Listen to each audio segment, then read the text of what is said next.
Yo, what's up, everybody? Welcome to the FU podcast. This is episode 215. It is August 6, 2024, and I have a very special guest, a friend that's near and dear to my heart and private parts. I mean, yo. I'm just playing. What's going on, Ross? What it do? I see. I had to say private parts because you know your last name being Bone and everything. Yeah, hey, dude, it just works out. That's something I've had since like middle school. Not even middle school, maybe even elementary school, when the kids just kind of started figuring out stuff. And we're like, "Hey, yo!" I was like, "No, please don't." But it just happened that way. So how you been, brother? Pretty good. Pretty good. How about you? I'm doing well, man. Love the setup, dude. Thanks, brother. This is sexy stuff. Yeah, I know you kept walking like camera to camera, like, oh my god, I got a boner. Yeah, and, I have one right now. You guys can't see it yet. Is this who I'm looking at? You guys looking at me? Me seeing you? You seeing me? That's them. Okay, cool. Yeah, I have one right now. Don't ask. It's all good. This is sick though. I'm a big fan. Well, big awesome. fan. I appreciate it, man. I'm glad you could finally make it in because I know we had you on the phone when we had Jackie in the studio, and unfortunately couldn't see your pretty face. So you know, it's not the same. Now we get to actually see. I know, right? Now you get to see the face behind the voice. Mm-hmm. Very nice. Very nice setup. So, where do we begin? Wherever you want to begin, dog. All right, let's start with the crazy question. Okay. It's not really crazy. What's your favorite color? Green and black. Green and black. Mm-hmm. Okay. Fucking camo. Let me surprise. Yeah. Fucking surprise. You know what? Actually, what really got me loving that color, and this is my childhood right here. This is what I grew up on. Okay. For those who did not grow up on Dragon Ball Z, we're gonna talk. Oh, we had that guy in the studio. Okay. Oh, who? Fuck. I got his autograph downstairs, and I made a Dragon Ball Z thing for him. The voice actors? Yeah. Who? Vegeta, Goku? No, guy. Fuck. I'm totally Frieza. I don't know. He does a lot of random stuff too to do podcasts. Huber. I couldn't tell you. I don't know names. I just know faces. Okay. No. Well, I'll show you the downstairs the autograph thing. You're gonna make me come, dude. So far, this has been legit. Like my goal was like to get like all these actors and all these different people that are involved in different industries, and then like get their like 5x7 or whatever their profile photo, whatever, and have them autograph it, and then basically do a whole wall.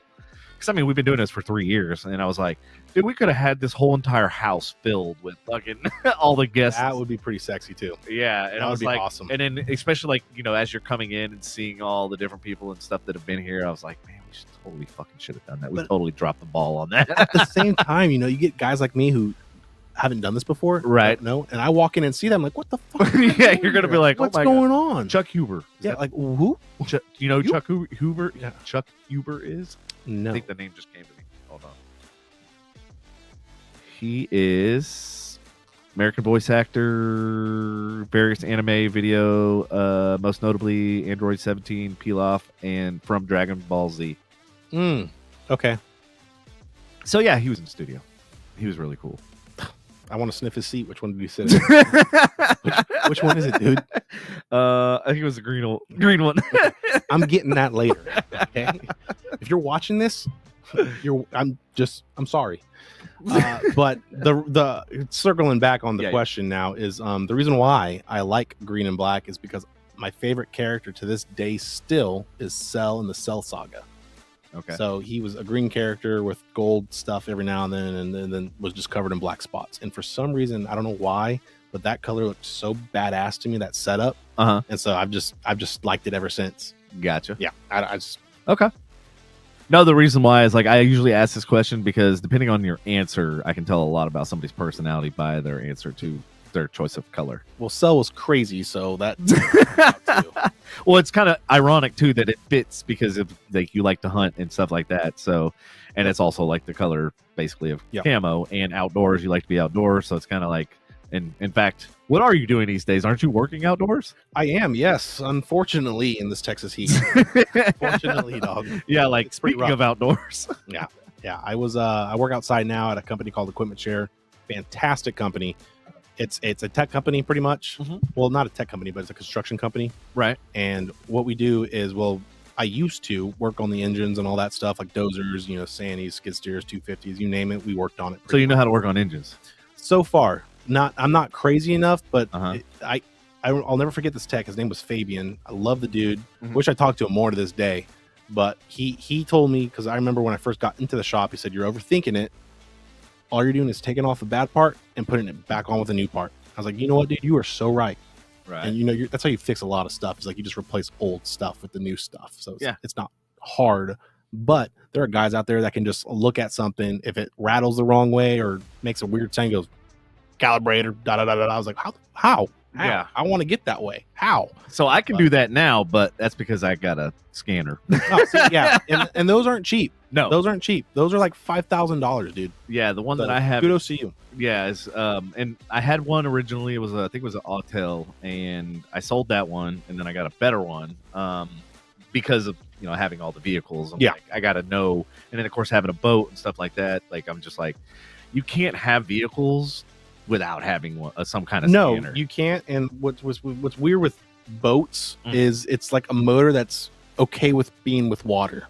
Yeah. And that's different. And I don't know how to work on boats. Apparently they're like the same, but they're not the same. Yeah. So it's depending on what your skill set is. Right. And I would love to go to a trade school to get a degree in like working on engines, because I think that's something that you need to have in today's time. That will never go away. Well, it's funny you mentioned that. So the guy that actually worked on my boat, I don't know if you heard about the tornado that hit Valley View.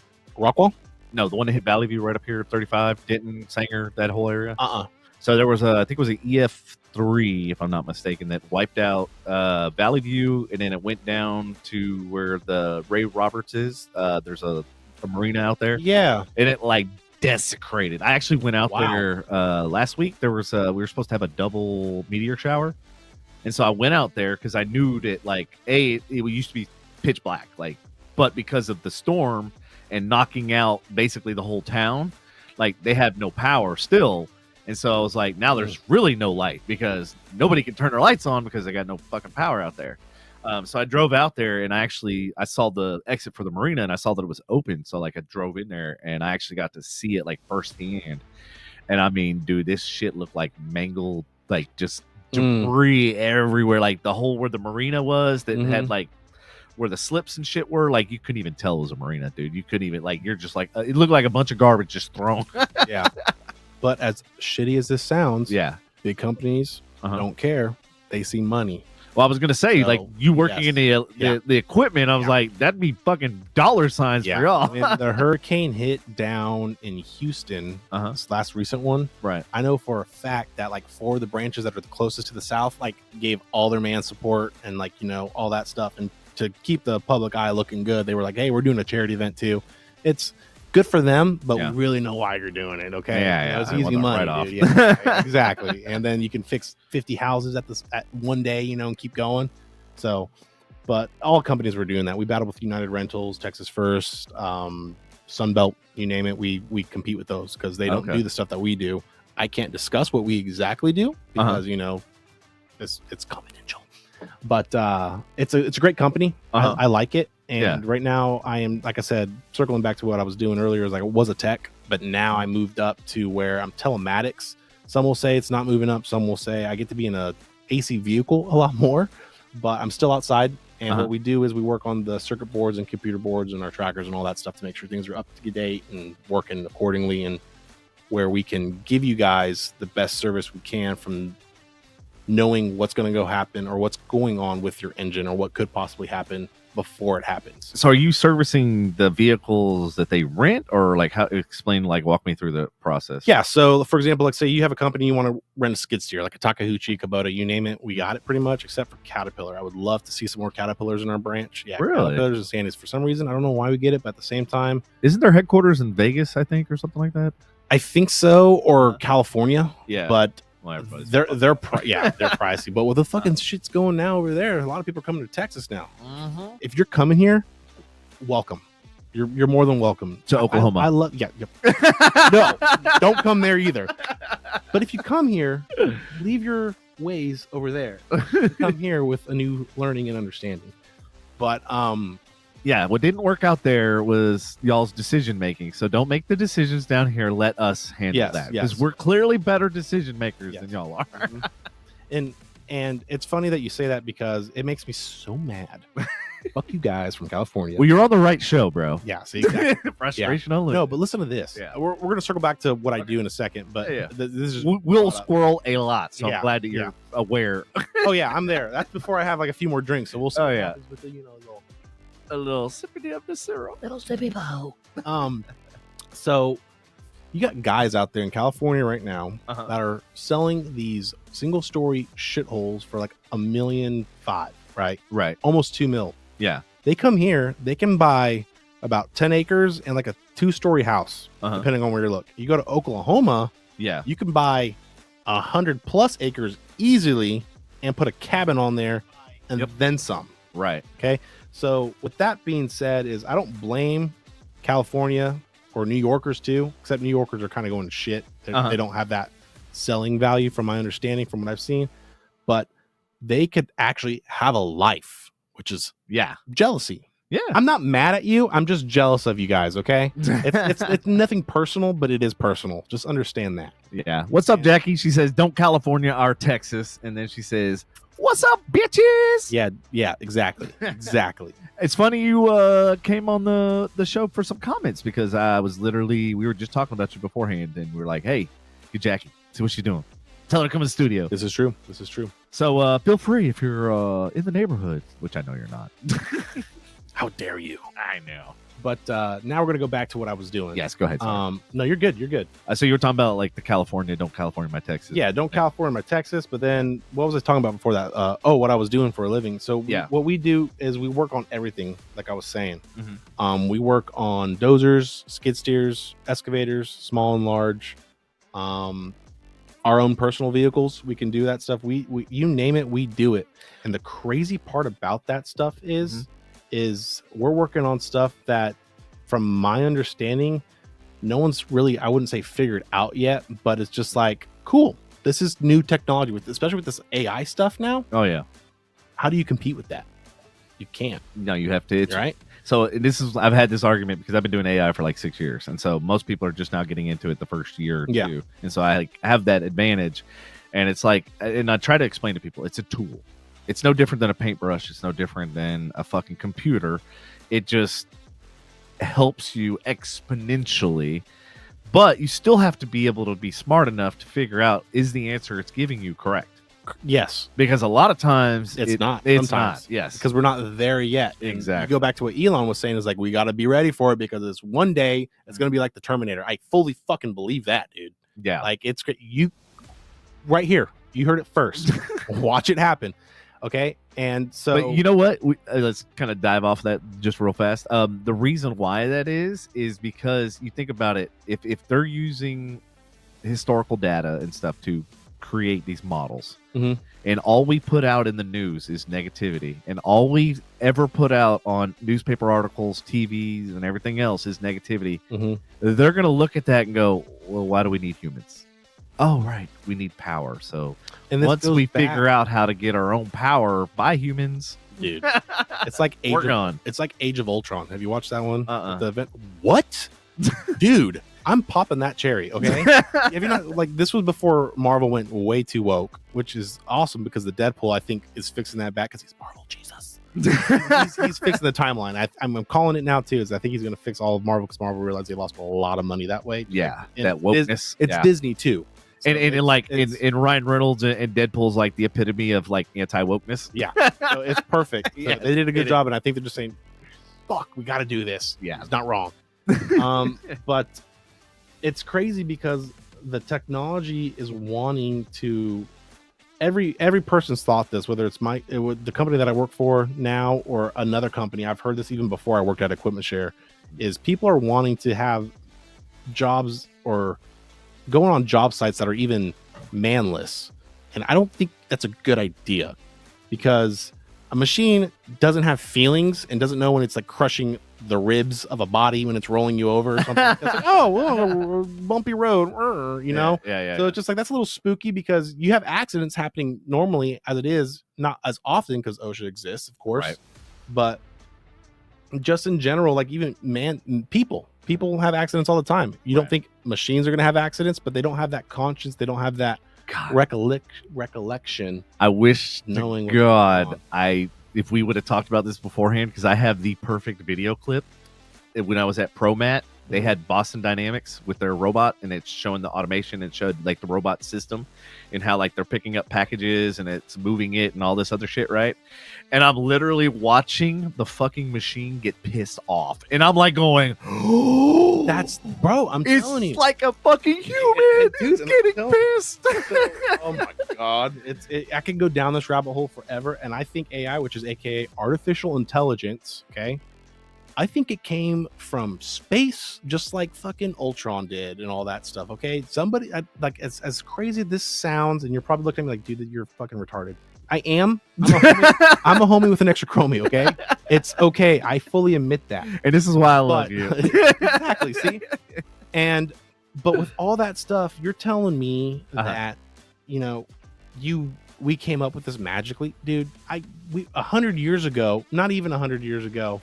Yeah, 100 years ago, we barely had TVs. If you really think about that stuff, it's like, who came? Who came here? What happened? Well, what did they find? Think about Bluetooth. That technology that blows my mind. Like, there's nothing. So, like AI, I can understand because I understand the 1 and 0 binary code and all that sort of stuff. And then once you figure out that everything is 1s and 0s, even us, that you can basically manipulate, and that's why they talk about the whole we're living in a program, basically, because everything is made up of stuff. It's like simulation is because everything's made up of 1s and 0s. But with the Bluetooth thing, there's no advancement that led to that. You know what I mean? It was like all of a sudden it just appeared one popped day. Up. It's just like, okay, somebody kind of helped us with that, because there's no fucking way. There's nothing that happened beforehand that led to that. Well, you know what's crazy is, I'll counter that argument, because there is a way, because the government made it. Oh yeah, okay? Exactly. So, there's a way. If there's a will, there's a way for the government. Good old Uncle Sam will get what he wants. Well, back in the day, they used to say the military was 40 years ahead of us, and they are. And I honestly would think that they're about 100 to 150 years by now. It's insane. There are weapons that are created now that's not allowed because it's considered inhumane. Right. It's like there's a weapon that I saw that you heard, like, okay, perfect example. There's a weapon that in the new Godzilla called the nitrogen destroyer or oxygen destroyer. Okay. That shit's real. Wow. Yeah. It sucks you and it turns you inside out. Holy shit. Because your blood cells need oxygen. Yeah. So whatever this device or chemical that's in this device does everything from like the micros, like you name it, the device sucks it out. Wow. And it's like an atomic bomb, but doesn't cook you, from my understanding. It just turns you inside out. Wow. I think I want to get cooked instead. That's just me though. Okay. I don't know, but that shit's real. Right. It's like, okay, what else are they not telling me? Oh yeah. Like what else is out there? So, back in the day, people are like, oh yeah, like you have these ideas and stuff, and like, oh yeah, that'll never happen. But like now I'm to the point where like there is no idea that can't happen. Yeah. Like there's literally no even off the wall cockamamie fucking idea that you come up with, like it can actually exist. Yeah. There is I wouldn't say a saying or a quote, but there's a thing out there that says if you thought it's happened twice already. Yeah. So you can think of the most dumbest things ever, and somebody out there did it. Yeah. I want to get fucked by an elephant. Oh, it happened twice. Okay? That's the theory. That's the study that they came up with whatever article I was reading way back in the day. That stuck with me because I think of a lot of stupid shit. You guys, the viewers, somebody has done a lot of stupid shit with me. Not with me personally, but done. Yes. Yeah. We're there with spirit. We're there in spirit. It's great. It's great stuff. So. Well, that's what I love. Like, I got to the point, like, because I've had all these ideas and stuff. I used to write them down. I used to draw them and stuff. Like, when I was 12, I drew a car that had solar panels for basically the... I remember you saying something about that last podcast. Yeah. And it's just like, I've always been able to come up with these ideas and stuff. And of course, like, still to this day, it doesn't fucking exist. And it was funny. I had a meeting earlier today, and I was talking about like when I was at JCPenney, and one of the things that I wrote for them was like a business plan to get into the black and get out of the red and actually start generating money. And did they listen? No, I think they're going bankrupt, aren't they? They should have been bankrupt 20 years ago. Yeah, I can't tell you when the last time I had. No, I take that back. I actually went into JCPenney's to take a shit. I was on a job site. It was right next to the job site, and I was like, I'm not using the porta potty. I can see JCPenney. I'm going to use that one. Yeah. And you know it's clean because ain't nobody going there. Nobody's there. Nobody's It there. It smelled never like confused. very fruity. And I was like, oh, this is nice. This is what it feels So like. there you go, audience. If you ever need a restroom, find a JCPenney. True. No one's there. Now, whatever you do not go to 7-Eleven. They are the fucking worst bathrooms on God's Disgusting. green earth. Disgusting. I've been to a lot of bathrooms in my day because of military and Yeah. being a blue collar worker now in a sense. Yeah. Dude, you are amazed with how some of these guys treat these bathrooms. I don't even want to go to their house. I never met anybody who's like, yeah, I just took a shit in there. I was like, and I go in there and it's a mess. I'm like, I'm not being your friend anymore, dude. Yeah. Don't even touch me. I'm not shaking your hand. Ugh. I'm sorry. Oh, we've been friends for 5 years. Nah, I don't care now. Nope. Nothing. We can't be friends after that. No. After that, absolutely not. So back in the day, I installed all the NEC networks for 7-Eleven in North Texas. Yeah. And so that was part of the reason why I knew about like their bathrooms. And like, it wasn't even so much their bathrooms. It's like even where they store like anything. It's just. I don't think I've ever seen a clean 7-Eleven. No, exactly. Like, do they exist? In the 30 years of life, I've never seen a clean 7-Eleven, a Shell. Shell's another one.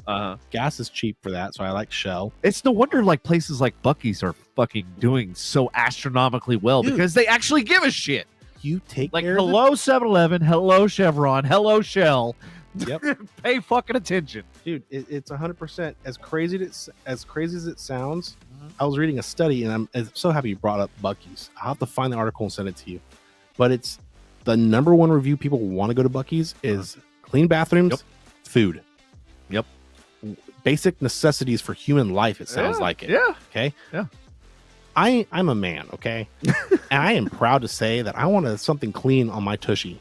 Yeah. I don't want somebody's shit stain or who knows where they've been from the night before. Yeah. Their pearly whites right there or something. I'm like, what the fuck? Why is it moving? I don't want this. No. Or like there's missing pieces of the toilet. you're I've going, seen that. I'm pretty sure there's supposed to be more to this. Right? If I sit down, am I breaking this? Like, I don't know what's going on. Right? Yeah. Or am I going to fall through a trap door? Like, what the fuck is going on here? Dude, for real. So there are the bathrooms, or not the bathrooms, the gas stations I would recommend is always a Buc-ee's. Buc-ee's is number one. I got top 5. Who Dog or Hoogan's or whatever. It's in Waco. It's one. I can't remember. But it's like Pigs in a Blanket. They're known for that stuff, and they have a pretty clean bathroom too. Okay. I learned that through the Army because that's where we would always stop before we hit the Buc-ee's. I don't know why, but we did what we did. Racetrack. No. QT. Racetrack. Yeah. I don't have a 5 now that I think about it. I only have 4. You only got 4. I can't count. That's why I'm in the Army. Sorry. Okay. So I only have those 4. Your finest, ladies and gentlemen. Ooga ooga. That's hilarious. But that's what I look for now. Like for example, when I went to Beaumont for my work or for work, I wouldn't stop anywhere unless it was a Buc-ee's or a QT. There wasn't a racetrack for some reason, unless I missed it, which is very possible. But I would be in pain before I go to a 7-Eleven, Shell, Chevron. The gas is great. I would hit it for the gas. Wouldn't hit it for anything else, though. Dude, so speaking of this, since we're on this weird fucking topic, I rode the dart rail once to, I think it was a state fair or something like that. Because I was like, I didn't want to deal with parking in the hood and then coming out my car being on fucking blocks and everything else. So I was like, I'll just take the fucking rail in. And then I realized, I'm like, I gotta pee. And I'm like, wait, they don't have a single fucking bathroom anywhere at any of these stops or along the way, and like we literally ended up I think it was in down like Deep Ellum or some shit. And I was like going, dude. And I like went into a Subway and they're like, no, basically every place was like no public bathrooms. And I'm like, well, what if I buy something? They're like, no, you still can't use our bathroom. I'm like, what the? I'm going to shit on your desk now. Be ready. Yeah, I'm sorry. Like, I gotta do this. You're not getting my money. You're going to get shit. Like, do you have cameras in the back? No? All right, cool. All right, bye. What are you doing? Don't worry about it. It's a free country. That's crazy to me. But it's funny because, like, I actually interviewed with 7-Eleven a couple times, actually. And they gave you, like, a list of, like, 3 or 4 things you could choose as a topic. And it was one of the ones that I chose was, like, the restrooms, bathroom. I hope he tore them a new one. Oh, dude. What episode? I want to watch it. Fuck you, 7-Eleven. I was like, God, that's like, you guys need the utmost help. And that's actually it was to the point where I said I want to build an app that people can basically review bathrooms. And they said, we're going to cut this interview short. Yeah, we're like, because we would be blast on that list. I appreciate your time. Thank you, sir. And I'm like, well, then you need to fix that problem. Dude, awful, man. Awful.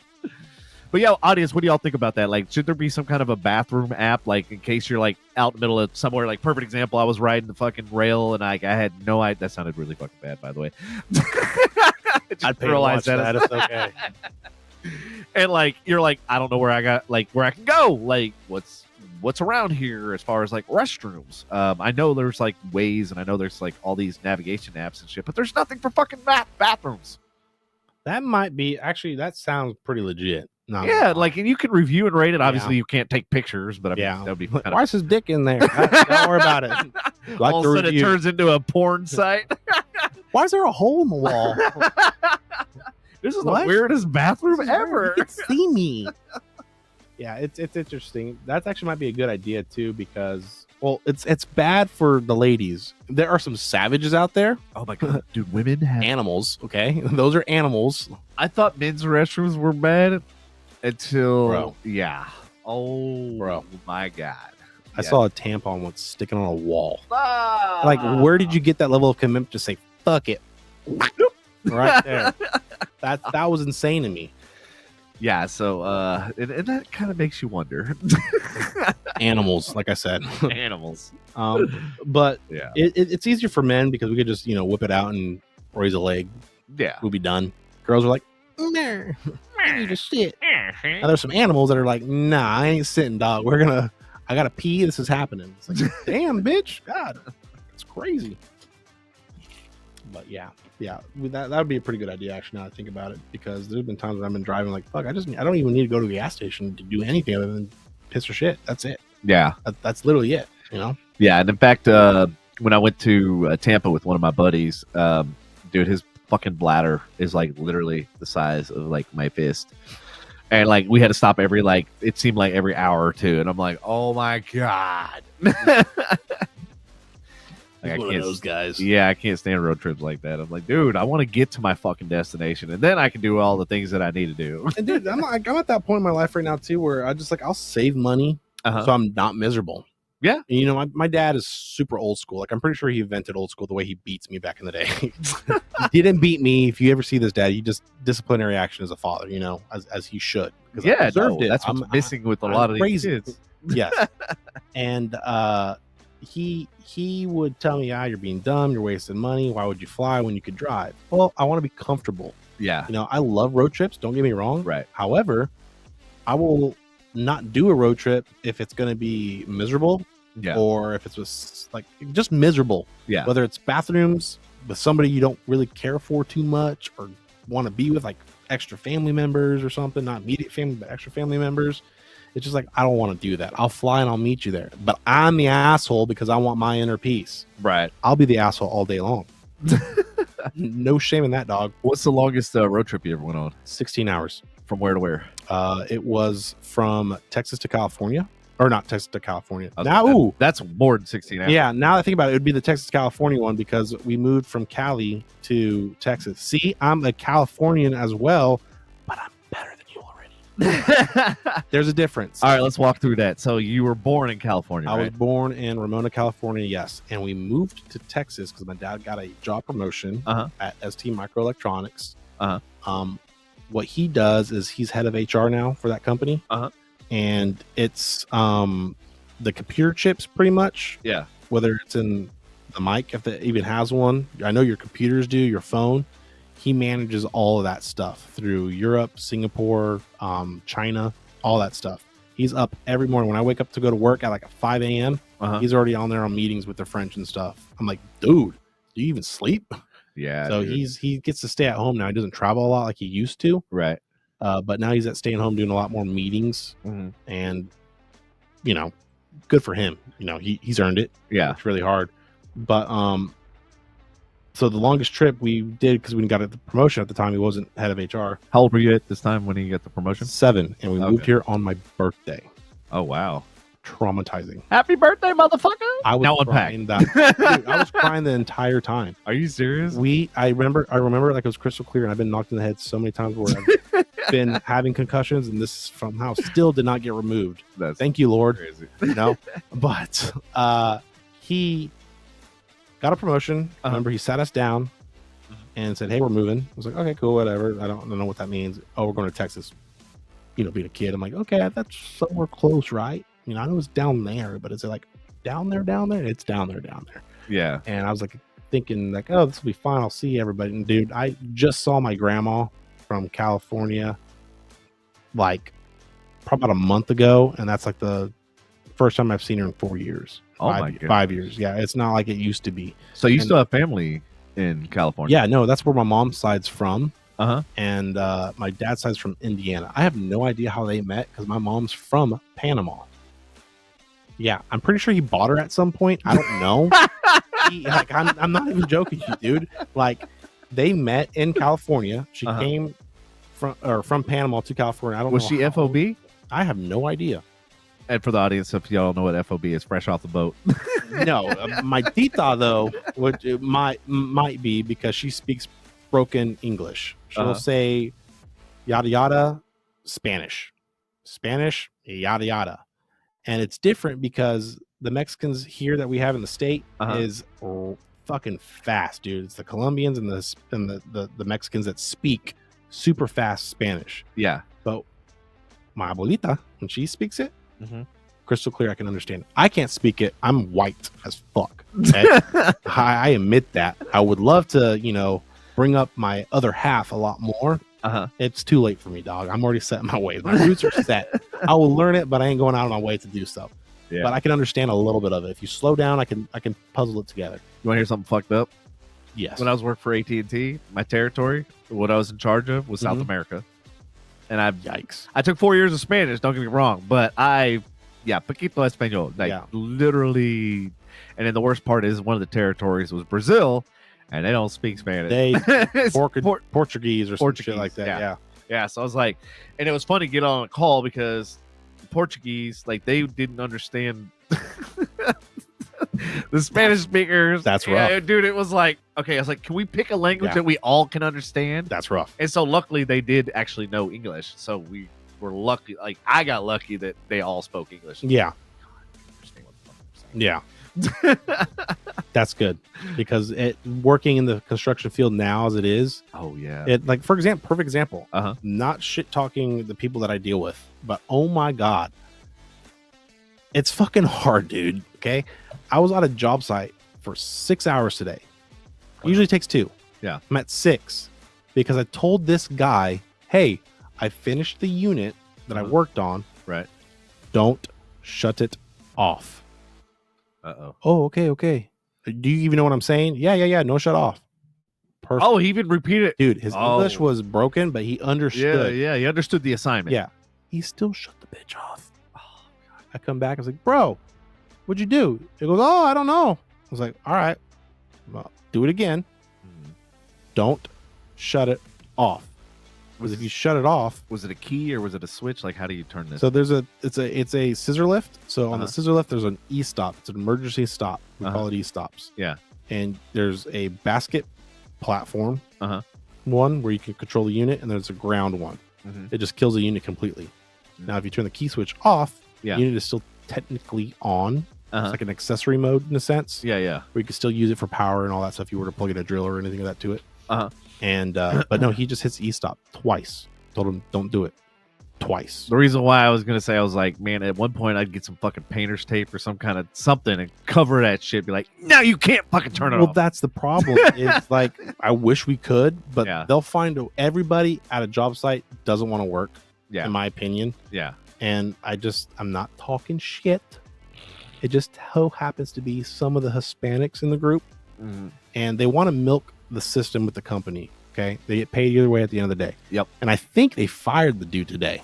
Oh wow. Because I told the guy, like, hey, I'm going to add this to the work order so I don't get in trouble. Yeah. Why? You're like, why something that takes an hour to taking 6 hours? 6 hours, and why? And it took 6 hours and it didn't get done. Yeah. Why? Yeah. And so I unplugged it and undid the e-stop again. And I stayed back and watched him, and I told him, don't do it. He came up there and just did it and sat on the chair. He didn't want to go back to work. Yeah. On a, you know, dude, I'm surprised you didn't bust your phone out and fucking just record. Now that I think about it, I should have done that and add that to the work order. Yep. But I let the boss know, and I took the text in the box, boss saying I'll check cameras, yada yada, and they added that to the work order. Yeah. And they called him in the office right when I was leaving. Oh, yeah. Good. Or I guess the little shack, not the office, but at a construction. Or makeshift. Yeah. And you know, the trailer. Yeah, right. And here's what these companies do. And it's wrong, but it's a genius move, and I would do that if I ever own a construction company. What's that? These guys are 100% illegal. Okay, they play dumb all you want, and they want cash under the table. Of course, the company will use it as a tax write-off for employment and pay them a set salary under the table, instead of if you were a citizen, who has to go through the system, and do all the paperwork and training. Like, oh, good. Okay, cool. Well, fuck. And now he's in the records, you know? Yeah. You got big companies now that'll do like. Well, yeah, because you got a social security number and that's tied to taxes and tax information, and they're going to deduct from that, and it's all that shit. Exactly. Less work, but more money in their pocket. So that means that tells me that they have 2 books. They do. And so. And there's a company that just got busted for that in San Antonio. Dude, it happens. It's just. All right, I'm going to advise you, do not talk anymore about this. I'm going to get arrested. No, it's not you. It's the federales that, It's bad, dude. It's bad. Well, and the shitty thing is that is the one industry that is ripe with illegal work, basically. Yeah, they hire and restaurants, too. Yeah. You see that a lot in restaurants, too, with kitchens. I remember working at a restaurant, too, and they were like, no green card. No, I got nothing, dog. I'm here working for cash. I'm like, what the fuck? Yeah. What do you mean? You know, and these guys can cook too. They're really they fucking cook some good shit. Oh yeah. But you know, they got an extra $10 in their pocket that I don't got, and I'm a little salty about that. I was like, what the fuck? We're slaving away. But yeah, it's interesting. And you think nobody does it? Every company does it to some extent. Oh yeah. And they just don't get caught, whether it's because they know people or they got blackmail. It's a lot of stuff. You think somebody's done it already, especially with how many now are coming over the border. Where do you think these guys are going to go? They need work. Yeah, they need work. They have to work. They don't want to live on the street. Shit, I'll put them to work here, man. I need fucking tons of work. And that's crazy. They'll do it for cheap. I know. They'll do it for cheap. It's a shitty thing to do to these guys, but at the same time, like, you didn't follow the rules. Yep. You're not a U.S. citizen. You technically don't have any rights. Yeah. I'll play that card all day long. And if, you're going to report me? Cool. Let me call ICE. Yep. What are you going to do? Yep. They want to stay here. They don't want to go back home. Right. There's so much.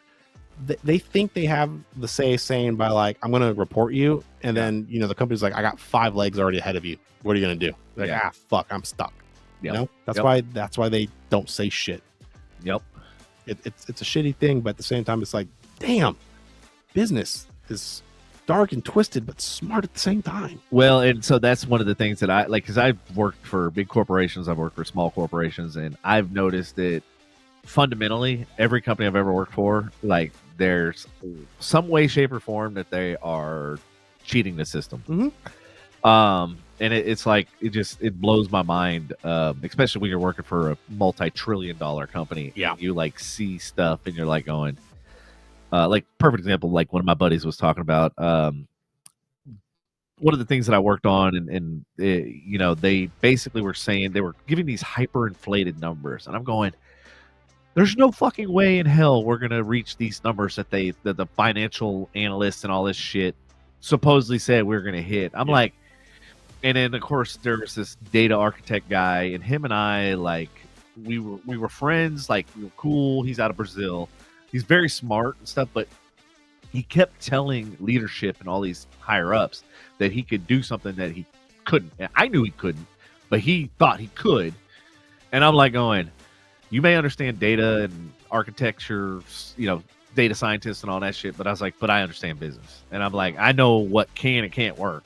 And so, like, I fought with him. I even fought with leadership. And, like, literally, if my boy Eric was listening right now, he came in because he lives, like, in Corinth. We actually used to ride share together. Oh, okay. So it's kind of cool. Like, we split the cost of, you know, the commute and everything else and gas and yada yada yada. So it saved me a shit ton of money. Plus we got to ride an HOV lane, so then you save money all the way around. Save money while spending money. It worked out. But yeah, like he literally was coming to find me because we had to work on a project together or whatever, and then he like literally heard me yelling at my supervisor, and he like turned around and he's like, yep, not getting involved in this. But yeah, like I'm just like, when it comes to business, like I'm gonna tell you whether you're right or wrong. Like, and I'm gonna tell you, I'm not gonna sugarcoat shit, because like if you fail and I didn't tell you, then I look responsible because I knew something that could have saved that failure. And so that's basically what I did. And I was trying to explain to her, I go, what he's telling you is never gonna happen. Like, he's basically blowing smoke up your ass and yada yada yada. Well, come to find out, the reason why they hyperinflated everything is so that they could sell and offload the company. Yeah, those numbers never existed. I was like, and it was funny because it took me talking to another CEO of a company to explain what was going on for him to go, oh, dude, they do that shit all the time. And I'm like, but I work in real. I was like, I don't work in hypothetical land. He goes, nope. Dude, he goes, they do it all the time, because he goes, here's the deal. And he broke it down. He goes, if you project that you're going to do 50 million, let's say, use that as an example, and you hit 28 million. Yeah, you didn't hit 50 million, but in reality, they knew that you were probably slated to do 10 million. But because you had that 50 million and you wanted to mindset. That mindset, you're fucking full balls to the wall to try to achieve that, knowing full well that there's no fucking way in hell that you're going to be able to the people. Yeah, so lie to the people. They work harder. Yep. And then they hit 28 million, which is way above what you projected. Yeah, well, what the actual numbers which would have been like 15 million. So it's almost double that. So it's like, you see the mentality, and he basically explained it to me. He goes, and then it made perfect sense. Perfect sense. If you say the goal is 15 million, then they're going to work up until 15 million. If you tell them 50 million, they're going to go, oh, fuck.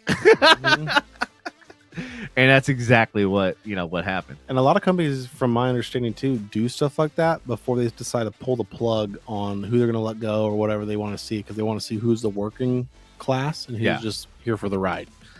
Yeah. I've seen a lot of companies do that, especially when they want to go public. For example, like I know of companies that were going public, they fired everybody. Yeah. And they said, okay, if you want it, reapply. And then they did the rehiring process. The new company or the old company? Same company. Oh, okay. So the same company will file for bankruptcy or whatever you want to call it, or sell it outright. Yeah. And the new company will take over that same company just with their name on it. Right. Happens a lot in rental industries. Okay. For example, Texas or Rental One, I think is now Texas First. Got bought out by Texas First, something like that.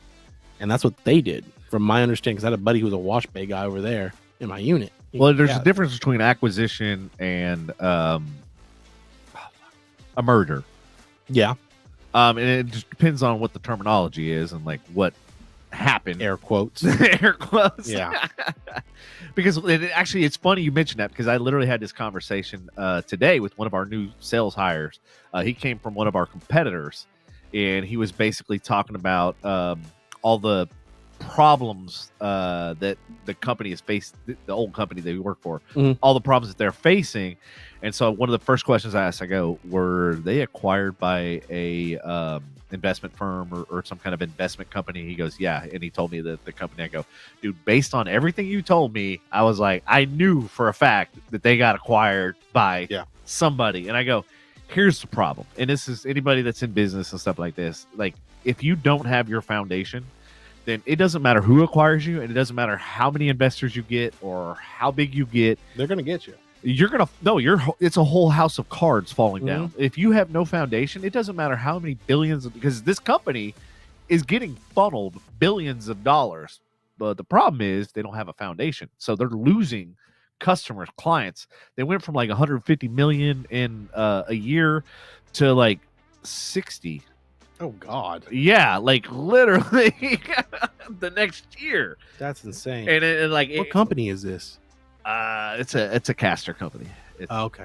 Yeah, so they're competitors, and it's funny because I found out also that company They basically have us, the company I work for, in their scope, basically, like in their crosshairs. Raggy. Yeah, so like that's also called a hostile business takeover.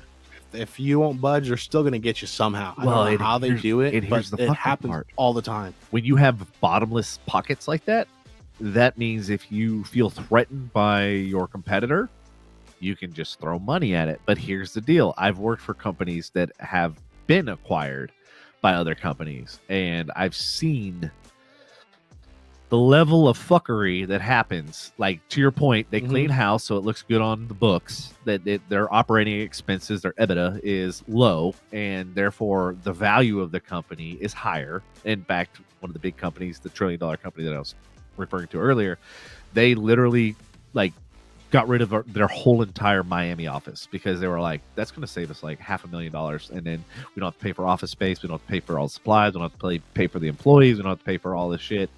And so, like, I've seen it, I've experienced it, and it's crazy. Well, I think that's going to happen again here soon. Have you been watching the market? Bro, I literally pulled out all my fucking money a week ago out of all my investment. And, like, here's the fucked up part.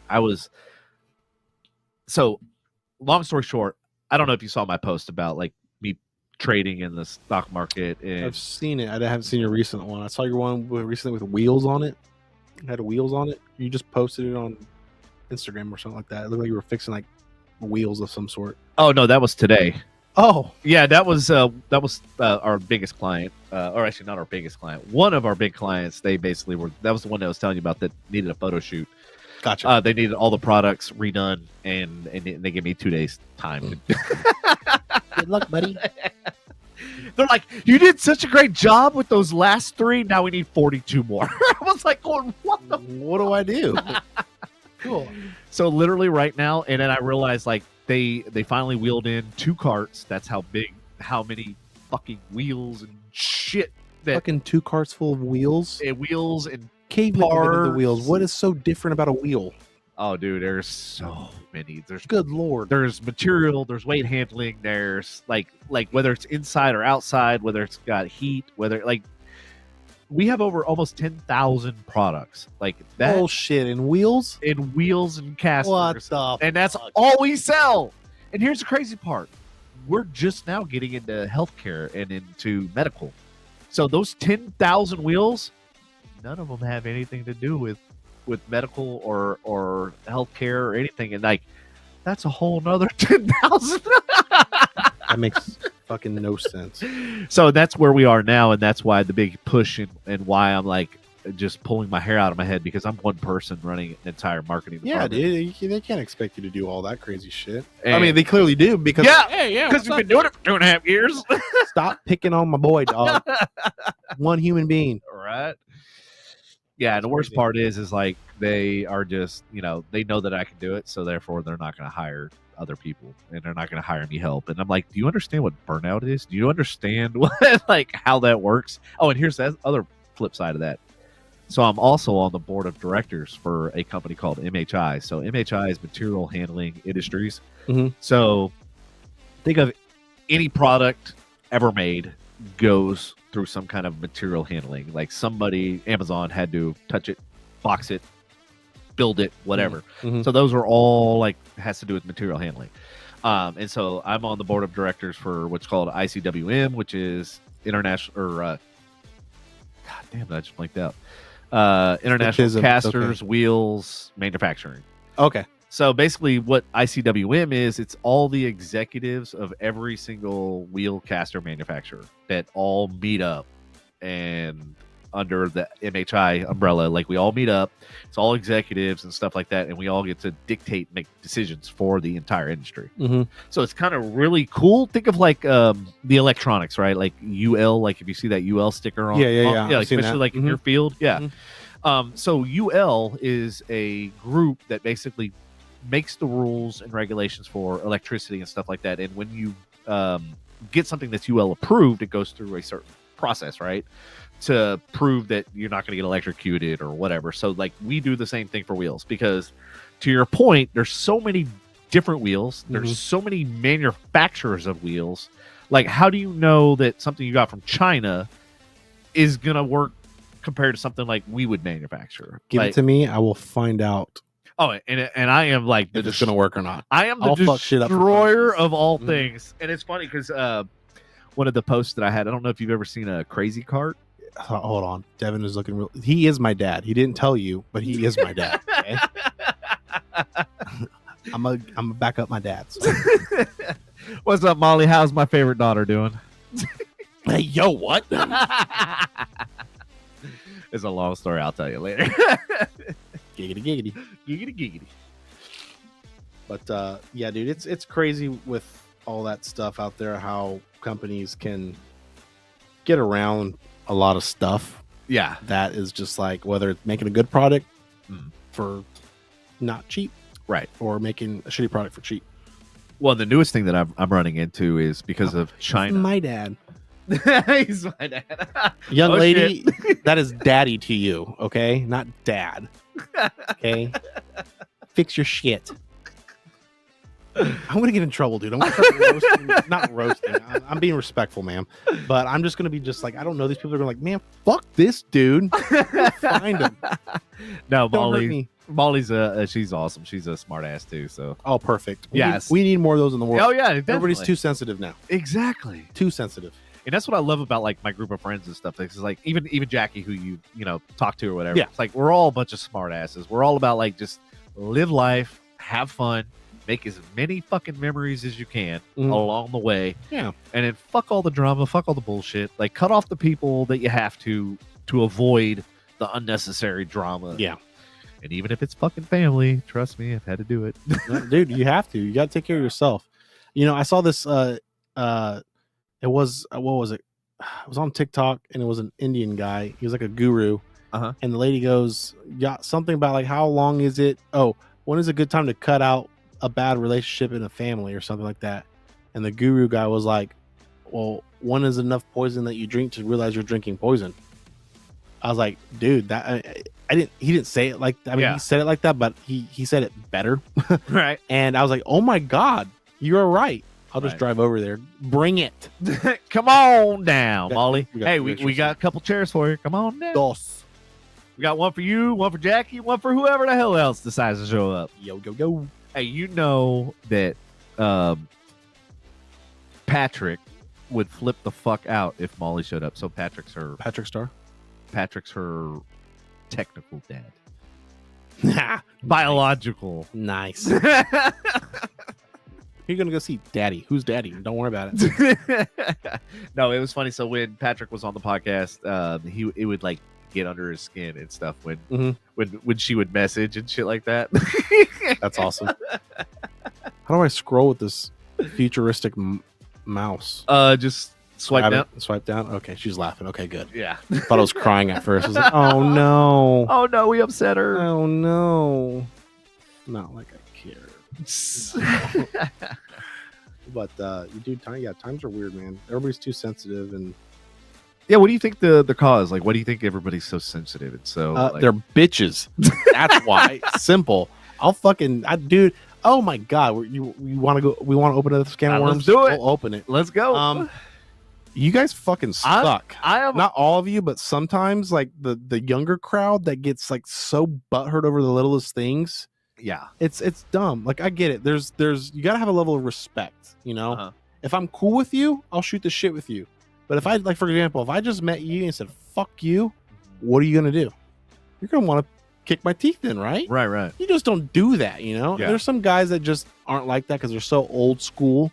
They're like, oh, back in my day, we were shitting bricks. I'm like, congratulations, because where did that get you? Nowhere. That's why you're here unloading boxes for a living at age 72. Congrats. So there's I'm 40. We're solid. The photo she has right now doesn't look like she's 40. She looks like she's like fucking 19 or 20. She got that baby face. Hey, be glad 40 and still got that baby face. Yeah, keep doing what you're doing. Whatever regiment, whatever routine you're doing, keep doing it. Share it with the public. Put it on here so we can buy some products. I'll do it. You sold it for me. But no, everybody's just like these younger kids. Like I love them. Don't get me wrong, but some of them just suck, dude. Yeah, they just suck. It's like why? Like why are you so? And it could be. I do think just like for example, pit bulls. You know, they're all bad dogs. No, it's who had them. You know, it goes back to the parenting. It really does. I really think it does because my dad would fucking backhand me. So would my mom. But that's just because my mom's Hispanic. And that's the Hispanic culture. I'm surprised they didn't show the chocolates at you. She did.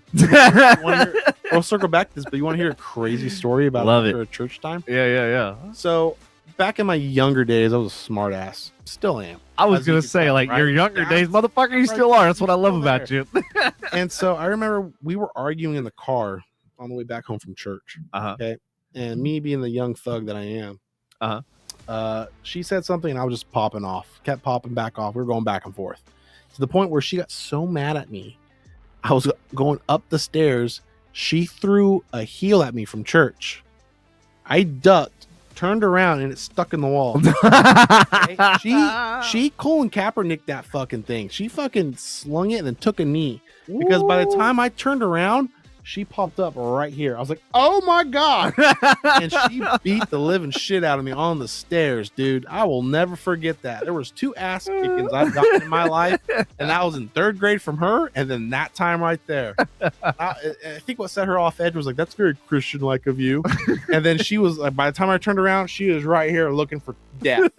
Straight for the jugular. I was like, this is my fault. The Lord said you should have known better, and congrats. You fucked around and found out. Now you're gonna die. Like, oh great. Grounded for a week with bruises. I'll never forget that, dude. And that's just the Hispanic culture, you know. Yeah. We're big on family, but they do not tolerate disrespect. Yeah. I don't care how old you are. I know for a fact if I'm 50 still and my mom's still alive, she'll still slap me across the face if I say something stupid or out of line. I know that for a fact. My grandma will still do it. My grandma that was just here, she like wallowed her way like so fast to me and like pointed at me. I was like, I'm about to die right now too. I ain't ready. You know, and she's sweet. She's old and tiny and sweet. You know, but you know, there's a side, you know, to everybody you don't want to see. Yeah. And you just gotta respect the culture and respect them, I guess, in a sense. I don't know. Yeah, see, like ruling in fear, like I get it. Like there's discipline, right? I like this guy. Who is he? Whoever you want to be, whoever you want me to be, I'll be it. But yeah, I'm a good time. Come and watch. I'll keep you guys entertained, whether it's stupid or logical. Either way. Well, no, and I knew you'd be a great guest, and I knew like you'd be awesome on the show, and I was like, man, just trying to get you here because you're like everywhere, like you said, like you're Beaumont, you're here, you're there, you're everywhere. That's why I was like, you know, I wanted to ask like where as far as you've traveled, but that was because basically, obviously, you lived, born in California, and moved down here. So the longest trip I did, this is what went off the tangent. This is the question. I remember it now. Yep, I'm bringing you back. Yeah, you circled. I back. did, Thank you, sir. So it was from California. I was on my birthday. I was crying the whole way. I'll never forget that. We were celebrating my birthday, and then everybody was like, "Hey, bye." I was like, "What? You're not coming with?" No, you know. And so they did that, and so I'll never forget that one. And then the second longest was when we had to take care of my grandpa on my dad's side. We called him Grandpa Tom, and this dude, whoever studies science or physical health. What's a school that studies these guys? Like study autopsies and all that stuff. Oh, like he's cremated now, but look at his medical history. This dude survived like I think 8 or 9 strokes and 10 to 12 heart attacks. Wow. Don't know how. I remember having a phone call with my dad on the way. We were going to a store, like Kroger's. Going all the way to Kroger's. He got a phone call from the home nurse that was taking care of my grandpa. Yeah. He had a heart attack while eating his dinner. She called dad because he did not want to go to the hospital. And apparently this happens all the time. Like I was freaking out as a kid. Yeah. My dad goes, "Let the man eat." And she's like, "What?" He goes, "Just let him eat." And she goes, I don't know what to do. He just had a heart attack. He goes, "That's his 9th one. He'll be fine." You know? And even my grandpa was like, "Leave me alone. I want to eat." Well, you know, it's funny you mentioned that because like my uncle was Navy SEAL, and then he was also a sheriff. That's hot. So he was a badass, right? Yeah. Billy Badass over here. Billy Badass, and he joked around like a few times about like my grandma. He was like, she's gonna outlive us all, and he ended up passing away almost like. So he passed away actually, ironically, right before 9/11. In fact, I was supposed to be a pallbearer at his funeral, and the only reason why I wasn't, obviously, because I was here. It was during testing, like during all the finals and shit. Yeah. And so, like, everybody, all my friends, like, started freaking the fuck out. They were, like, calling me, and, like, my phone literally was blowing up. And so, like, that was a bad pun. Jesus, I just caught that. Yeah. Oh, Lord. And so, like, you didn't say that in September. Yeah, I didn't say that, yeah. But, like, all of a sudden, I get all these phone calls, and I finally, like, answer it, and it was the girl one of my ex-girlfriends, and she was like, do you hear are you okay? Like, what's going, like, she's like, I know you had a flight to New York. Like, are you okay? Yada, yada. And I was like, yeah, my flight's not for like another hour or two or something like that. And she's like, you need to turn on the news. And I go, well, what channel? She's like, any fucking channel. All of them. She literally goes, all of them. Yeah, I don't do it. I was like, oh, that could have been me. Thank you. That was not me. Yes. And I was like going, oh. Spooky, dude. My God. Spooky. You hear a lot of stories like that too. It's like the what ifs. Yeah. Like, for example. Like, what if I didn't, come home dude, and didn't take the finals? Crazy. Yeah. Or like for example, you get pissed at this stuff, but you look it back, you never know what the Lord's doing in the background. You really don't. Yeah. And like, for example, like, there's some fat bitch or somebody died on 9/11 in that plane that took up 2 seats, and the person's like, damn it, you took my seat. And he's like, thank you. You just, as dark and twisted as that is, there's a lot of people that come back home like, you know what, I'm glad you took my seat, bro. Thank you. It's just, you gotta look back at it. But that's in a whole nother rabbit hole, because I think that was an internal job. I believe so, because you know what I remember, and I will never forget this till the day I'm dead, is the day before 9/11 happened. Rumsfeld came on the air and said we can't account for 11 trillion with a T dollars. And then coincidentally, that was the building and then all of a sudden you never heard about this debt this money that we can't find. Well, the reason why I like Trump a lot too is, let the hate comments come in for that. I will proudly take them. He wants to open up. I was like the kindergartner. Oh yeah, congratulations. I was too. I think. I don't know. What was I? I was 21. Oh yeah, I was still. I remember coming home. It was no, not kindergarten. Maybe elementary school. No, because 2011. 2011, no, but I'm just saying, she's like, I'm 30. I'm looking up at the list now. Okay, cool. I'm 32, so that means we're in the same grade. Okay, so that would have been happening because I remember biking home, and my mom was folding laundry, and the news was on, and she was just like pale as a ghost. And my mom's dark. My mom's pretty dark, and she made paper look white, or make paper look dark. That's how, like, she saw a ghost when this happened. She's like, holy crap. Yeah. So it's scary to see what I think. Well, it's not scary anymore. It's like, it doesn't surprise me now in today's time that what our own government would do to us.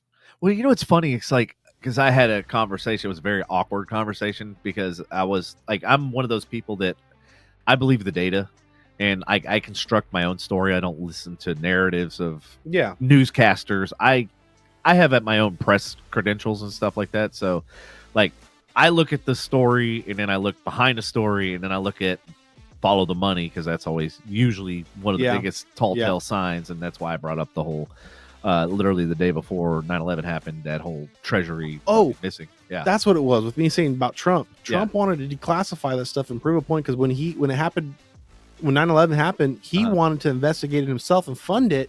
And said nothing's making sense. No, I'm a multi-billionaire and I build buildings because I need them. Yeah, and there's historical data where planes have bigger planes have with all the fuel and stuff. Yep. They didn't even melt the beams, but all of a sudden these beams melted, and then it collapsed from the top. Free fall speed too, with no resistance. I'm telling you, man. And then if there's some footage that comes out too where it shows you at different angles where it looks like an explosion from the inside, and you see the burst. You see the burst, pop, like, pop, what? pop, and it's like going, that's a demo sign. Like, that's literally spooky dog, spooky. Full, if you didn't know that was the Twin Towers, and you just looked at it face value at what was happening and all the pops and all the windows blowing out, and they say, oh, it's because of the pancake. You went pancake. No. I'm like going, yeah, it pancaked because something helped it. Something destroyed the floor below it that allowed that to fall and let destroyed the that. do the thing. Yep. The weakest points and keep it going. Yeah, it's. So since we're getting down this rabbit hole, what do you think about the whole Hawaii thing and the color blue? I think you need to paint your fucking roofs blue. Because Biden's an idiot. So you know what's funny I think about? He let it slip on accident because he's old as fuck and has dementia. What do you let slip? I missed it. Did you not see the interview? No, what happened? Dude, they fucking have him on a hot mic going like talking to some senator. I don't know who it was because the senator's back was like, he was like, hey guys, and that's why the Hawaii was terrible, but this is why we got to paint the roofs blue. Anyway, and he walks off and starts talking about other stuff. Damn. Like what? Like look it up real quick. Can you look it up on the TV to see what I'm talking about? You got. I mean, it was. I was like, what? and that's the thing is like the evil that's in the world right now within our own government. It's not even. They're not even trying to hide it anymore. I'm not suicidal. I'm happy with my life. If I'm dead, you heard it first here. Okay, I'm not suicidal or sad. But it's spooky with how some of this stuff is. It's definitely like a Hunger Games situation. Have you seen all that stuff? What do you mean? Seen what? Just have you watched the Hunger Games? Yeah. Where it's like, of course, the rich versus the poor, and then those who want to make it got to fight for their life. You know, they're Hollywood right there, right? Right. Whatever I say. And then did you see that like that Grammys thing or what? I don't even know what it is. I don't even watch it because it's such a waste of time. But some stupid influencer TikToker was like, let them eat cake. Meh. I was like, bitch, do you know where that's from? It's from the Queen of England. Or not England. Where was this? Oh, I can't remember where she was from, but it was some queen who was letting the people starve. They kicked in the door, hung her, then behead her. That's how much they hated this bitch. And her words were just, let them eat cake, you know. Sucks to suck. I'm better than you. It's like, dude, history repeats itself. And you decided to quote Queen Elizabeth. I think it only repeats yourself. It repeats itself if you never learn from the previous, and that's a lot of these problems with millennials and shit like that. They don't learn from their mistakes, basically. Yeah. So then they repeat them. Why did I say Queen Elizabeth like a fucking retard? Sorry, I'm talking to myself now too. I do that a lot too. Sorry. It's all good. Queen. Oh, did you find it? I don't know. This is it. Listen.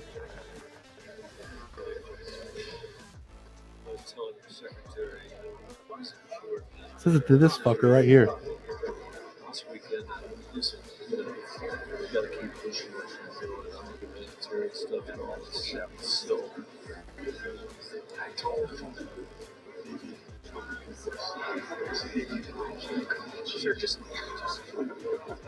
See, they're trying to shut him up because he's off his meds. They're trying to pull him away from the group.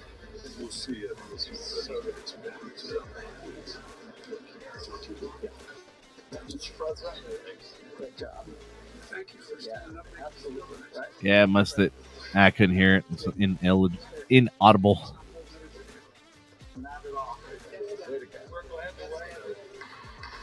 Well, this was after the State of the Union. Yeah, I don't think this one's it. Yeah, I don't think so either. Biden about blue roofs. Do the blue roof. Yeah, that been blue roof. Oh, that might be it. That one too.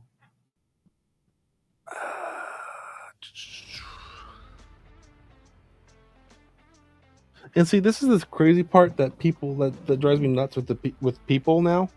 Is that everybody has a cell phone now. Everything's going to be recorded, documented. Yeah. And yet the media still wants to lie to us like, oh, he never said that, or oh no, he never did this. It's like, dude, it's on film. Well, that How was. do you lie about that? That was so when I was telling you that awkward conversation that I was in a car on the way to the airport to go to basically take my flight to take the test and all that sort of stuff. He was from Lockheed Martin.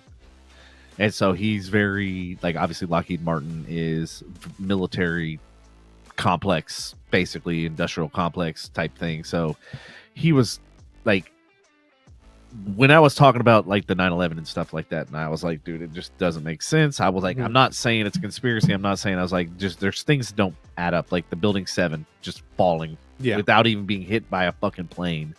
Like, that's some horse shit. What it was on the same lot, and they wanted to get whatever money they can get out of it. Guarantee it. Oh yeah, like no, the guy took out a fucking insurance policy and doubled it like the day before or some shit like that. I was like, wait, how is that not insurance fraud?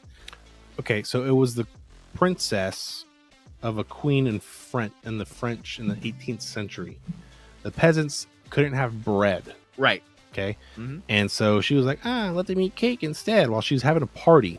Okay.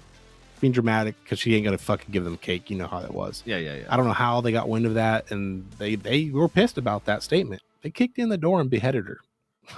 So this chick did the exact same thing when she made it to the Grammy, and she was like, let them eat cake. Bro, they tore her a new one.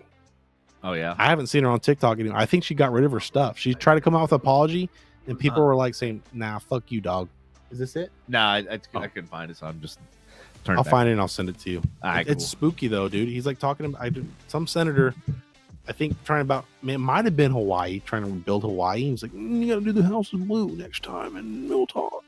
But it's weird because Oprah's house didn't get burnt, her vacation home, and a few other celebs didn't get.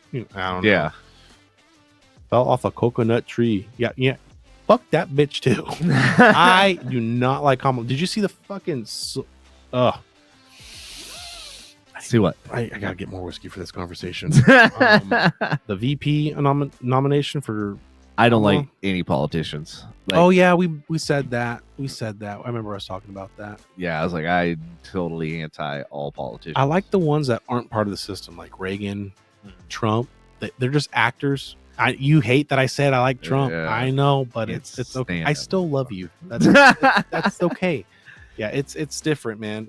I grew up. So understand, like, I grew up listening to Howard Stern, and Trump was on Howard Stern as like, Howard Stern has like sideshow freaks, right? Yeah, he had Trump, and he also had the owner of the National Enquirer, who also, by the way, has so much dirt on Trump that if he ever decides to bury Trump, he could.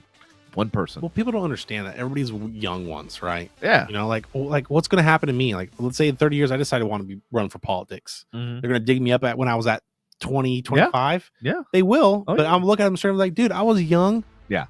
Dumb. Mm-hmm. And full of cum. Okay. That's what's going to happen. That's literally what I'm going to say. Is like, dude, I was a young dude. I'm a dude. What do you expect? The problem that I have with Trump is when somebody speaks, I don't listen to just the words but I listen beyond that. And like with him, it's always an attack. It's never like, to me, if you're going to talk to me, I didn't like that either. Come with solutions and don't come with me with problems. And that's like all the politicians. I'm like, never once have I heard, here's a solution. Like, here's what I'm going to do. Like, oh, I would have done better. Like, that's Trump's analogy, right? Oh, I would have done that better. I would have negotiated less to get our Evan Gershwitz, who was a news reporter for the Wall Street Journal, and like doing that trade swap. He's like, I would have done better, and it wouldn't have cost us as much, and yada yada. Like, I mean, I could believe that though, because he did prove a point when he was in for 4 years. He did a phenomenal job. He didn't release any prisoners, none. Well, so here's my argument with all this stuff, and I was there for one of the other prison exchange releases. You were there? Yeah, it was one of the Marines that was not the one that recent. There was another one. Okay. That Biden had released, and this guy. Were you there documenting it for journalism? Yeah. Okay, got it. I had press credentials and all that stuff, and I was there filming it, and I was actually outside. Reed, I forget his first, Trevor Reed, I think it is. I couldn't tell you. I'm only tracking the one. Okay, so that was it was a big, huge thing, and Biden was actually one of the ones that got him released. So that was one of the things. Like, could have been saving face though. Well, no, I mean, he's legitimate. I mean, obviously he did it again, so it's not like it was a one-time thing. I'm gonna be honest with you, I don't know enough about it to comment on it, but I'll definitely do some homework now. Yeah, dude, look it up, because this is not the first prisoner exchange. Obviously, actually, this is the third. Now that I think about it, because then you think about that girl who got the basketball player, the WNBA. She was Dyke or something like that. That everyone was freaking out about. I was like, yeah, they exchanged for a fucking serial No, one of the largest gun runners in the world. Fucked up on that one. Yeah, huge. But yeah, everybody was mad because it's like, oh, she's a gay basketball player. We should have done our men first. Yes, I understand the frustration. Yeah. But you're missing the point. It's still an American citizen. Yeah. You know what I mean? Yeah. She may, from what I've heard, she says, damn America, death to America too as well. Yeah, she's one of the people that took a knee and all that sort of stuff. You probably shouldn't do that as well, but that's the beauty about this country. You have a right to do so. Yeah, you have a right to be an asshole. But when you decide to go against I wouldn't say the hand that feeds you, but really takes care of you in the fame and fortune that you say that, oh, I am deprived of because of my skin and I'm gay. No, you're clearly not, because you're making millions as a female basketball player. Well, I would say millions, but she's almost there. She got a lot of publicity now after that release. Well, like that girl who God, I'm gonna totally I don't know enough about the WNBA, but that one girl who is the superstar. She's the Michael Jordan of the WNBA. The I forget her name. Oh, the tall black one? No, the white girl. No idea then.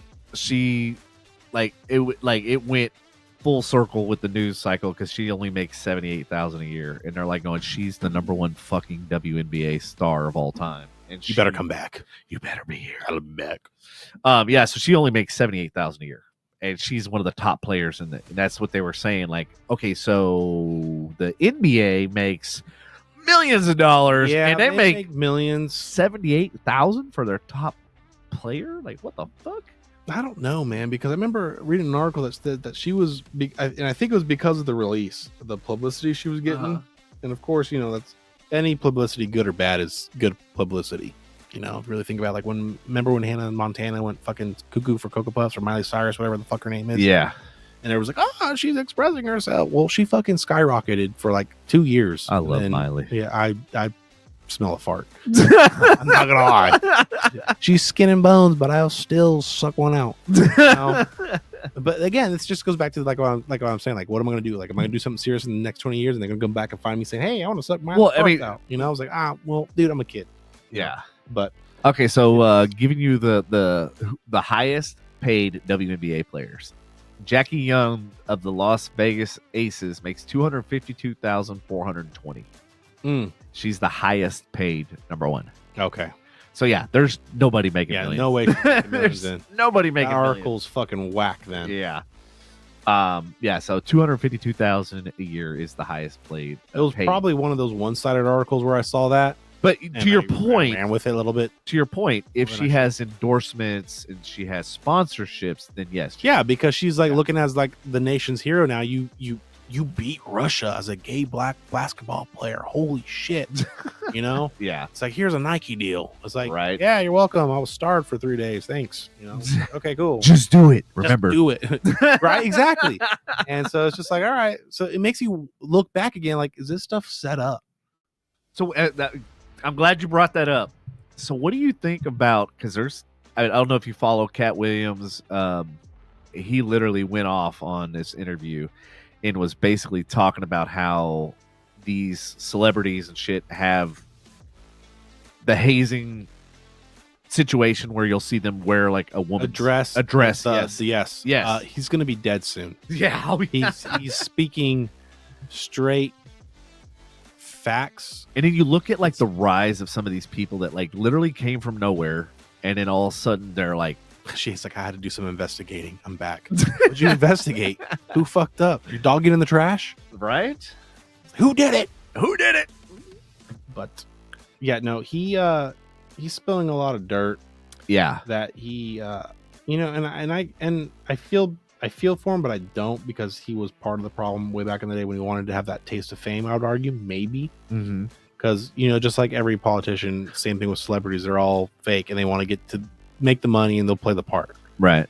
And well, actually, Ice Cube, if you go start watching some of his newest videos, he literally basically said almost identical, but he went into more detail, he started his own basically basketball league, right? Mm-hmm. But because of NBA and the power that they have and the influence they have, they're basically trying to run him out.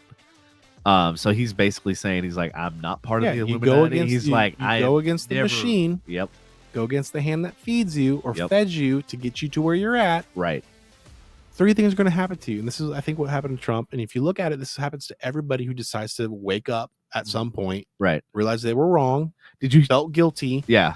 and then they want to try to fix their wrongs. But in reality, you can but can't do that. Not with the system or the machine. They'll ruin your name. Yeah. They'll try to put you in prison. Yep. And they'll try to kill you. Look at Julian Assange. Yeah. And so my dad and I had this argument. My dad's like, he's a fucking traitor. He's this, that. And I go, no. All he did was took information and he broadcast. He's a journalist. He should. He didn't His make job. up the information. He didn't. All he did was give the information a platform. Dude, and that's the scary part is I don't think people understand it. You have foreigners coming here saying, what are you guys doing? Yeah. You not see the writing on the wall? I left my country to come here to escape what's trying to come here. Yeah. It's in the Oval Office now. Well, and that's the problem is we, the people, we've given the government too much power. And I think I think the whole thing needs to be scrapped and then started from scratch. And I think there needs to be regulation on how many terms people and how many years people can There needs to serve. be term limits and age limits. And age limits. Yes. I'm like, Nancy there's Pelosi no should not fucking still be in there. And well, not only that, if you look at her, because I, obviously follow the trademark, like the stock markets. If you look at some of her trades and shit like that, you're like going, this bitch has insider information. She's got more stocks and owns more and makes more money than any of us. Like That should be illegal. Exactly. And I go, there's no fucking way that people that work for the government and are making, 100,000, 200,000 a year should be making hundreds of millions of dollars because they're in a position where they know what's going on in the companies. They know what's going on in the structures. They know companies that are going to fall apart. They know companies that are going to, launch a new product and their, sales are going to go exponentially. Yeah, I think the whole thing is fucking flawed and absolute power corrupts absolutely. And we've given Everybody. everybody. You name it, good or bad, it'll eventually get to you. And that's the thing that I don't think people understand is you got a lot of people that are like saying, when's the time to use the guns? When's the time to use the revolution? Yada, it's time. It's time. Yeah. But nobody wants to make the first move. Yeah. That's the problem. Mm-hmm. No, and that's. But even like, what is the first move?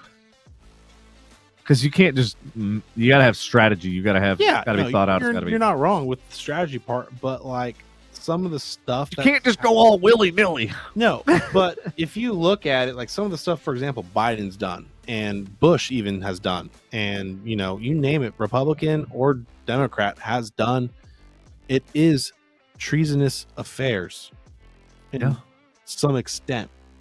And it's still saying in our great nation, our founding fathers says it should be executed publicly by hanging. Yeah. So what not been fixed yet? What about the whole invading the Capitol building? That's treasonous. There's no way you can dice that without being like you can. There's a lot of evidence going back towards that showing that it was peaceful. First and foremost. Second, they were let in. Plenty of video evidence. Hold on. Plenty of video evidence of people being let in by security, aka hidden FBI agents in the crowd. And then thirdly, the fact that they were told to go home and they went home, but you have same thing happening with Planned Parenthood. What? Planned Parenthood just raided the Capitol for abortion as well. The pro-abortion thing or something got signed saying. I haven't heard about this. Yeah, it was probably about a month ago. They did that along with Palestinian protesters. They did the same thing. Same thing about like gay rights, but they were being more fighting or I guess whatever it was. Okay, just FYI, when you make a case for something and you say other people did it too, doesn't make it right. Just so you No, I agree. That means doesn't make it right. 4 wrongs don't make a right. Just FYI. No, I agree.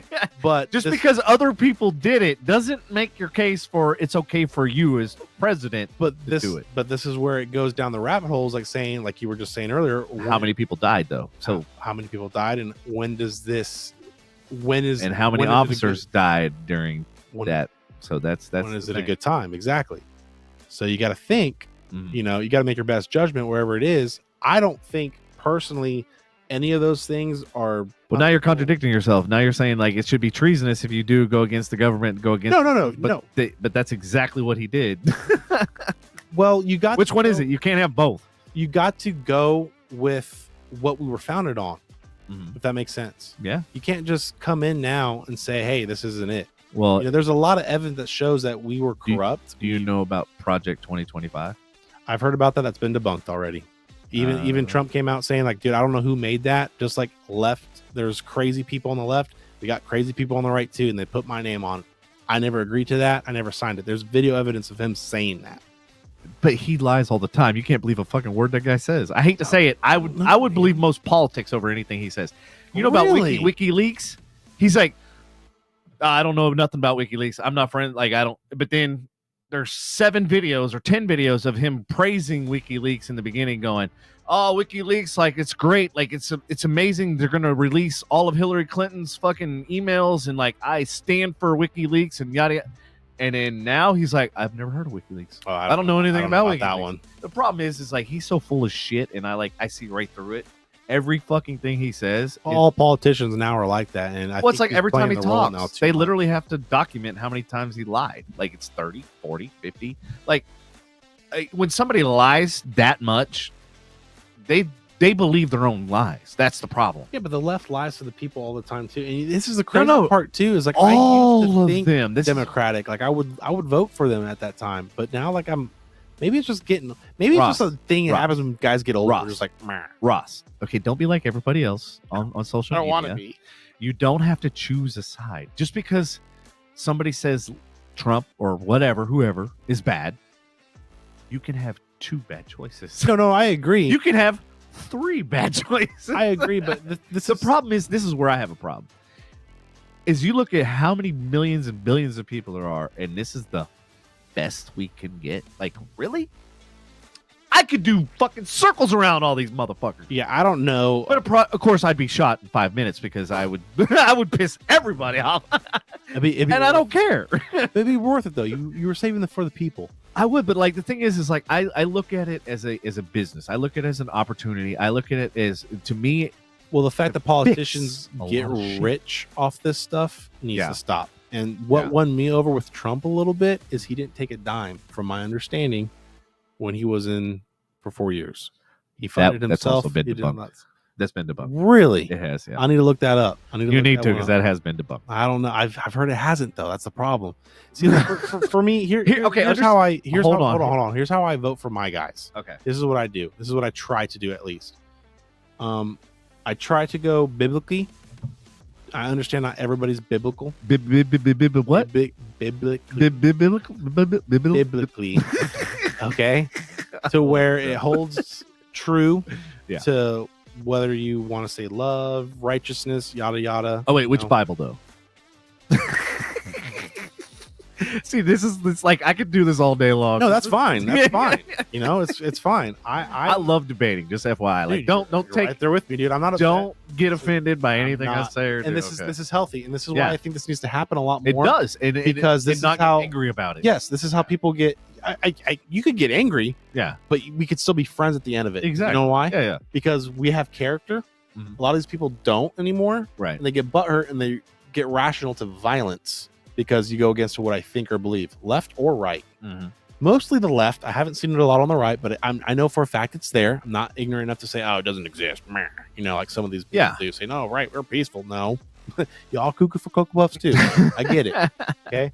But you gotta have these healthy debates, because once we stop talking and stop having these healthy debates, that's when I think as a nation we start becoming doomed, and that's when we're easier to be manipulated by the government or a foreign entity.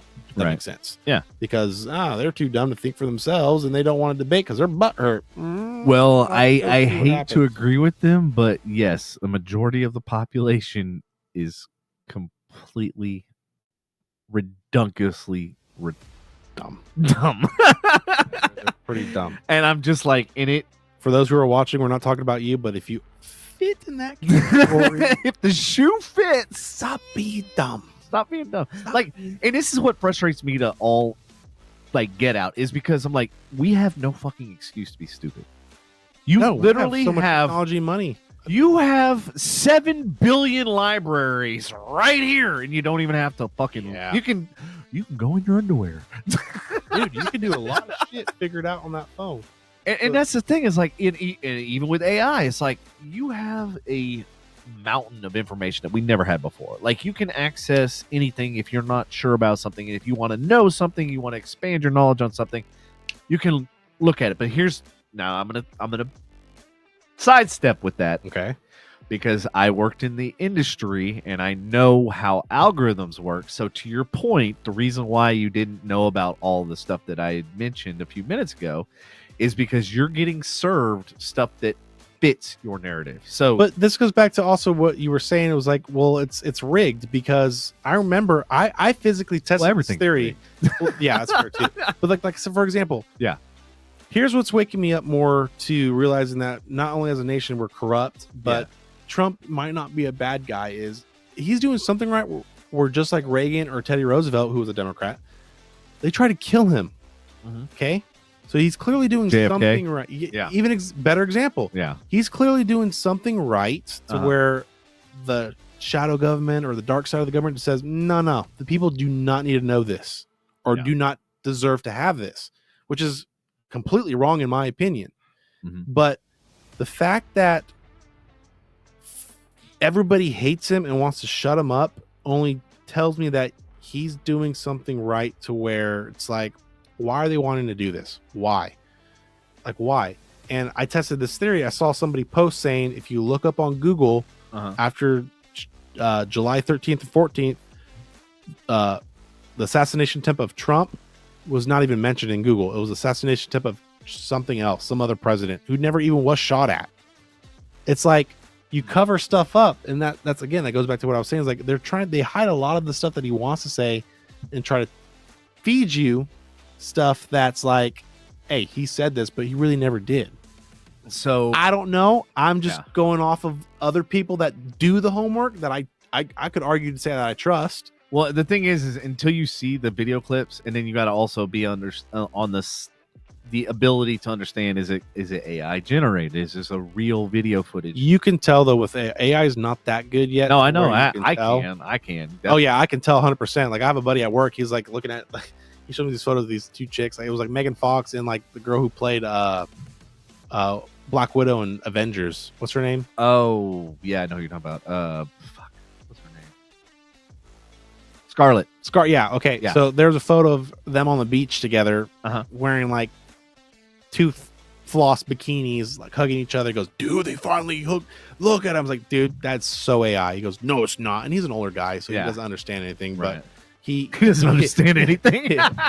So it's fucking like, old people. Yeah, you fucking suck. Revoke your licenses. You guys don't deserve to drive. That's another topic. But the photos were completely glossy. There's too much light reflection. It was too clean. I was like, dude, look at that. That is not natural. Right. That is not. He goes, nope. Them titties are real. I was like, no, dog. I mean, they might be, but real fake. Not in this photo. Yeah, exactly. Not in this photo. So it's crazy. And like if you look at some of the AI videos too of somebody else talking, you can tell because it's not syncing up correctly. It's not there yet. But although deep fakes it's getting there. And it's spooky. Yeah. Because who says that they can't use that on us saying, hey, you said this. Yep. You're now labeled. We as have video proof. Yeah. Everything needs evidence now in this country, right? Well, here's the fucked up. Here's the scary. Let's play this out. Can I have another drink before we get into this? Because this is getting me going. Oh God, I'm so go ahead, hard right now. I love it. No, and that's the thing is you think about it. We're giving them all of our information. We're giving them our biometric data whenever we use the phone. Yes. We're giving the facial recognition.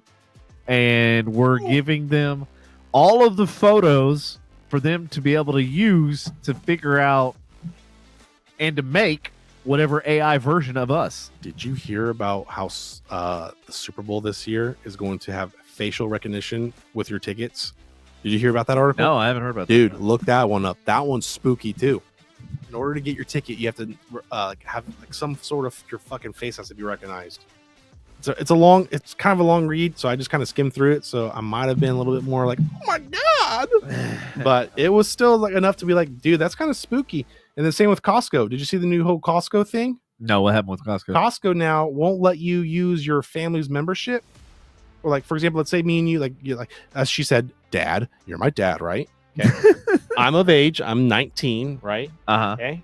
I'm considered an adult now. Therefore, I have to get my own membership. Right? Yeah. Well, Costco says, no, you're an adult. You got to do it now. You can't be under your dad anymore. So they now have you make your own stuff. You have to have a face recognition. You scan it. It matches it on the screen, whoever's at the door, and they let you in. I've never been to a Costco before, but if that fucking starts happening, that's spooky. And again, this goes back down the rabbit hole to those Christians out there with me. Okay. Revelations, the mark of the beast. No one's going to be able to buy or sell unless you take the mark. Okay. They won't even let you in the fucking building. This is what I tell everybody. These are and the devil is so good when it comes to this stuff. He's very sneaky. He's the master of manipulation and tricksters and lies. Okay. Yeah. And he tricks people to get, as my mom would always say it, he tricks people to the point where it's like you're like the frog. You're in the pot. Yep. You just turn on the heat and you don't even know you're cooking yet. Yep. To the point where you don't even recognize you're sinning anymore. Well, it goes back to almost the poison analogy too, where it's like you don't realize you're drinking the poison until all of a sudden you're sick. Yep. By then it's probably too late because it's already gone through your system. Yep. Yeah. 100%. Costco is fucking wilding. They're wilding out. I'm gonna still get a membership though because I want to see this. Not gonna lie. You know what's fucked up is I've had a Costco membership for like 4 years and I've yet to go in there one time. Really? My dad has a Sam's. I have a Sam's Club and I go there all the time. Yeah. I don't know. I'm like, I mean, I bought one thing there probably in the last 6 years and I've had a fucking Costco card for 4 years. And that's what I fear about before I do it. I feel like it's overrated. And in my thing too, it's overrated. And she's like, you're not missing anything. And the other thing is like, they're not convenient. Like whereas Sam's Club and stuff, it's always in an area that's convenient. I could go in and go out. Near the house. Or it's near a Walmart. Yeah. Or it's near other fucking establishments where Costco's like, we're going to go out here in a field. And I'm like going, but I'm never going to that field. Yeah, why? Like why? I'm not going to go. Why? I don't want to go all the way to fuck over there to save 5 cents on my gas. Fuck that. I'll use my gas buddy card and go fucking wherever I want and get 20 cents off a gallon. Well, that's the thing too, is like people don't understand how to like use these cards, these rebates, or these fucking percentages for the quarter. And they're just hurting themselves, dude. Like I took a Dave Ramsey class and dude's phenomenal. He helped me save thousands of dollars. But that's why you're a penny pitcher. I get it now. I'm a Jew. I'm sorry. I'm joking, people who are Jewish out there. But I will pick up a penny if I see it on the ground. I was at the racetrack the other day and I was buying like the fucking breakfast sandwich. It was like the double decker or whatever the fuck it's called. And there was like 3 pennies that this Latino guy dropped in front. And he was like, whatever. And I'm like, I'm not ashamed to pick that shit up. That'll add up in the future, dog. It's a fucking drink right there, homie. So, the Sun one in South Lake is fucking insane every day. Yeah, I didn't even know there was one over here. At South Lake. There's one. Oh, where were we at right now? This is Louisville. There's one in Louisville, but it's like right off of 121. It's on the other side. Yeah, that's behind the BJ's, right? Yeah. That's and like I never go to that area. I never go to that little corner. Like I'm always either up on that ramp 121 to go towards Arlington or wherever, or to go towards Frisco. So I'm like I'm never in that little corridor. So I'm like. Doesn't work out. It doesn't work out for me. Cancel your shit, dog. Save some money. I don't know how much it charges, but it's like $60 a year or something like that. Yeah. But yeah, I think I just let it lapse because I was like, dude, I never fucking use that thing. But my Sam's Club, as soon as you cancel it, you're like, I need to fucking go to Costco. Fuck. Well, the whole fucked up thing is it happens all the time. I needed one of those battery backups, for like computers and shit. Yeah. Because I have like all of this technical shit here. So I was like, I need this stuff to operate on a battery, especially the internet, in case power goes out, I still have internet. Because things like security camera, thermostat, all that shit runs obviously on internet. And if you don't have internet, you don't got any of that shit. Yeah. So that was one of the main reasons why I renewed my Costco card. And then I get in and I ask him, I say, hey, where's this battery thing that you have on sale? Oh, we're out of it. And I'm Thanks, like, dude. Yeah, I'm like, I just paid $60 for a fucking membership so that I could save $20 on this fucking battery backup. But I needed That's the nature of the beast, dog. I needed like 3 or 4 of them, so it was like it was gonna basically pay for itself. But Miss Molly, you're not wrong. This room is legit. yeah, Andy, my buddy, comes over here. He's like, dude, you're fucking keeping the power company in business. Oh, you alone. Just right now, keep the grid going, dog. Good job. Keeping that grid alive. Keep it doing. Keep it going. But it's weird how they want to get you, but then when they get you, they're like, sorry, dude. Sorry like, about your luck. Yeah. And like I would go back to what I was saying, like Dave Ramsey, like I learned a lot from him. I was able to save a lot of money. However, I do not agree with his credit card stuff. What about? He thinks credit cards are from the devil himself, pretty much. Like he hates them, he cuts them up. I never ever. Yeah, I like them because of the points you can get from them and the rewards and the quarterly bonuses, depending on what card it is. However, not everybody should have a credit card. Well, okay, so smart people do not go crazy on credit cards. Well, they don't get credit cards because they have a firm belief if you can't afford it, you don't need to be buying it. And rich people know that if you can afford it twice, then you can buy it. I've heard that, buy it twice, but I haven't heard rich people credit card. I've seen a lot of rich people use credit cards for credit. Most rich people don't need credit because they're. I couldn't name one. Name one. Name them. Yes, Molly. We know somebody near and dear that lives off of credit cards and shit. And like, I don't own a credit card. I've never owned. I've owned like 1 or 2, but I am a firm believer in no sir. Like, I don't like debt. Period. No, I'm right there with you, dog. So like, the only debt that I have like right now is the house, and then I'm still paying on the Mercedes. But Ramsey says that's good debt. Anything with house and property is good debt. Right. So that's fine. But car, not so good. much. Not so much. But all the other ones are paid off, and like I've got the titles and all that sort of shit. Well, I still need to get the titles.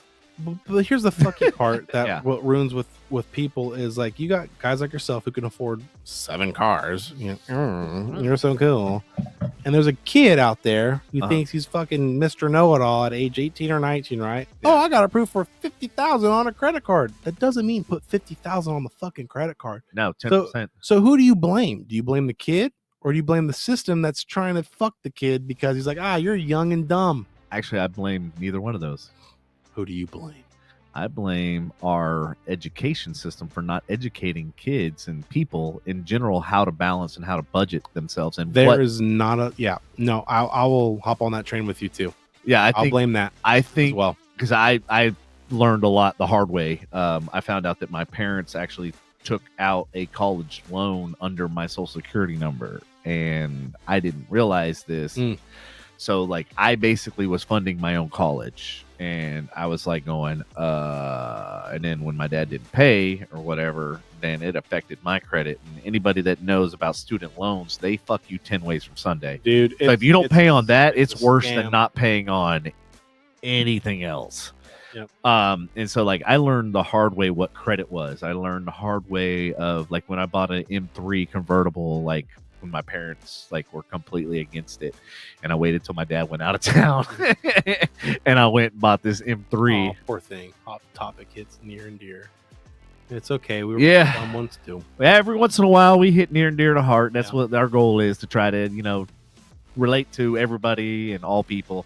But yeah, my firm belief is if you can't afford it, obviously twice, then you should be buying it. Well, my logic that helped me out quite a bit as well is that mentality as well. I've heard that too. But if you have enough to put at least half of it down right now, you'll be fine next pay period.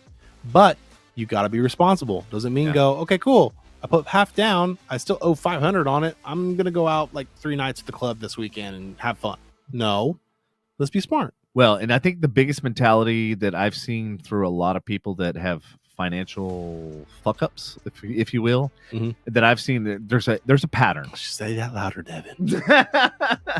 There's a problem that I see. No, it's what I call financial fuck-ups, and that's people that are cashing checks that have never been written. And what I mean by that is they think in their head, I'm getting paid next Friday, and they know in their head that they're going to get let's say $3,000 for that paycheck or whatever.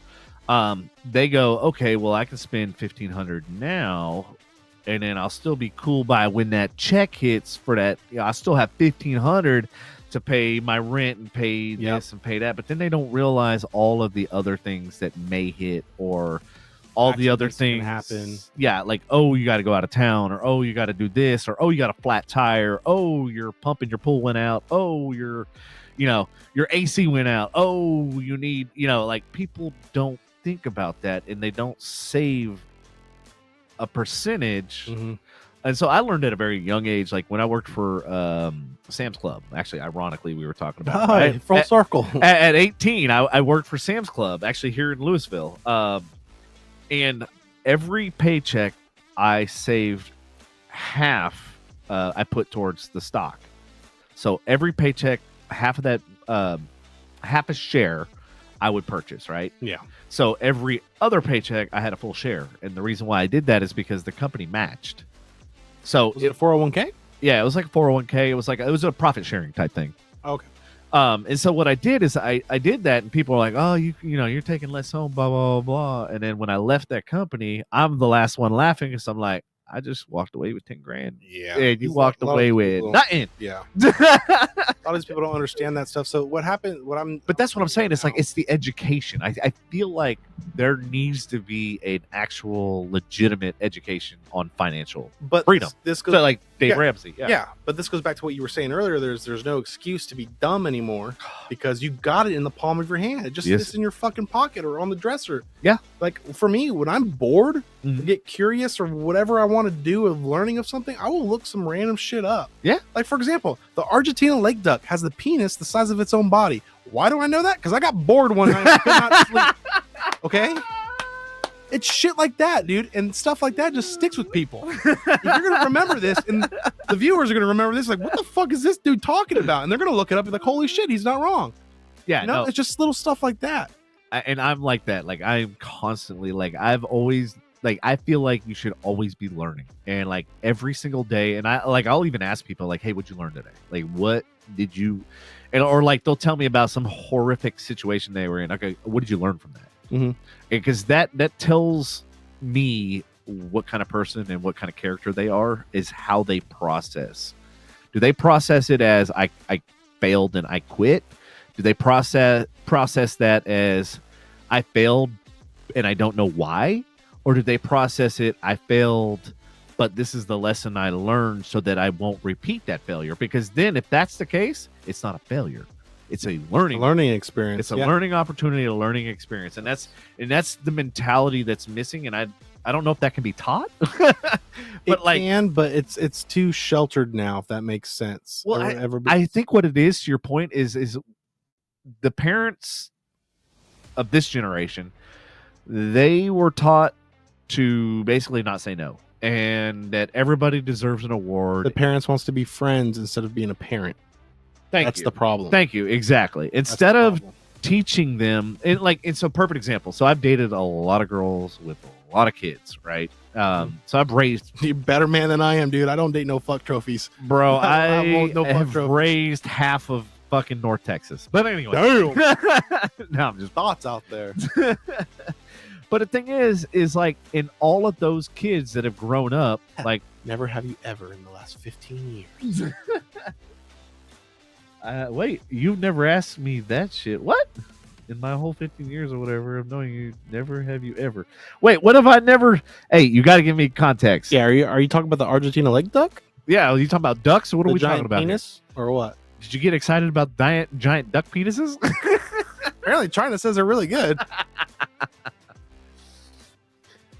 Oh man. The fact that we don't get flagged is crazy sometimes. Oh, I know. I love it. I do too. And the best thing I love is that the fact we're called the FU podcast, and literally the FU is in the logo. And it's like, we've 3 years still flying under the radar. Stop it. Stop it. But dude, so going back to what you were saying, it does go back to the system and the parenting, and again, stop being friends, and they wanted like I was saying, like everybody wants to be friends instead of parents now these days. but I do believe at the same time is people, these younger kids don't fear authority, whether it's kids or parents, and then it escalates to school teachers, and then law enforcement, and then this is why you have, I hate to say it, the African American community all shot up all the time. Wait, all shot up? What do you mean? Like shot up heroin? No, shot up with the cops and stuff. They don't know how to listen. The absence of parenting, the absence of a father figure. And it goes back to, again, the system, because I believe the system wants to keep them low. And that you can't do that. You just can't, just because it's the party that calls out racism is the one that's really racist still. If that makes sense, because they just want the vote. And then after that, it's like, back burner for the next 4 years. And this goes back to what I was talking about earlier. It's like, I will believe politicians and stuff when they actually start presenting solutions. Like, to me, present a business plan, because I'm business minded. Like, tell me, this is what I'm going to do, and this is how I'm going to do it. Don't tell me you're going to build a wall, and don't tell me you're going to fix immigration without telling me how, who, what, when, where, how, and the best one, why. Why are you going to fix it? Because is it going to benefit you politically? Is it going to benefit you monetarily? Is like, well, you got to admit, we do have a border problem. Oh yeah, of course, 100%. Of course. And Trump has provided all those questions or answers to those questions. But here's what I think. Are you the fucking spokesperson for Trump? No. Are you sure? I'm positive. I'm gonna check your underwear later. It's fucking Trump underwear. Stop! It's a thong. Don't look. GT all over it. Spells Trump on the G-string spot. False. That's a good one. But damn it, dude! I forgot what I was gonna say now after that one. That was a good one. Got him. Timestamp. Yeah, right. Remember this one. He's proven that he can do what he wanted to say, right, and do. But I don't think, and this goes back to what my mom says, because my mom asked the question. Well, he said he was going to drain the swamp. He was going to do this, and this. Why didn't he do it? Yeah. Well, here's my theory after reading some articles and all that stuff, and other people have kind of came to the same conclusion. I don't think he realized how much he bit off before he could chew it. I think he went in there with the correct mentality, thinking, I'm going to do this, and then realized, holy shit, there are family members, friends that I will have to fuck over if I do this, that might fuck me over if I do this. I'm going to try. And you know why? And then he realized he couldn't do it because it was too big. You know why? I think it can. You know why he failed? No, don't start this shit. Oh, I will. Come on. I've already answered this question about 10 minutes ago. Why do you think he failed? Because he had no business plan. He had no plan. Plans don't fail. Oh, he had a plan. Hold on. Plans don't fail. People fail. He failed. Yeah. No. He didn't. What was his plan? I don't think he failed. Tell me his plan. I think the people that he relied on. You failed. are his ally. Like, you're his. I'm not his ally. His plan was to just get the dirt off. Like, for example, perfect example. What was his plan? Walk me through this plan. I don't know it. Damn it! I don't know it. That's my point. I'm not speaking on. Nobody knows. That's my. But you got a bunch of witnesses and other people that know, brother. Get the popcorn. It's gonna get real. Oh yeah, get that popcorn out, y'all. you got a bunch of people that were not even on his side coming on his side saying, "Dude, no, this is the plan. This is what was gonna happen." Yada yada. Right? They can't be at liberty to discuss it, which I get it. Hush hush, secret stuff. But I think what happened was he had a plan, and the people that were in that plan did not want to follow through with it, so he couldn't trust them. You know what I mean? But here's the thing. It's like me and you having a plan. If you make your plan public, there's nobody that's gonna... You're gonna have more people on board because you have an actual fucking plan. The people, but not the people who have the power to change anything, like politicians. Let me ask you this. Have you ever been in development cycle? Have you ever launched a product? Have you ever launched any type of... or worked with a company that launched something? I have not, no. Okay, the reason why, because I'm retarded. No. You'll have a very different perspective because you'll understand. It's one thing to come up with an idea. It's one thing to say something, right? Like, I'm going to make a very bold statement. But if you don't have the knowledge and the wherewithal on how to execute that plan, and no, granted, I've worked for some of the biggest companies, that one of which had Ron Johnson, who came from Apple, which is a very successful company. And he came into another company that I worked for, and he came in with all these ambitious ideas and everything. But the thing was, he didn't know how to execute. To my cooks in the kitchen, the plans never get done. No, it's because they don't speak English. They don't understand. That's why they can't get anything done. I'm sorry, that was bad. I'm sorry. So this is what happens. This is the stuff. I'm too witty coming back, and it gets me in trouble. Nah, it never gets it gets me in trouble. It gets me in trouble. But no, the plan, but who are you to say that I have to share my plan with you? You know? Well, why do we demand our fucking president to share our plan with us? Because otherwise I'm not going to believe you. Otherwise you're not wrong. I blowing agree with that. smoke up everybody's ass, and all you have is ideas with no way to implement. So that's the key. Is if you have ideas, that's great, but if you have no ways to implement and execute, and you can't verbalize what that execution process is, you're never going to get in alignment. But you're never going to, because here's the thing. If he had a plan to, let's fix homeless, right? Mm-hmm. Now, all of a sudden, he can go to all of his rich buddies, and he can go to like Mr. Beast or whatever that's already trying. Ooh, did you hear what happened to him? Oh, yeah. Well, we'll get it. Holy shit. We'll get into that rabbit hole because I had a feeling, because I kind of new to following Mr. Beast. I like his philanthropy. I think he got, and this is just coming from me because I've been in his shoes. Mm-hmm. I think he got too big too fast. He didn't have he did not have the foundation in place. He did not have the correct people in place. Well, this goes back to loyalty too. Yeah. Well, there are a lot of people out there that don't have the same loyalty that me and you would have. Right. You know, and God forbid this never happens, but I know for a fact for me, I can't speak for you, but I trust you enough to say that I don't think you would do this to me. Right. If someone says, hey, I'll give you $1 billion, throw Devin on the bus. Fuck you, dude. Yeah. I ain't going to do that. Yeah. It's not going to happen. Because you know why? I can't take it with me when I'm dead and gone. Right. But I can still live on with the memory through you or through other people, how they would see us. You know what I mean? Well, and that mentality and what you just said right there is so powerful. And like that, I think that's a majority of what's wrong with even political and a lot of people. They don't think like that. Is they're so money hungry that they will rob, pillage. It's not our word just to get ahead. It's not only that, it's just selfishness. It's like, what can I do to get ahead against my fellow man? Yeah. It's like, why do we got to get ahead of each other? You know, your story is different from my story, just like my story is different from your story. And so, like, to your perfect example, I've realized, like, now in my older age that all the stuff that used to, like, good night, Miss Molly. I hope you come back. We might be up still. Hi, Molly. You launched a site. I would like to see that. I'll holla at you offline after a while. OnlyFans.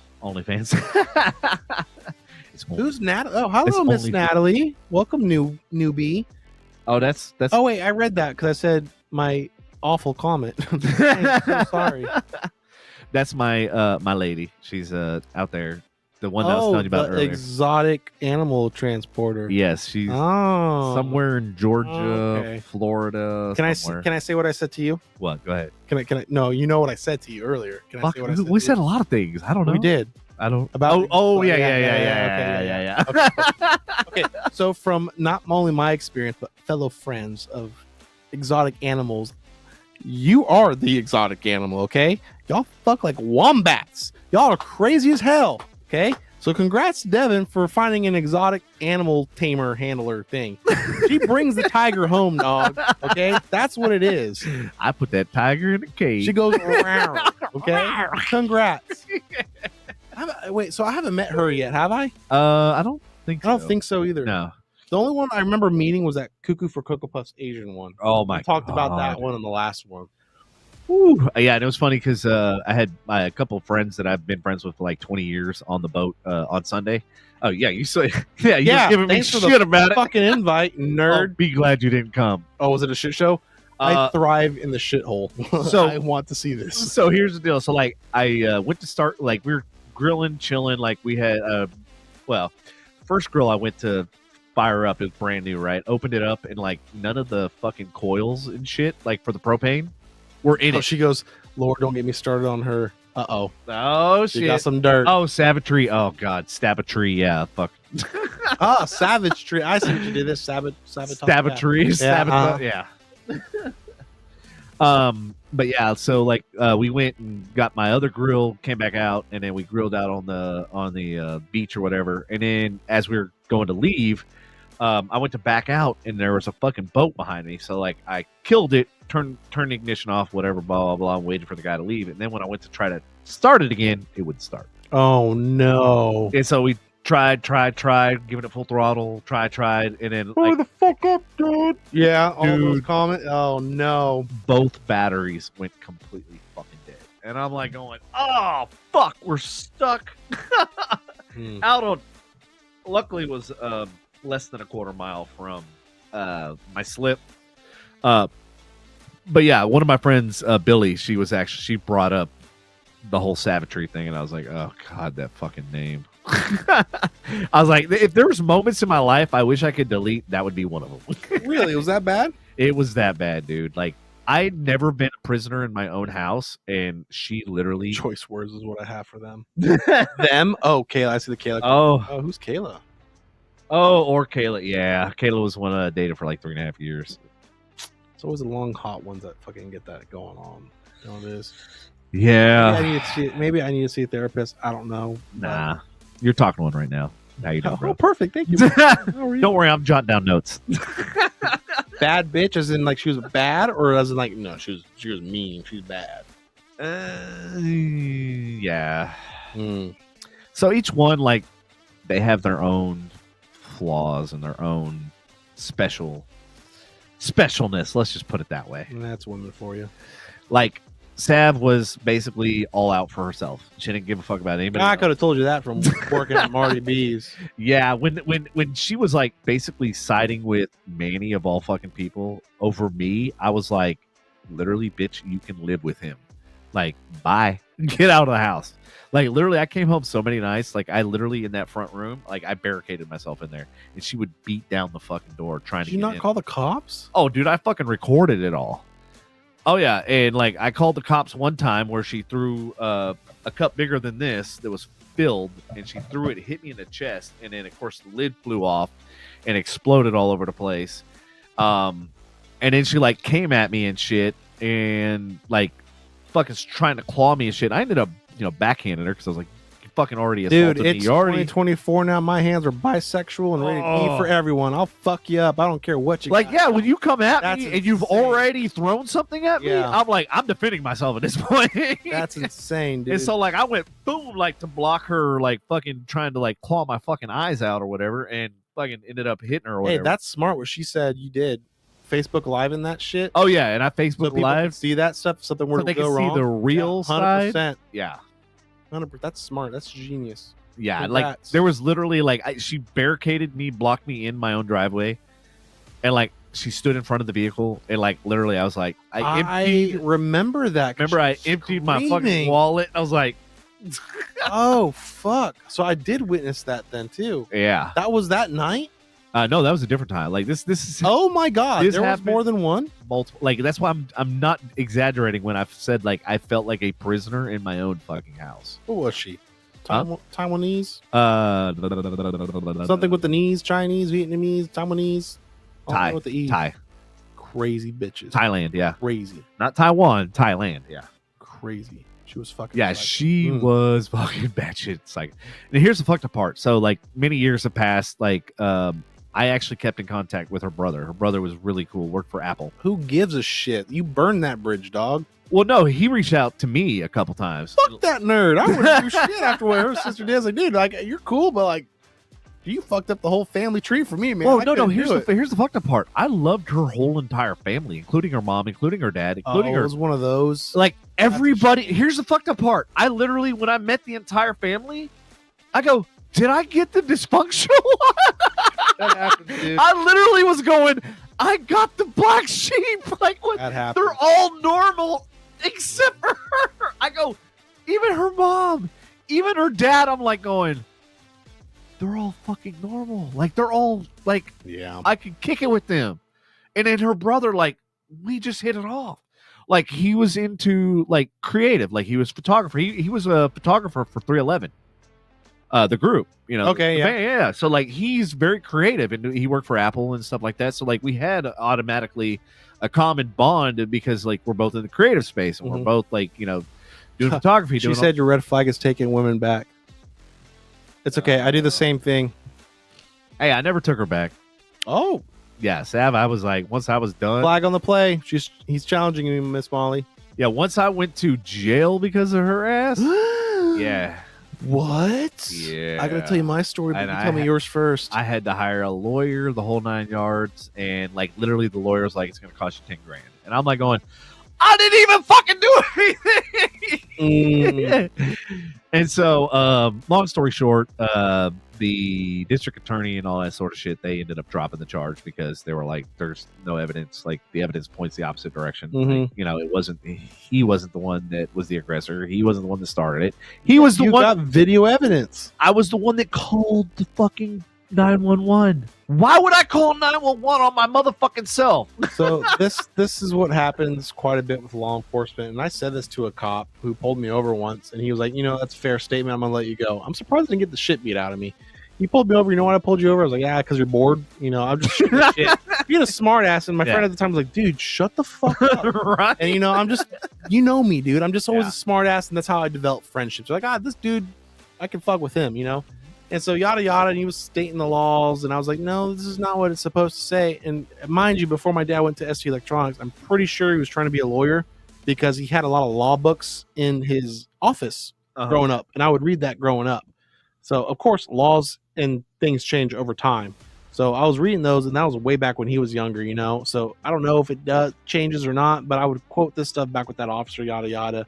And he goes, well, why are you always questioning? It's like, because your job is to enforce the law, not know the law. Therefore, you are failing at your job because you don't know it. So therefore, how can you enforce it? And he kind of paused and looked at me, and adrenaline's going to this point. I was like, yeah, I fucking got you, dude. And I'm like, oh my God, he's going to pull me out of the car, you know? He's going to pull me out and beat my ass. Yeah, and my buddy's looking at me like, you stupid motherfucker. I was like, and he goes, you know what? That's fair. And I'm going to go home and do homework now from that. But here's your warning. Don't do this again. Have a good day. I was like, oh my God, I survived. I was very surprised about that. But Molly, you throwing shade over there? Anyway, go ahead. Hoping someone would laugh at that comment. Oh, I didn't see it. I'm sorry. Which comment? One of how many, or the? I could name a few, but I'll keep it to myself. She said, "Oh yeah, one out of how many?" Ooh, some dirt. No, I mean I'm really good at a lot of things. One thing I will be very aware of and cognizant of is I suck at picking my partner. And you know what? And I finally come like, you gotta like you reflect as you get older. You'll do this too. And I've made the same mistake, and this is what I will tell my friends now that are younger. I'm like, hey, it ain't golden, dude. Nor will it ever be golden. Respect yourself more, man. Women, and see, that's the thing is too, and my aunt is a great example of this. Mm-hmm. She loves to have power. However, she likes to test the boundaries, and she wants to find a man who will not let her have those said power trips or boundaries. He sets the tone. So she's a toddler. That's what toddlers do. Yeah, no. They see what they can get away with, and then they know their boundaries. I'm not going to throw shit on my aunt. I don't know how she is now, but I remember her telling me that back when I first started dating. Right. You know, and sometimes people can't help that stuff. You know. Yeah. And I get that, but now women either two things they want to have happen. They want to either be dominated or they want to be the dominee. If that's the dominant, is that the word? Look that up, chat. I don't know. Point is they either want to be in control or they want to be controlled. Right. And as crazy as it sounds, or misogynistic as it sounds, women out there, no matter what social media says, they need a man to lead, to take hold of the relationship, whether it's financially, physically, spiritually, mentally, you name it. Our job is to lead. Well, it doesn't mean put the woman on the back burner like, I'm not going to listen to you because you got a punani. No. I'm going to consider your thoughts, consider your judgment, consider your opinion. And then throw it all in the garbage. And then throw it away. Yeah, exactly. Then wad it up. And then wad it up and like, you stupid bitch, go cook me a sandwich. How dare you forget your place, peasant? I'm kidding. And, but no, we're supposed to, take them seriously. So what about like the girls that like they want to change, like they want to fix you, right? And this is the problem that I run into, because girls, like, they like the fact that they can fix their man, right? Like they feel like a sense of accomplishment that they were able to fix their man.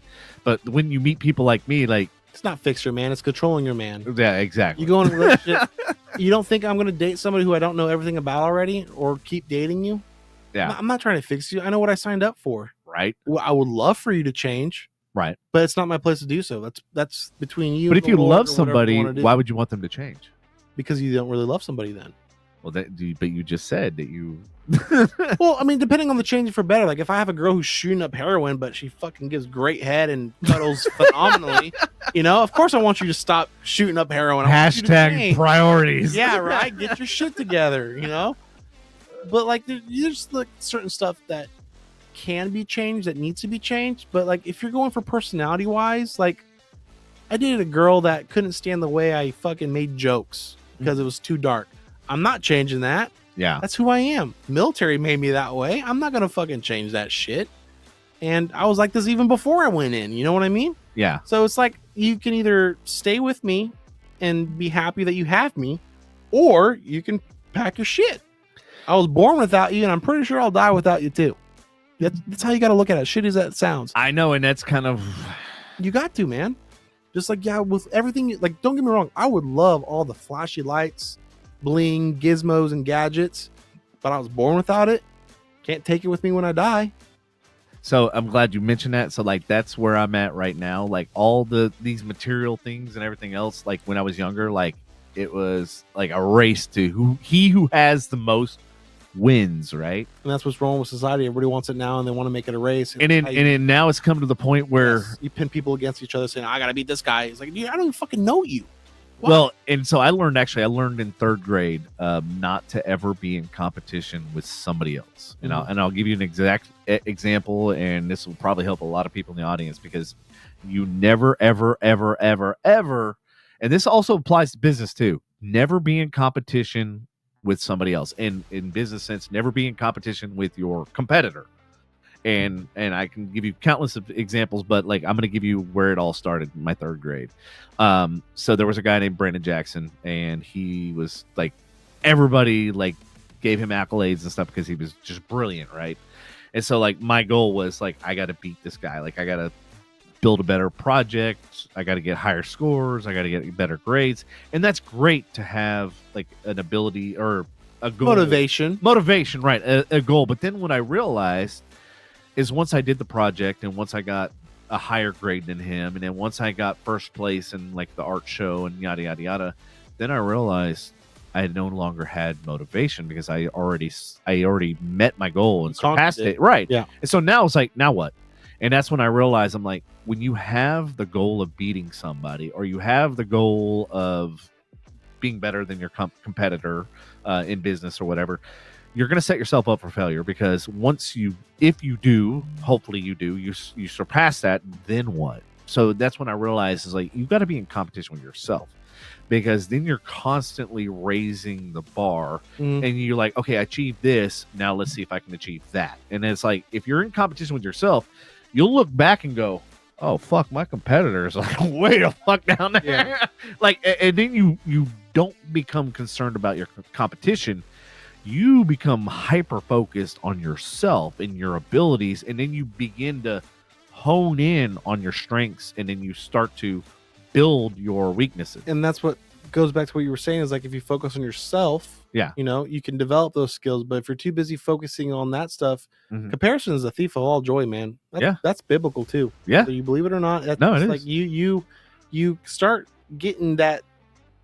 So I call it lustful desires. Lust doesn't have to always be sexual. You know what I mean? Yeah. Lust could be like, I'm fawning over or loving the idea that this could be me, or you know what I mean? Yeah. It's different aspects. Like, I'm jealous that you have this and I don't. Right.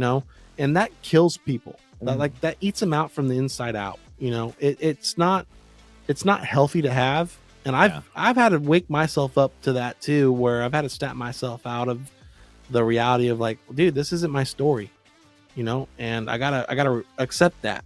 It's a hard pill to swallow sometimes, right? But in reality, is like, the end of the day is like, dude, You bleed red just like I do. You're gonna die just like I do. Can you take that with you? No. Okay, then what are you doing on this world to make a difference or be spiritually inclined or mentally or physically? Where's your peace at?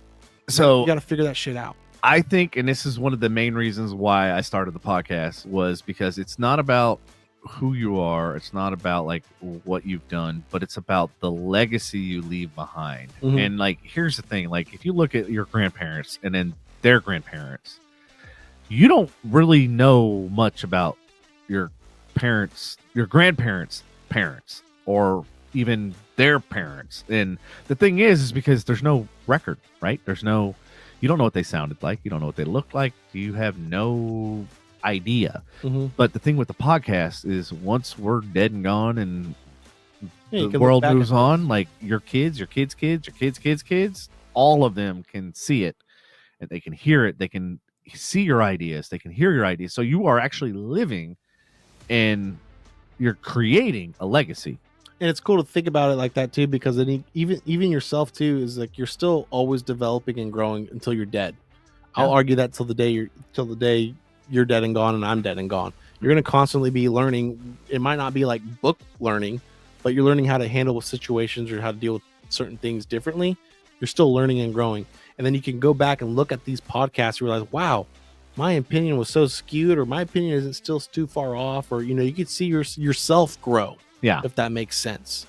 And that's something that's pretty cool to look back on. That's why I've always fawned over the doing a podcast or having my own setup, because I never thought like this when I was, dude, you saw me when I was a bartender, or you're not even a bartender, server when I worked with you. I was just a goofy kid. I was trying to bust a nut 24/7 all the time, I didn't give a shit about politics. I didn't give a shit about whatever it is. I meant about having fun, going out and just relaxing and hanging out with the guys. And if Punani came, Yeah. But it's just like you grow up, Yeah. And at the end of the day, it's like when you grow up, you realize like this is who I'm going to be and this is who I want to like learn, or this is what I want to pass on to whoever's willing to listen and accept it, Right. She laughing at that I said I was going to bust a nut.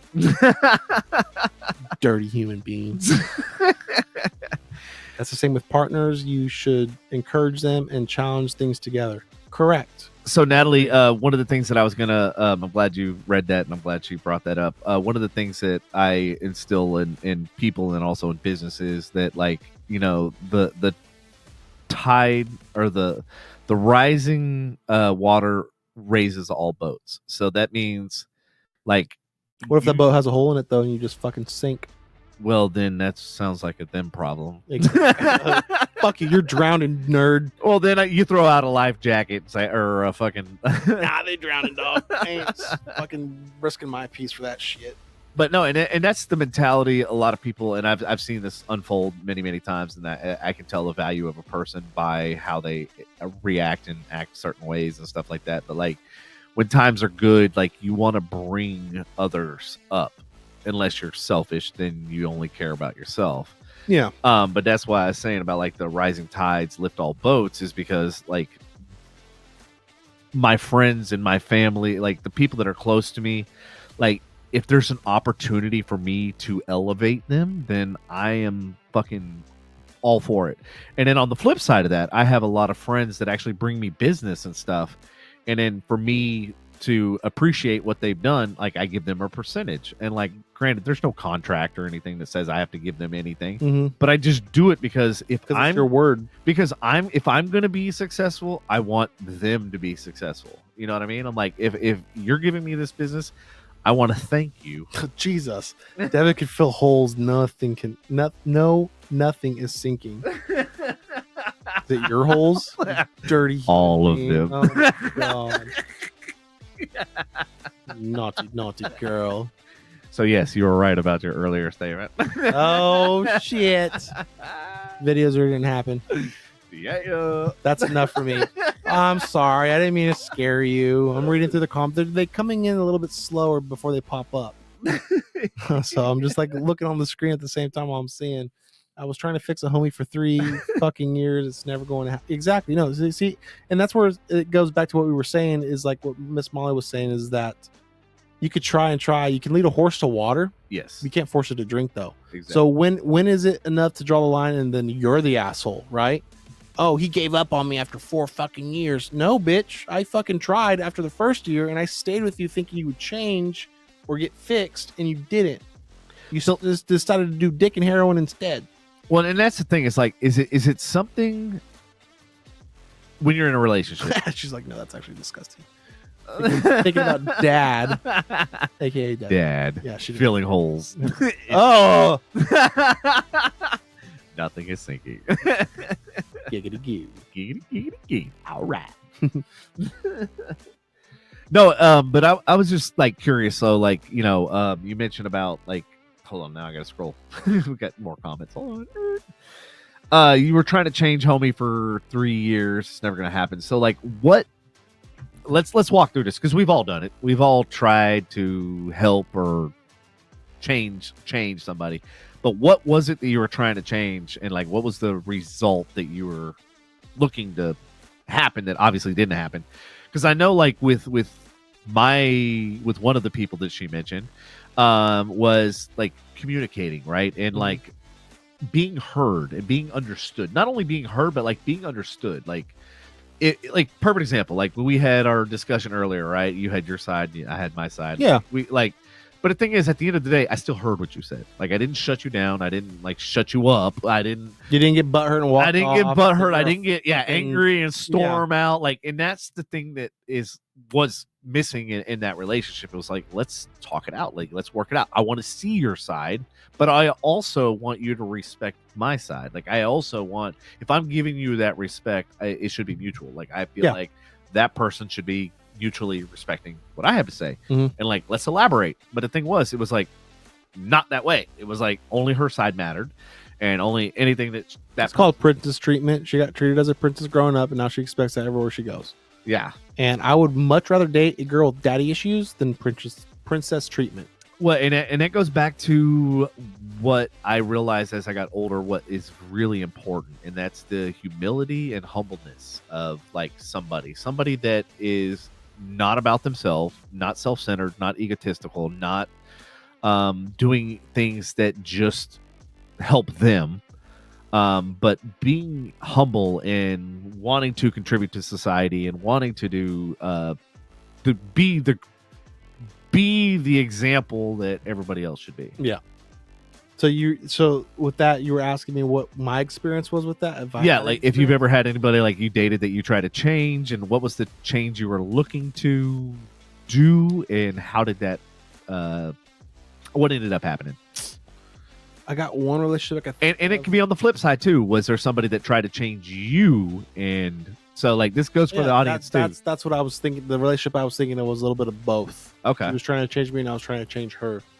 So let's talk about that, because that's a good dichotomy. It's really interesting. This girl still means well, but I think she was also young and dumb. This out of names, I won't name her name out of respect. Yeah, names aren't fucking Megan. Okay. It's always a fucking Megan. Yeah, her name is actually Megan. I'm not gonna say her last name so people don't creep on her. Yeah. But we were going through a rough patch, and I brought her flowers to her dorm at UNT. This bitch called the cops on me for bringing her flowers, trying to be a gentleman. Wow. Mm-hmm. I was never so confused and angry and sad at the same time. It was really weird because, like, don't bitches in the movies, they love this shit. I'm wrong. Come back, yada yada. No, this bitch called the cops on me, and she said, "Oh, it was the front desk." Yeah. Well, in her defense, it could have been, maybe. I wasn't there, but what happened was, I think her name was Amy. I can't remember. Her friend, her sorority sister that was there at that time, was working at the front desk and was able to unlock her room for me so I could put the flowers on her bed or some shit like that. Well, it never even got to that point. Somehow the word got out, and they just said, "Fuck this, dude. I'm calling the cops." I was like, dude, I'm fucking nothing but skin and bone at that time. Like, what am I going to do? I ain't going to do fucking shit, And the cops walked me off the premises, and they said, "Hey, you're being charged with trespassing." They trespassed you. Yeah, they trespassed. Criminal trespassing. Yeah, they sent it in the mail. This was at UNT, by the way. fuck UNT because you guys are liberal fucks. I hate that. Okay. Yeah. And you guys are dirty now. Fry Street used to be cool. Now it's where the losers go. Don't be a loser. Okay. Fuck Fry Street. And so they sent it in the mail. And my mom hid it from my dad because she found it. She thought I beat somebody up because she knew me like how you know me. I'll still fight somebody. And she knew I was going to the bars and stuff like that. And I would be in trouble every now and then, but it was nothing crazy. And she's like, who the fuck did you fuck up? She didn't say it like that, but she said it like, who'd you beat up? I was like, I didn't beat up nobody. I got nothing. I was never there. You know, at the time I was embarrassed, you know, because like I didn't want to tell her like, oh, I was being a fucking sweetheart. So, you know, it's funny you mentioned that. So, like, I actually had this conversation with Natalie not too long ago. I go, every time I've done something nice and, like, gone out of my way for somebody, to your point, like you just did, right? It always, I'm talking almost 100% backfires. So, like, when I hear, like, what you just said, I'm like, do you understand, like, as a man, when every time you go out of your way to do something nice and go out of your way to be different than the next guy and it backfires, it makes you not want to do it. It makes you cold-hearted. And this it sucks. And what's sad is it's a vicious cycle and you have to break the traditional curses or the vicious cycle. Don't let it affect you. You know what I mean? Because we create hoes by being men who want to fuck all the time. And then women create heartbreakers because we got our hearts broken because they didn't want nothing to do with the nice guy and they wanted to fuck the dude who was being an asshole to create hoes. It's a vicious cycle, dude. Yeah. We were both in the wrong. And it's just, where do we draw the line and who's going to be man enough or woman enough to say, you know what? It's not going to be me. I'm going to stop it here. Yeah. And I could sleep at night. Right. You know? So, you know, being a young, dumb kid at that time, I was fucking devastated. I was like, oh, this bitch broke my heart, you know? And it was bad. I was at Marty's at that time, too. I was fucking sad, dude. I was fucking depressed. I was doing shit I shouldn't be doing. Cocaine. And, dude, it was fucking crazy. You got a lot of it. Man, I heard when Manny was there. Yeah, it was bad, dude. It was bad. I heard that there was like bus boys and shit that like wouldn't even work. Like their parents wouldn't even let them work at Marty's because of the drugs. Goes back to parenting, dude. You got bus boys there that then parents knew they were on that shit. They were just like, we shouldn't work today. No, I beat the shit out of my kid. Yeah, you know? fuck yeah. At least tell me so we can share. I don't know, you know. But it's so she called the cops on me after that, and she still claims to this very day that I've never called the cops. Whatever, you're nowhere until hell freezes over. You were never convincing me you did that because you were sucking dick on the side. I guarantee. Alpha fees, all y'all are hoes. Thank you for your business, but all y'all are hoes. Every single one of them, dude. A wiener has been in or on around them. I promise you. Don't waste your time. If you are in college right now and you're seeing this and you think you see an alpha fee and she's like, oh, she's precious, I'm such a saint. No, she's been filled like a fucking Twinkie. Don't do it, dog. Okay, it's bad. And that's the problem, is I was settling for shit, and it was a constant lie in that relationship, with whether it's I was lying to her trying to be the man she wanted me to be, or her lying to me trying to be the woman that I wanted her to be. But it was never like that. You know what I mean? So I'm going to tie everything that we've talked about so far all together. Butt stuff. Listen to this. So I'm going to tie the government, I'm going to tie the relationships, and I'm going to tie the police, and I'm going to tie everything and make it go all it wouldn't be full circle. Surprising if I was being spied on already too by that time, because that's when I was like in my wake up stages of government. I'm going to sign up and see if it's really like this. Well, it all goes to accountability, and that's what is the fundamental thing that is missing from parents, from kids, from adults, to government, to police, to every facet. Is nobody wants to be accountable for their actions. Oh yeah, and to me, like if somebody comes up to me and tells me they're sorry, doesn't mean shit to me. But if they come to me and tell me I'm sorry for X, Y, and Z. Here's what, explained it instead of just saying sorry. And then also says, and this is how I'm going to course correct, or this is how I'm going to pivot and fix the situation. That to me speaks volumes, because it shows that not only do you recognize that there was an issue, but now you've offered a solution to the problem, which tells me you've thought not only about the issue, but how to resolve the issue. And I go, that's one of the fundamental things that's missing from a lot of people, female, male, police, government. Like, the thing is like, just be accountable for your shit and like own up to it. And then if you do fuck up, offer a solution. And that's what would fuck a lot of people up, especially men in today's time, is men can't say no. And we are... Oh, man, I'm really good at it. No, I thought so. I was too. But if you got yourself like a busty blonde and brunette saying, hey, I'm sorry, let me suck it for you real quick. You're like, am I really that mad? I don't think so. You know? And that was my problem with her, is she was a young college fucking student. I was right there with her at NCTC. And we were just fucking horn dogs. We really were. And every time we got in a fight, we wouldn't talk for like a day. And then the next day it was like passionate. Pound town. Dude, it really was. And it's like, all right, we're back to square one. We didn't really learn. We didn't grow.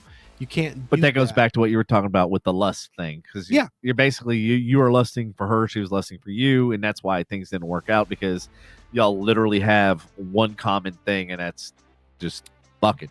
Well, I think what happened with us was we fell in love with the idea of how we wanted stuff to work out, right? But not the person.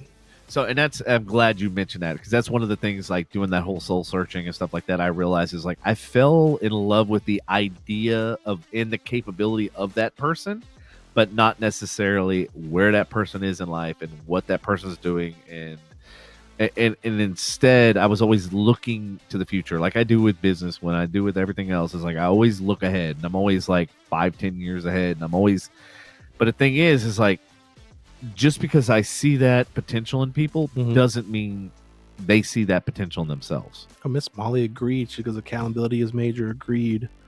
Oh, I see the paragraphs up top now. Finally, what's going on? Yeah. I was gonna address that. I told her, I was like, hold on, I'll get to it in a second. He was a real piece of shit trying to change him. Honestly, as a person, I'm not gonna spill your tea out. Can everybody see this, or can everybody? No, I already told her I was gonna talk about it. I'm putting it up. Yeah. So he was a real piece of shit trying to change him. Honestly, as a person, everything, the way he talked to me, the way he was not communicative, wait, it's missing some. I was reading the old messages I can into, and he was calling me all sorts of names, and he was communicative. It was just terrible. What he was or was not. I know, that's what I'm trying to understand. Like you said, he was not communicative. But okay, so what she's saying, like maybe certain aspects of it all. To me, it sounds like the only time he communicated was like negatively, calling her names and stuff like that. When he was Okay, so what she's saying is he wasn't communicative, but when he was, it was all hate. Yeah, spurts. She just said spurts, little lash outs. Yeah, sweetie, that's something that every man does, unfortunately, and I'm guilty of it. It's not an excuse. It's not a good thing, but you got to find yourself a man who really can step back and walk away from an argument or relationship just to cool down.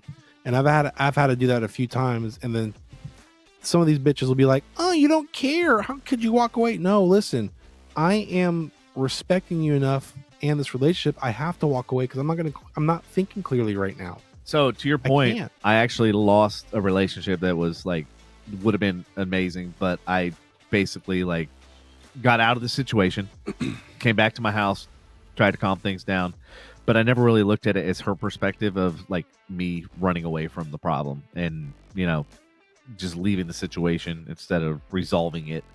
And so now I've learned. Let me stop you there real quick. When you were running away, her saying we're running away, did you actually run away? Not like run away, like, I'm running away, I'm moving out. But did you like never come back and address the situation after you cooled off? Well, I tried to, but because I left and went to my house and then went to my safe place. Hey, we all need it, dog. As crazy as it sounds, we all need it. That's why we have man caves. Exactly. It's a real thing. Yeah, my whole house is man cave. But yeah. Women are crazy. We have to have a whole new room. You have a house. Let us have something, damn it. Sorry. But yeah, so I realized that was a flaw that was something I shouldn't have done. I should have walked out of the room, like you said, go out of the room or go outside, take a deep breath, just calm things down, think about it rationally. I'm a lot more calm now than I was then. Back then I was fucking high sprung. Well, men I was always older. When we get older, we age. Well, the thing is I've always been in a high stress and high production type position, whereas now I'm realizing the important things in life. And then that's time.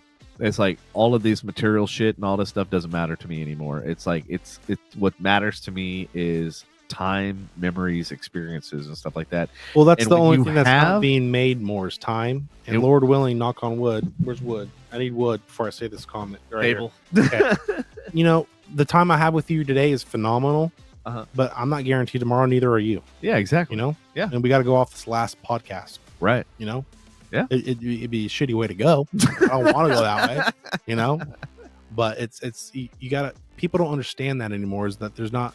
They don't value or respect other people and their time. So to me, like in my age now and everything else, is like time is the most valuable commodity. It can't be replaced, it can't be duplicated, and once it happens, it's gone. Mm-hmm. And to me, I'm like, that to me is the most important thing ever in anything, in any capacity, even more than money. Money can be reprinted, money can be redistributed, money like doesn't matter anymore. Like to me, it's like it's the time, because I realize the more I put on my plate, the less time I have to actually have a life. The more it's like, if your life is spent working and your life is, then you really don't have you don't really have a life. You know what I mean? Yeah. And like, and you're missing out on those experiences. You're missing out on those memories because you're trying to build a life, but not realizing that you're actually missing out on yours. Yeah, exactly. Yeah. And it's like, and there was a meme that I saw. It was like this guy chasing money, right? And it was literally like the money was blowing off a cliff, and it's like shows him younger, right? And he's chasing after this money. I've seen that. And it shows him saw that. older, and he's still chasing that money. And then it shows him like super old, almost in the grave, and the money's still there. Yeah. And it's just like, and it really puts perspective to things. It's like you sit there your entire life chasing money and chasing like these dreams and chasing all this shit, but at the end of the day, you can't take it with you. You can't do it. That's what I'm saying, like, dude, you can't. And even if you did take it with you, it's not valuable. Still staying there. Yeah. Everyone needs an outlet, and that's a stress reliever. You just have to find what works for you. Yeah, mine was cocaine and hookers. Okay, so find a healthy outlet. Yes, healthy is the key. That's the key word, is healthy. Yeah. Okay, I never did hookers. Okay, it was fucking whores at the bar. Okay, but point is, you know, you gotta have. She's not wrong. You gotta have an outlet. You gotta have a healthy one. And like for me now, mine's. I don't play any music, but I like listening to music. I like it outside. I like being outdoors. I like camping. I like hunting. I like fishing. You name it, I'll do it outside. That's my outlet, because you get to get away from false reality, social media. You get to go back to your roots, I would argue, and that depending on where you think or what you believe in and all, you know what I mean? Yeah. And so let me ask you this. Is it that, or is it because you feel grounded because you become like one with nature and you're becoming one with the elements? You're becoming one with like earth, wind, fire, basically. You're because to your point, like one of the best things. We did a movie out in Arkansas, out at, I think it was Lone Pine. It's a fucking amazing place. Like you'd absolutely love it. But basically, you have no cell service, and so like you completely unplug. And it was such a great experience, because we're no longer focusing on the outside world. We're this up real quick. No, you're good. You're now focusing on the world around you. You know what I mean? Instead of the outer world. And that's my biggest issue that I have with a lot of people, like that I'll take out on the lake and stuff like that. They'll be sitting there like trying to Snapchat and trying to Facebook and all this shit. And I'm like going, enjoy the company you're with. Those people, they're not with you. They're not experiencing this. Well, I respect the flex. They're trying to flex. That's all it is. Yeah. I'm guilty of it. I've done that, and I probably still will do that. Yeah. But I'm not going to dedicate my whole day being on the phone.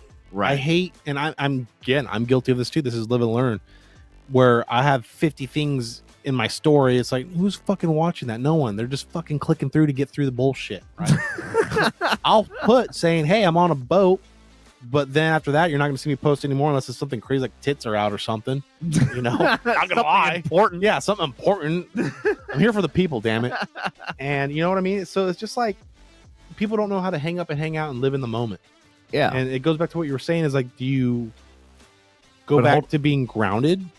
But hold on, there's a catch to this. So that's the reason why I'm bringing it up. So there's a flip side to this.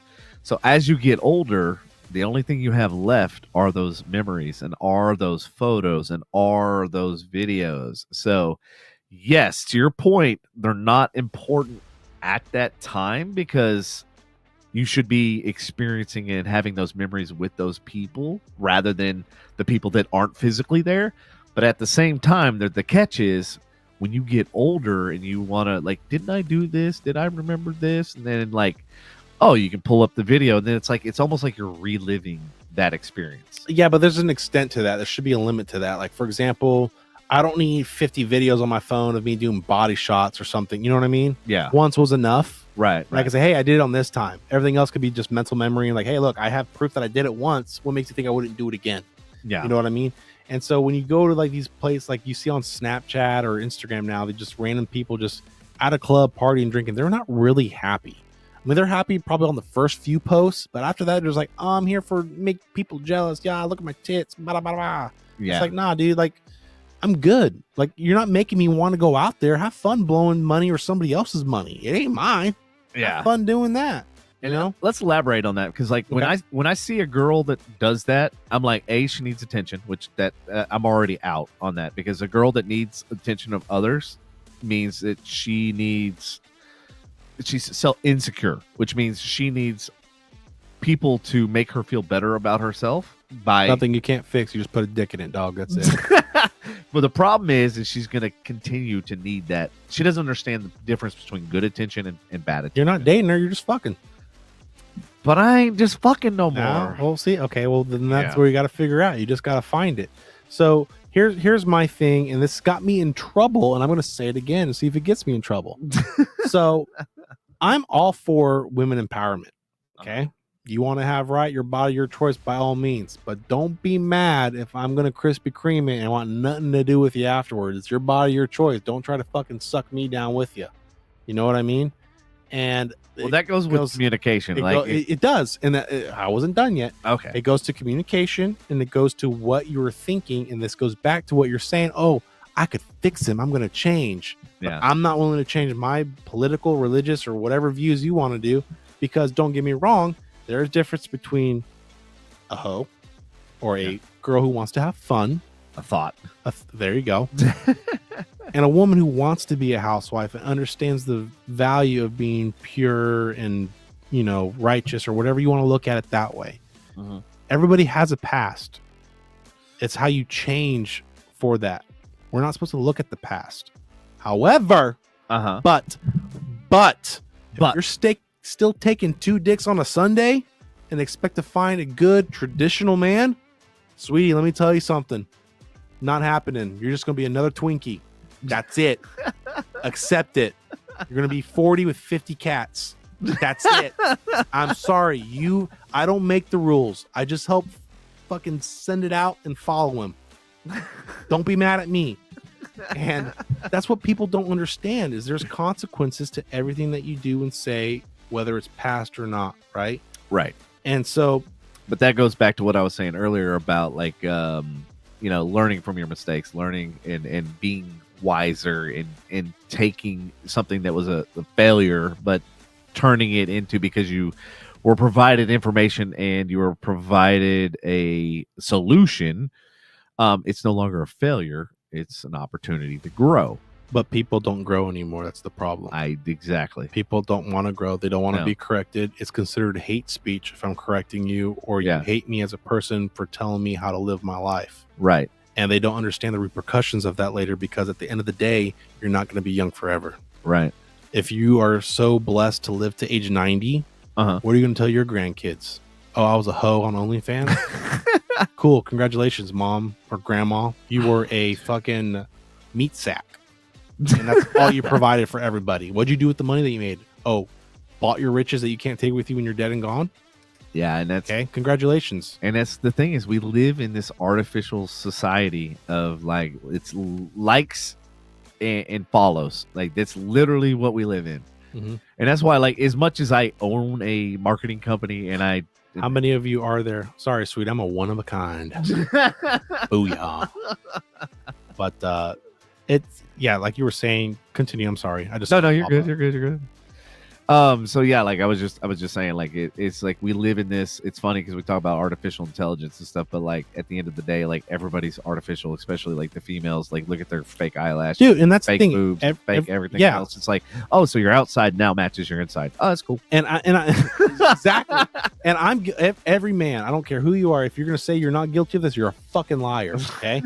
I'm guilty of that, where I've looked at women online and lustfully, I'm like, oh my God, why can't I find a girl like this? Why can't my girl be like this? Why can't my wife be like this? You know? Yeah. And it's like, dude, that's not reality. And everything's edited. And, I get that, sometimes you get the blessings, of a fucking Greek goddess. But at the end of the day, it's like it goes for personality, because that's not what ages unless you have dementia. I'm sorry. Okay. But at the end of the day, it's just like, I'll play the fucking game. You want to have entitlement, like, hey, it's my body, my choice. Don't be mad when you get dicked down 50 times in a week and then you can't find a fucking husband. I'm sorry. Vice versa with dudes. You want to be a fucking man whore and get your dick wet, get ready for the consequences. Your wife most likely will not be a traditional woman. It'll be somebody that you had to settle with because she decided to settle with you, and now you guys are going to learn together the hard way on how to live life happily ever after. And let me tell you something, it's not happily ever after, because when he realizes that you've been dicked down 752,000 times and you, sir, have a creepy Carly from Vegas, it's not going to look good on the resume for the kiddos. Okay. So it goes back to everything you do has consequences. There's repercussions. Doesn't mean you live balls to the wall. However, have fun and I guess live balls to the wall, but don't be an idiot at the same time. It's a vicious circle of life, dude. Yeah. And everybody experiences it, but it's how you grow from it and learn from it. Like you were saying, did you learn? Did you change? Yeah. No? Okay, congratulations. You're going to be 80 still doing the same shit. You'd be that old creepy guy or creepy woman in the corner at the bar saying, I'm going to get some pussy today from a 19-year-old. No, sir. You're going to be fucking arrested because you're creepy as fuck. Sorry. You got to grow up. You have to at some times. Yeah. And people just don't realize that yet. And sometimes I'm guilty of that. There's times where I'm like in the verge of like, I want to go to a bar. I want to go fucking party and throw ones and do blow off of some fucking stripper's ass. I mean, I'm right there with you. I kind of want to see exactly. I just once. Yeah. The urge is still a line there. Off a stripper's ass crack like that. Just fucking awesome. Yeah. It's a fun thing to do, sir. I'm sorry to tell you. Just so you can say, mark that off my bucket list. I will share a story, and sorry for future relatives or in my future self who might see this. They'd be like, why did I tell this? But understand this is a different time that I'm living in now from my future self or whatever. So don't hold this against him. Don't hold it against me. Don't sue me. Don't do nothing. I didn't do nothing illegal except for the drugs. That's different. So it was my sister's, I think, 21st birthday. And if you don't know my sister's gay. Oh, I didn't know. She wanted to go to a strip club. Uh-huh. She's the dyke. She's not a hot gay. I love you, Sierra, but kudos to you. You do you.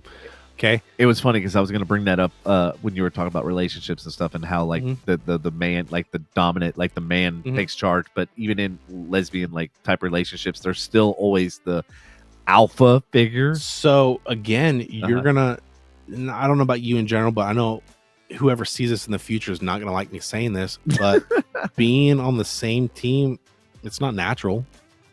It's not. And with that being said, whether you believe it or not, you guys are created to have a role, male or female, and you guys are meant to complete each other, not be the same. Can't fucking put the same puzzle piece together, okay? And women will say we don't need men, and men say we don't need women. Bullshit. Bullshit. Bullshit all the way till the day I die, okay? And that's because we are created differently to fit each other's goals and structures in life. And so that's why you see so many unsuccessful same-sex relationships, because they're trying to play a role that is not biologically designed in them. But I was born this way. Okay, cool. Sure you were. But this goes back to the science now. I don't care how your feelings are. It goes back to a science. Okay? I don't care what you say as a man. Your job is to lead and be a role model for those around you and help others. Your job as a woman is to be supportive and help those around you as well. and love on your man. If you can't do these roles together, what makes you think you're going to find the same thing in the same sex when they're looking for the exact same thing that you're trying to look for, but you can't feel, and then she can't or he can't feel because you guys are the same? And people don't understand that. And it goes back to whether you want to think of it religiously, politically, or biblically, or spiritually, whatever you name it. But people just don't understand the science of it all. It's in our DNA. It's in our chromosome. They prove it, and yet you don't see this on the fucking news. Well, because if you study history, it's actually heterosexual and homosexual has been around for. Oh yeah, the Greeks did it. Yeah, exactly. Greeks did it all the time. The what's that 113 movie? 113. Not the Trojans, the Roman warriors, 103 or some shit like that. 311. There was a Spartans. That's it. The Spartans used to fuck each other because it believed it would help create a stronger bond with their brethren, so they could fight harder in battle. Yeah. Nah, y'all just gay. Nothing wrong with that. It's just that's what no one knew what to call it. No. What it was is they took the term "I got your back" literal. Damn. That's dirty. Damn. I didn't say it was right. I just said they just took it a little too literal. You're not wrong, sir. And yeah, but yeah, going back to what you're saying, like I disagree with what you're saying about like to an extent, like because yes, biologically you're partially correct. Like a male gravitates to female, female gravitates to a male. However, there are men that are not wired like you and I that do manly things and understand what it takes to be a man, because either they don't have it in their psyche or in their psychological. It's a psychological thing. I'll argue that, and here's why. Go ahead. You got so many young kids now that are coming out of the woodwork saying they're trans or gay. That never happened back then. I think it goes back to being it did fed, not no way near as did. No, bullshit. No way near as much as it is now. Okay, not on the scale, yes. But you got to think about it, because we are now in a nation of, like, at the end of the day, does it affect you or me? No. That's where I agree. I'm right there with you. It's like at the end of the day, but that's why it's no longer the stigma has worn off, unless you're Arabic or Middle Eastern. Yeah, they throw you off the roof. So you Palestinians that are protesting for gays for Palestine, go do that in Palestine. Yeah, go knock on a Palestinian's home here in America and see how they treat you. Promise you probably will either have a black eye or a missing limb, or probably get thrown off the roof and be like, wow, I didn't know it was so great here in America. Realize where you're protesting, y'all. Just letting y'all know. Anyway. But I do have a lot of friends that are gay, lesbian, and stuff like that. Yeah. That are very close, that I've had for 15, 20 years or whatever.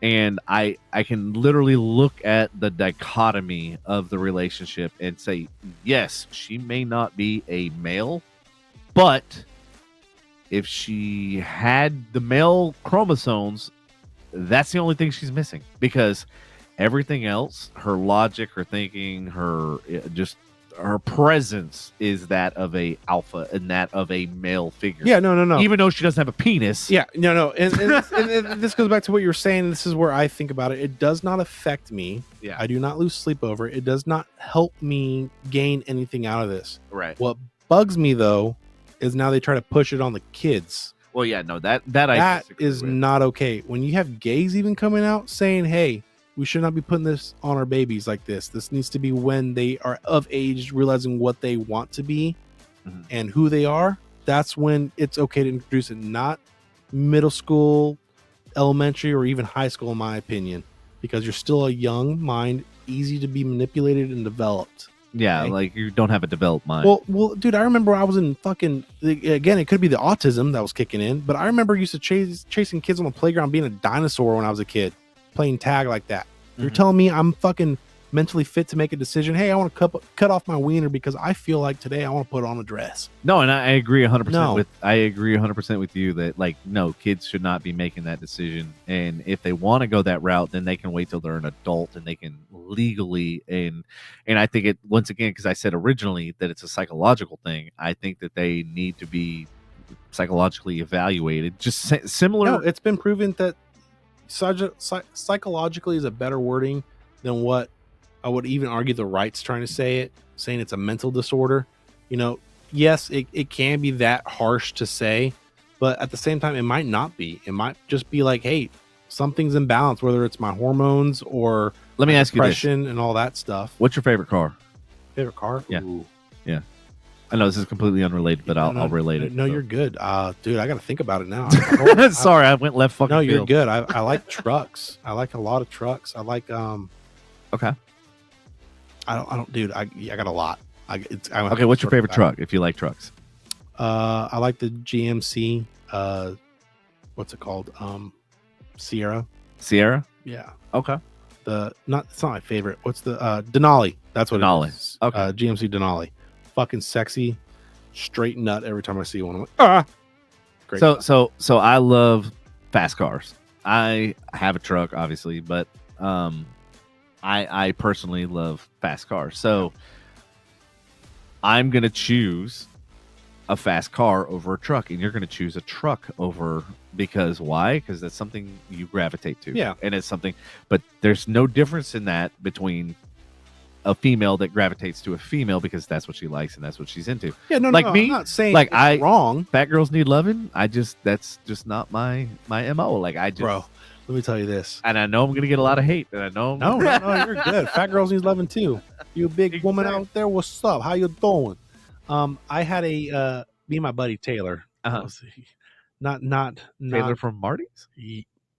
Yeah. Oh, we had a thing. Whoa, what? No, not me and him. Okay. I was like, whoa. No, we had a thing with him and J Moss that their frat did. By the record, for the record, yeah, I was never in a fraternity. I was not gay, and I did not hate my life. I could make friends outside. I didn't need to pay for friends for those who were in a fraternity and sorority. Ooh, I got a good story about Get fucked, nerds. Okay, so I did join the military, though. So what does that else say about me? A little spooky. But you're confused. Yeah, anyway, go ahead. So it is a psyche veil. I probably do, dude. At this rate, I probably do. On Friday, we had a Fat Girl Friday. Saturday, we had a Saggy Saturday. And a Sunday, we had a Sad Girl Sunday. We had a bad weekend. At least somebody got laid out of the three of us throughout the whole week. I was actually an innocent soul, but I was here to cheer people on like the good supportive friend I was. Why are you laughing, dog? I'm innocent. I'm the victim, damn it. Oh, everybody. Them big bitches loved me for some reason.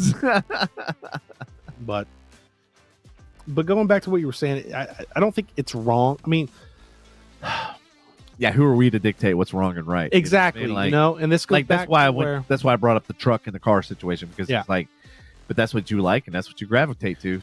Like, I can't hate on you because you like trucks. Yeah, and I like sports cars. You know what I mean? Yeah. It's like, to each their own. But this goes back to where it's a tough, and I don't know enough to comment on it. Mm-hmm. But it goes back to religious or political views again. Yeah. To where it doesn't affect everyone's bathroom, television, music, etc. But I do agree with the figure it out when you're 18. Well, no, exactly. It goes back to what she was saying. Is like, at age 18, you're legally able to sign up and die for your country. Yeah. But you can't go to a bar. You can't buy a gun. You can't rent a car. You can't buy a house. I mean, technically, I guess you can because you're technically an adult. But, there's a lot of things you can't do. And then you're telling me a 5-year-old or an 8-year-old or a 10-year-old can chop off his wiener and say, hey, give me I think everybody except for mentally special people agree with you on that facet of things. But what's crazy is you're starting to see a lot more people coming out of the woodwork saying, no, that kid has a right. Fuck you. I'm the parent. Yeah. I'm the parent till he's or she's 18. Yeah. I'm telling you what that fucking kid's doing. As a legal guardian, Yeah. which that is your title. Yeah. you are legally responsible for the upbringing of your child. Now, granted, this is coming from somebody that doesn't have his own kids, I don't have kids either, so I've raised enough kids that I know that at the end of the day, if something happens to those kids, I am, even whether or not I'm their father or not is irrelevant. I am still legally responsible for them. If they're under my roof, yeah, I am fucking legally responsible. If that kid shoots up a school, yes, you're responsible. They're coming to my house. Did you see what happened to that kid that shot up the last school or something like that? Yes. Where the parents were like, hey, you had the gun. It's your fault. I actually started a Facebook group. She's like, you've raised me. Ooh, what's your thoughts on this subject? Not a Devinism. Is that a new religion that I need to know about? No, I would like to know what she said about that. Not a Devinism, because yeah. So anyway, yeah, we need context, Molly. Sorry, appreciate the comment, but we need context. You gotta put a little more information so that we know what we're talking about. Because we squirreled 12 times since squirrel. It's good character development, is what I always say. It's good character development. And you know where I got that from? What's that? Was my old drill sergeant pushing my shit in 24/7 because I was just being a smart ass all the damn time, along with every other fucking soldier that was there. Dude, I can't. When I found out that you were going into the service, I told nobody, and everybody freaked out when I came back. They're like, I thought he was dead. And like nope, I got my shit together. I came back out. So, like, let's walk me through that experience. Like, wait to switch subjects and everything, but like, I want to know more about it. It's like, obviously, I haven't seen you since then. And I know, like, our times hanging out at the strip club and everything else, that was some experience. It still can happen. It's okay. So, like, what exactly are you wanting to know? What got you into the service? What made you decide? Like, walk me through the whole. So that was like left field. Like, I randomly just joined, right? Yeah. So I know I didn't tell nobody. Nobody knew about it other than my family and immediate, like close like friends, which is like 2 people. Like I grew up with in 2nd grade or 3rd grade. So I came to the conclusion after working at Marty's that I needed to find a career path or a trade school. I needed to figure something out. Something that wasn't restaurant bar related. You know, and then I make my money, then I blow it the next day because I went out with everybody. Or that night. Yeah, or exactly. And that was the worst. It's a great life to do. I'm not gonna lie, but at the same time, it's like, fuck, dude, I'm gonna be like this forever. I don't want that. You know. Yeah. You know, and that was my wake up call too. Was like at Marty's. Don't get me wrong, Marty's is a great dude or a great establishment. However, right? Yeah. But you had some older servers that should not be serving anymore. They're like, oh, this is my life, and they're like 40 or 50 and like, yep, I live in an apartment. I'm happy with my life. It's like, dude, there's nothing wrong with that, but like, come on, man. You didn't want a house. You didn't want nothing else. Yeah. You know? And so I'm not like bashing anybody who, lived that lifestyle, but that wasn't for me. And so for me, I wanted to do. So what was the lifestyle that you envisioned that obviously that didn't coincide with? I was young and dumb, and I thought I'd be happily married with like 4 kids by 21, 22. Hey, I did the same thing, bro. I bought this house when I was 24. Yep. Because I was like, you know what? I'm gonna plan ahead. I'm gonna buy a big house. Yep. That way I can have a family and everything else. And here we are, 20 years later. Fucking women. Still no family. Still no kids running around. Hey, it's okay.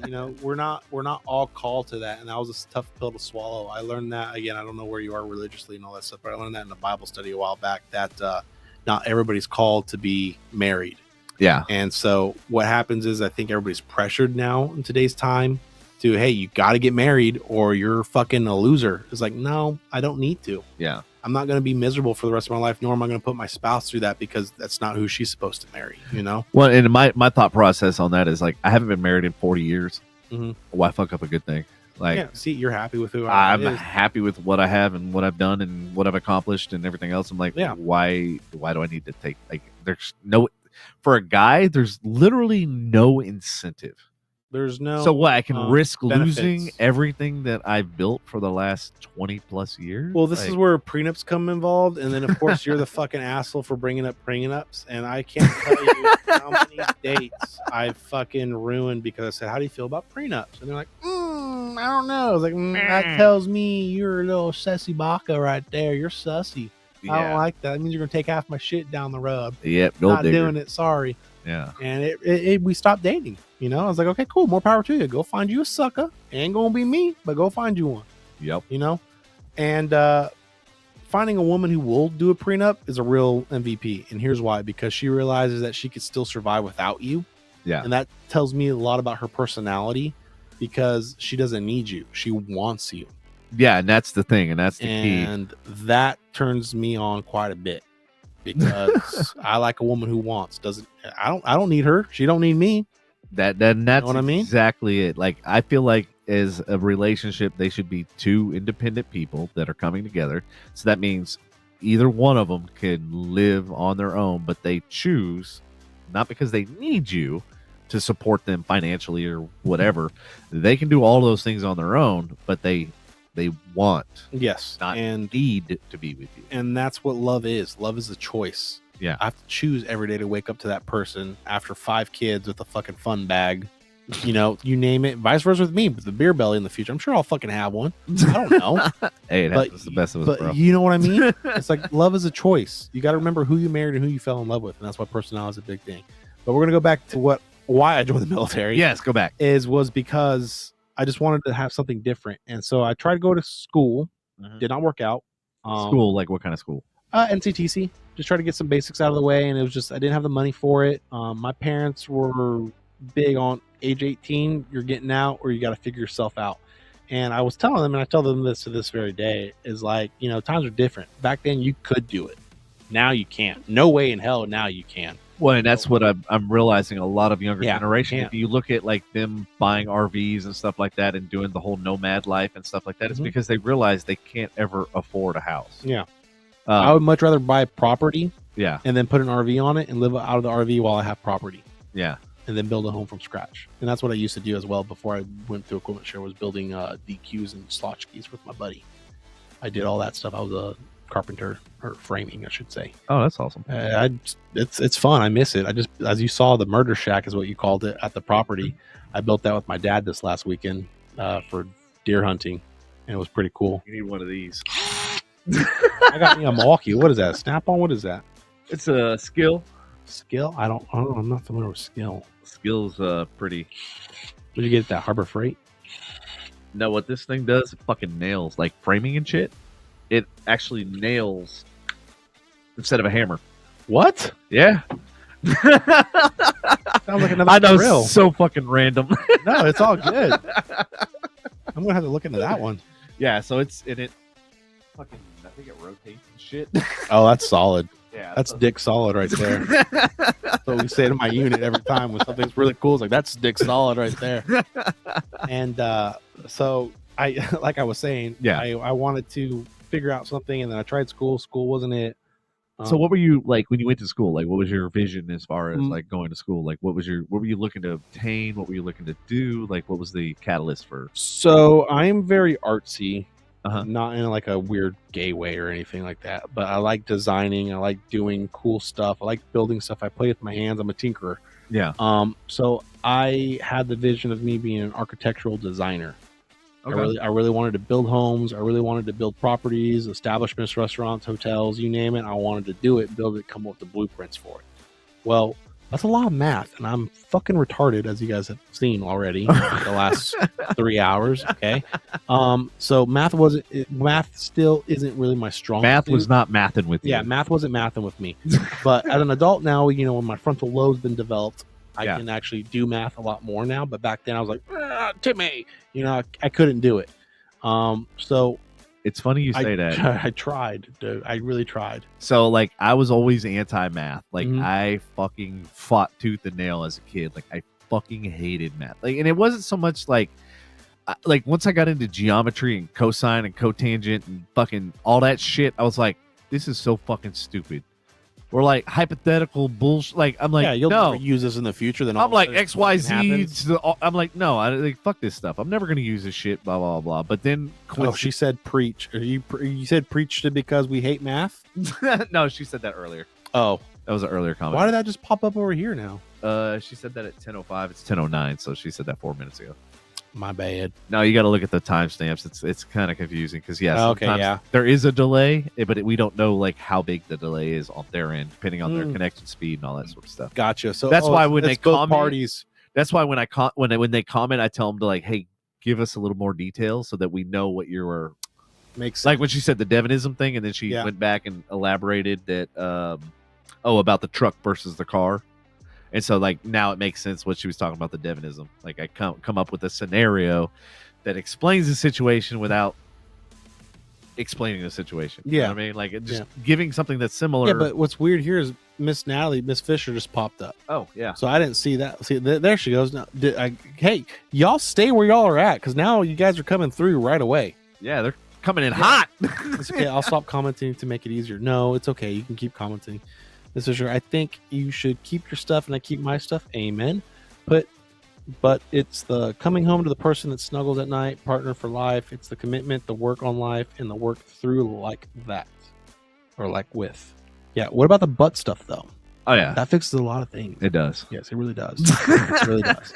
But no, she's not. They're both not wrong. Yeah, it's just like realizing that you gotta come home to who you want to grow old with. And that's the thing. At the end of the day, nobody has that anymore. And you think about it, like to me, I look at it. Okay, if you close your eyes, can you picture that person sitting on a rocking chair on the porch of a beach house or whatever kind of house that you want? But can you picture yourself being content and just with that person? And then that should tell you like whether or not you should be with that person.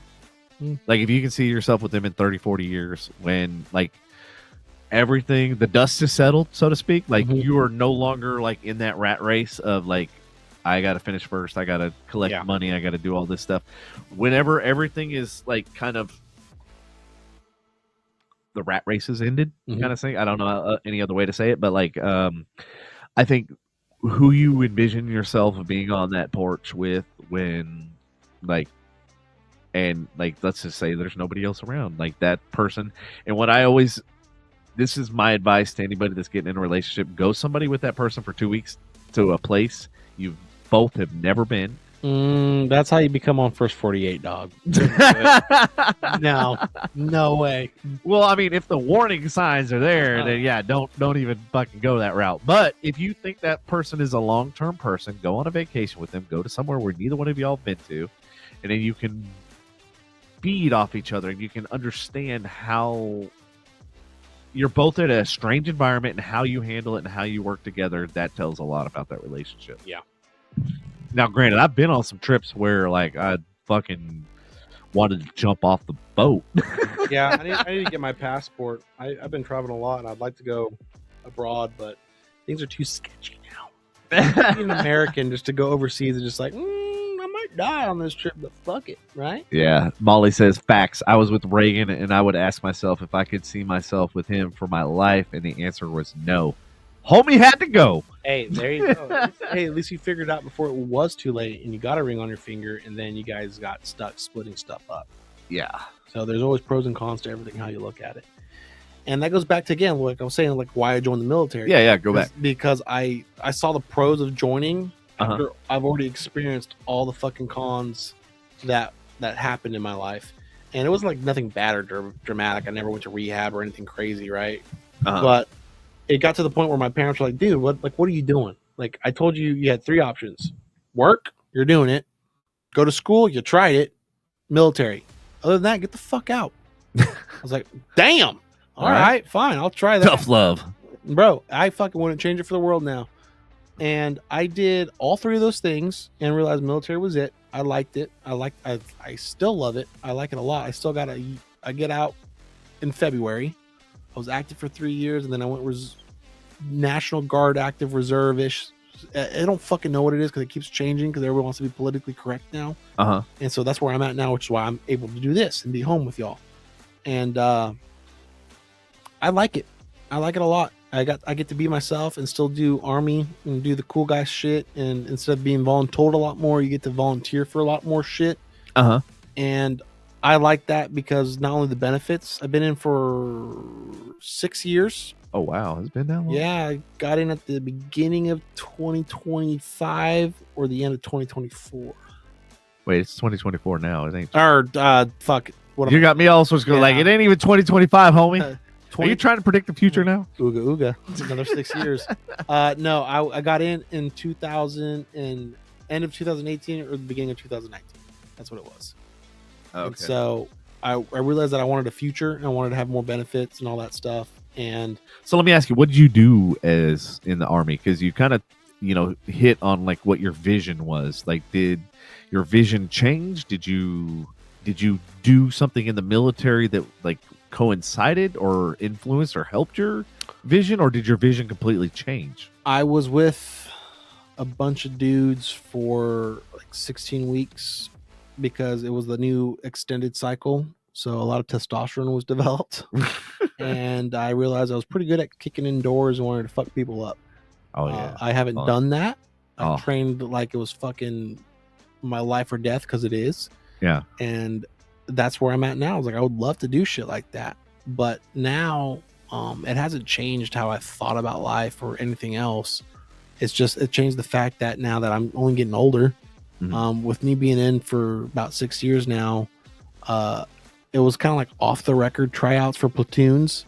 And so they wanted to see who they're going to send to air assault or airborne and all those like pretty cool schools. So they do platoon versus platoon, whether either at Fort Benning or whatever the fuck it's named now, because them hippies got all fucking happy about it, or like my unit, the 100 or not the 100, Charlie Company 3144 down in Seagoville, they would do certain events where it's like, hey, how bad do you want it, or how good was your PT score? And I got hurt trying out versus platoon at Benning because there was 4 openings for air assault and airborne. And I remember we were climbing the rope and I just said, fuck it. I looked down, I was like, I'll be fine. And I let go thinking I'd get ahead. Bro, I heard my back snap and I was like, I might have done fucked something up. And sure enough, over time now, it just gotten worse to where I did a PT test and it's called the sprint drag carry. And you put like a 40-pound bag or something? Not necessarily. It's a weighted sled because it's simulating as a fallen comrade. You're supposed to drag them to point A to point B for cover. Right. So the new PT test is phenomenal. I hate it, but it's more realistic, which is what you need to have for our soldiers now. Right. Compared to just push-ups and sit-ups. That was it. It's like, okay, cool. Anybody can fucking do that, Well, how much like technology has gone? Like we talked about AI and stuff like that. Is there any type of like VR or any type of real case scenarios where like they actually, strap on fucking VR headsets or something? Yes. Where you're not VR headsets, but I can't remember what it's called, but to do qualifying range, you got to do a virtual range setup first, and then the next day you go on the range and qual. Okay. So, and it's usually like an active shooter scenario and all that stuff and things of that nature. And, you get to do some pretty cool badass drills. But at the end of the day, it's still like kind of like, okay, cool. I prefer old school where I could do it, not because of a trigger that's, not realistic. Yeah. To where there's no recoil, no nothing, I can't adjust accordingly. Right. There's pros and cons to both sides. But yes, AI and virtual technology now is becoming more of a thing, especially with this new MOS. I don't know when it's taking place. I can't remember what it's called, but it's for drones. And you're literally on a virtual headset and you're driving the drone. Yeah. Now, which is pretty Billy badass in my opinion, because you don't got to do shit. I got to press a button to blow something up. I got 3 drones right now. One of them's a FPV. It's same goggles you're talking about, and it's like it goes 140 miles an hour. Yeah. So, have you seen the Ukraine videos of these guys getting fucked up by these drones? It's spooky where our future's going. If you think about like how much military spends on bomb, like on this is the future of war. It's like literally they bought $180 or $200 drone and they strapped a whole bunch of C4 and shit to it or whatever, and they just detonate it. It's like it's so brilliant, and it's so like you can get exactly where you need it and then detonate it. Yeah, like, no, this is brilliant. This is the future of warfare, I would argue, because technology just keeps developing. Yeah. And rumor has it, I haven't seen it yet, but I've heard people talk about it. Counter drone measures is just taking your team to a skeet shooting range and learning how to skeet shoot with a shotgun so you can shoot a drone down. Dude, I am a badass shot on skeet. I'm just saying, dude, that's your way to counter it. Yeah. Treat it like a sporting clay, except this clay blows up in your face, Yeah. So it's like, okay, cool, I could do that. Good night, Miss Molly. It was nice meeting you too, ma'am. Good night, Molly. Good night, my favorite daughter. I forgot about that one. I was like, wait, what? Yeah, no, like it's very, very fascinating because a couple of the companies that I've worked with exclusively was the Air Force, the Army, and I got to fly F-16 simulator. In fact, they let you fly like with no pilot license. They're like, "Oh, you fly drones? You can fly an F-16." But no, it was really cool because I got to do the refueling. I got to fly through inclement weather, and it was really cool. And I was like, I literally asked the Air Force, I was like, "Can I buy this and take it home? Because like this is so fucking badass." I'm sure they would let you, but that shit's fucking expensive. It's like yeah, oh yeah, $10 million for a simulation. It's crazy. But yeah, I don't know how much it is really, but it's fucking up there. But I did work with the Army several times. So I've worked with different military branches, and I obviously I'm in the tech field, so I get to see some of the cool stuff that they got coming out. And that's pretty dick solid because we rely on you guys a lot, along with like, believe it or not, artillery, which is king of battle. We're queen of battle because we're infantry, and then we rely on air support a lot of the times. If we're in a fucking shithole situation, those are the two things we were relying on. Yeah. Three things: technology that you guys come up with or patent. Well, I guess we'll fall into air assault, or not air assault. What was I saying? Air Force. And then queen of battle, artillery. That's the fucking guys we rely on. If we're in a fucking pickle, that's where it's at. I haven't seen any action. I would love to, not gonna lie.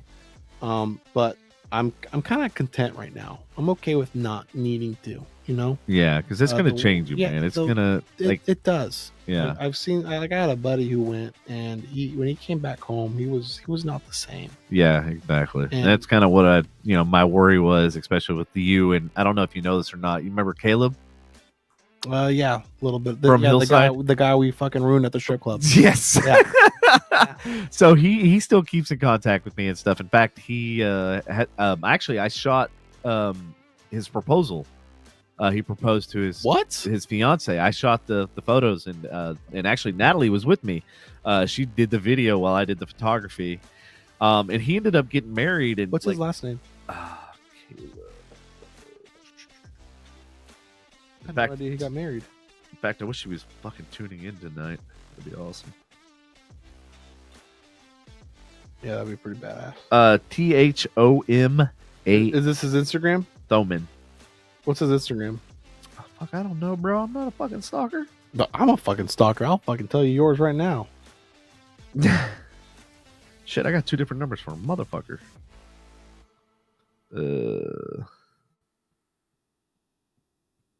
I'm gonna message him right now. Be like, "Hey, you wake, motherfucker! I'm about to send you a link.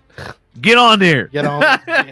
We're gonna have a fucking reunion, dude. That would be pretty badass if you can get both of us on here on a Tuesday at some point."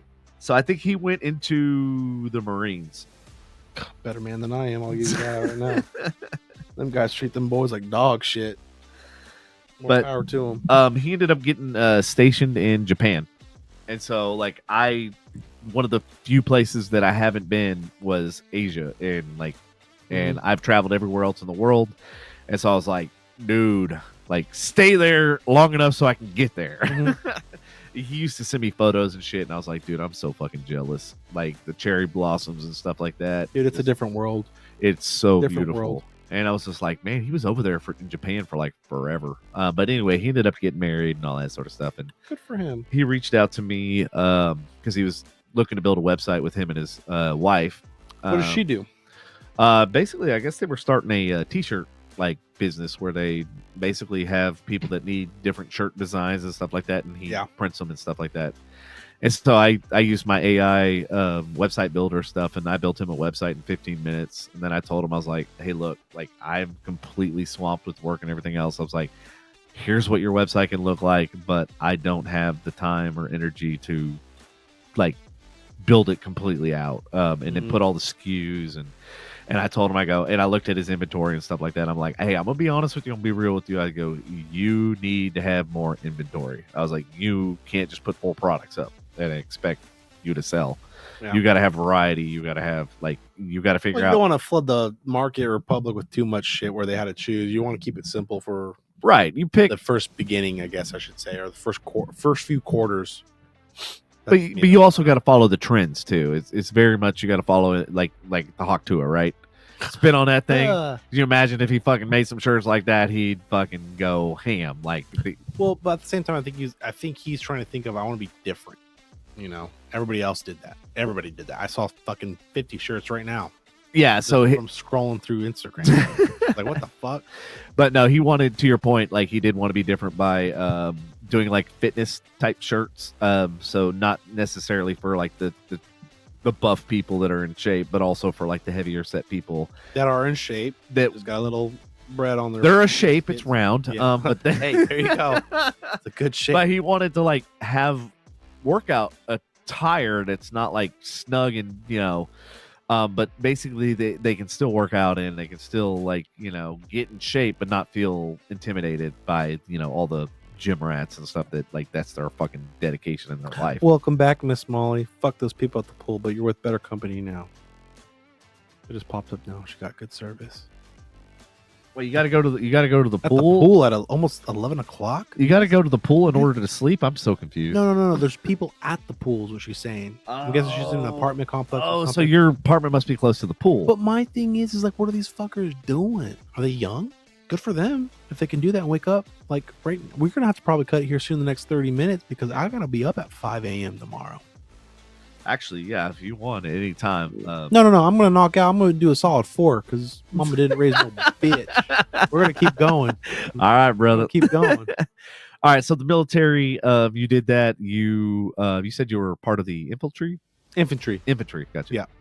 So like, walk me like what a day in a life and like what you did. You said you got your dick handed in. Yeah, I got my shit pushed in.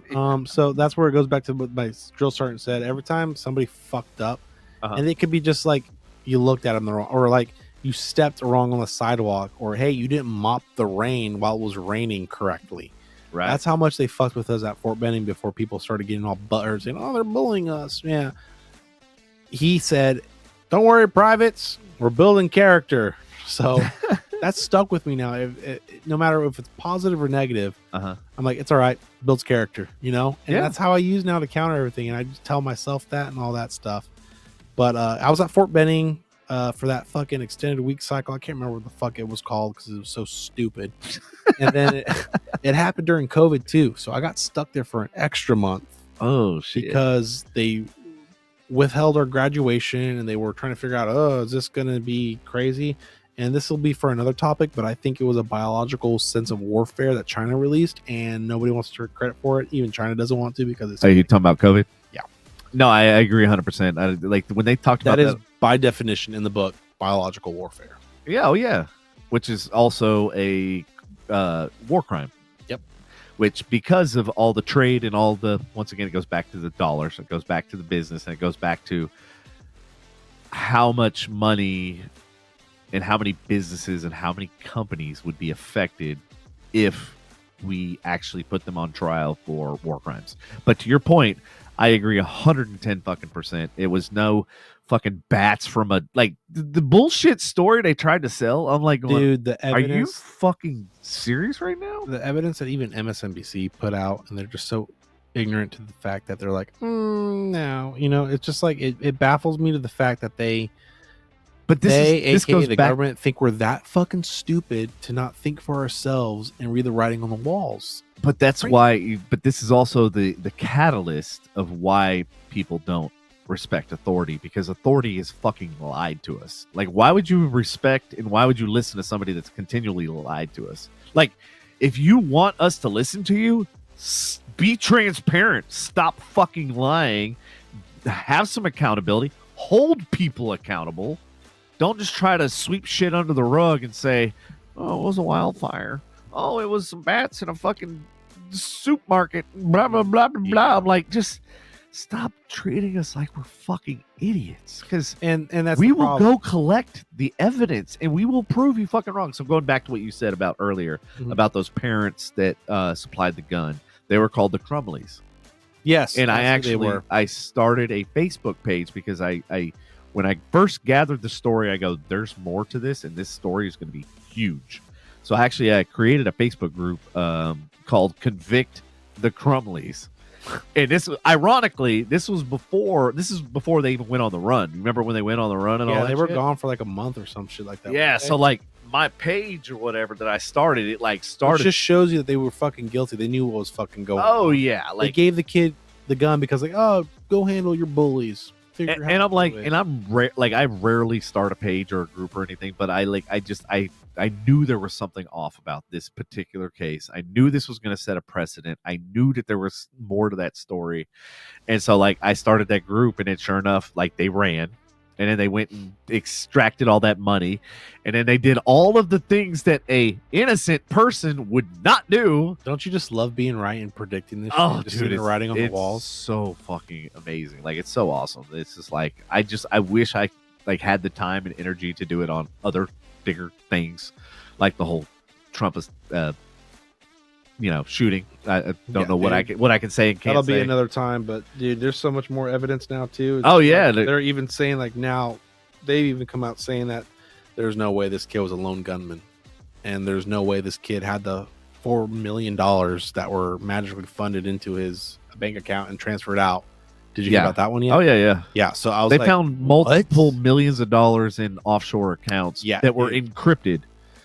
Which I was going, okay, there's so much. And then, did you know about the BlackRock, right? He was in that BlackRock video. Yeah. I think I told you that last time. Yeah. I was telling you about BlackRock and Crawford or whatever the fuck that thing is. While they shut the system down to get their money back after they bet on Trump's estate. Oh, yeah. He was going to die. And then fucking died I got to get our money back. Oh, it was a fluke error. You're a multi-billion-dollar company. You don't make fluke errors, dog. Yeah, and even if you do make an error, you got to be like me and just fucking roll with it. You got to take your losses, take your L. To me, I would respect that more, and they would hide a lot more plain sight if they did not try to get that money back. Oh, if they did made it way too obvious. Yes, yeah. If they did what you said they would do. Take the loss. Yep. They'd be like, okay, cool, that was irrelevant. But the fact is, 2 days after the assassination attempt, they wanted to shut down the system to get their money back to make sure it didn't get transactioned. Mm-hmm. Dude, sussy baka, dog. Don't be a sussy baka. Well, and that's why I always say, just follow the money. That's at the end of the day, that's where everything, all of this lies, is just follow the money. That's all you got to do. Yeah. Oh, Miss Molly said, I want to give you information about the dinner. Ooh, what's the dinner? Oh, she texted me. Apparently, she had dinner with her father and... Oh, real daddy. Yeah, real daddy. Uh-oh. How'd that go? Not artificial daddy. Yeah. Oh, shit. Like I said, I can't wait to hear that story. Let's hear it. Hurry up. Type that keyboard. I want to see smoke coming. No, I think she wants to tell me off the air. Oh, okay. Never mind. She doesn't want to make it. She doesn't want to be publicly known. Not yet. Not out to the ether. Call after this. Oh, boo! Because I'm going to be gone, nerd. That's fine. It's okay. I respect the boundaries. I'll hold it against you though, but I respect it. That's how I do it. But yeah, I think honestly, I think the biggest challenge and the biggest problem with everything that's going on is the lack of transparency, the lack of accountability, and that's why I have no faith and no belief in the government and everything else because of the lack of transparency. You want me to be transparent, right? With my taxes, you want me to be transparent with my purchases, but politicians can not be transparent. Yeah, but you're going to tell me once I give you my money, you're not going to tell me where it goes? Well, this goes back to 9/11 where they lost $1 trillion of taxes, right? Yeah. And then you just name it. Say, okay, for example, Ukraine. We did the same exact fucking thing with Iran. Mm-hmm. And look what happened a few years later. We went to fucking war with them for oil. Yeah. No, dude. It was weapons of mass destruction. Was that? Yeah. That was the one that we didn't find. Yeah. We didn't find. Okay, sorry. That the fact that we didn't find anything, but we found all your oil in the process and realized that we're gonna want this, and this. Dude, get fucked, dude. We're not. And you know what's crazy is it takes somebody to be in the government to wake up and realize that the government sucks. And sometimes it doesn't take somebody. You're so blessed to see the writing on the walls that was like, no. It took me to join the military and be like, dude, this is sketch. I thought America was fucking screaming Eagles, proud. Dude, I was a proud fucking American. Until you realize. And I'm still a proud American, but the old way, not this new fucking corrupt bullshit way. And it's scary because what they do to their own parties, whether it's Republican or Democrat or whatever they want to do, what the fuck are they going to do to small people like us? Well, the way I look at it, they don't give a shit. If they couldn't, they don't give a shit at all. If they can't protect one person, how are they going to protect an entire country? That's the way I look at it. Like, point blank, like if they can't protect with as many people that were on hand and as many security and everything else and protocols. Thank you, Miss Natalie. Convince them so I can be a regular. Well, if you're ever in fucking town, you could be. That's fair. That's fair. Mister, I'm all over the place. Where you got to be tomorrow? So tomorrow they have me going to Wichita Falls, which is 2 hours away. They got me going to Irving, which is about an hour and 20 away. And they got me going to Waxahachie, which is about another hour and 20 away.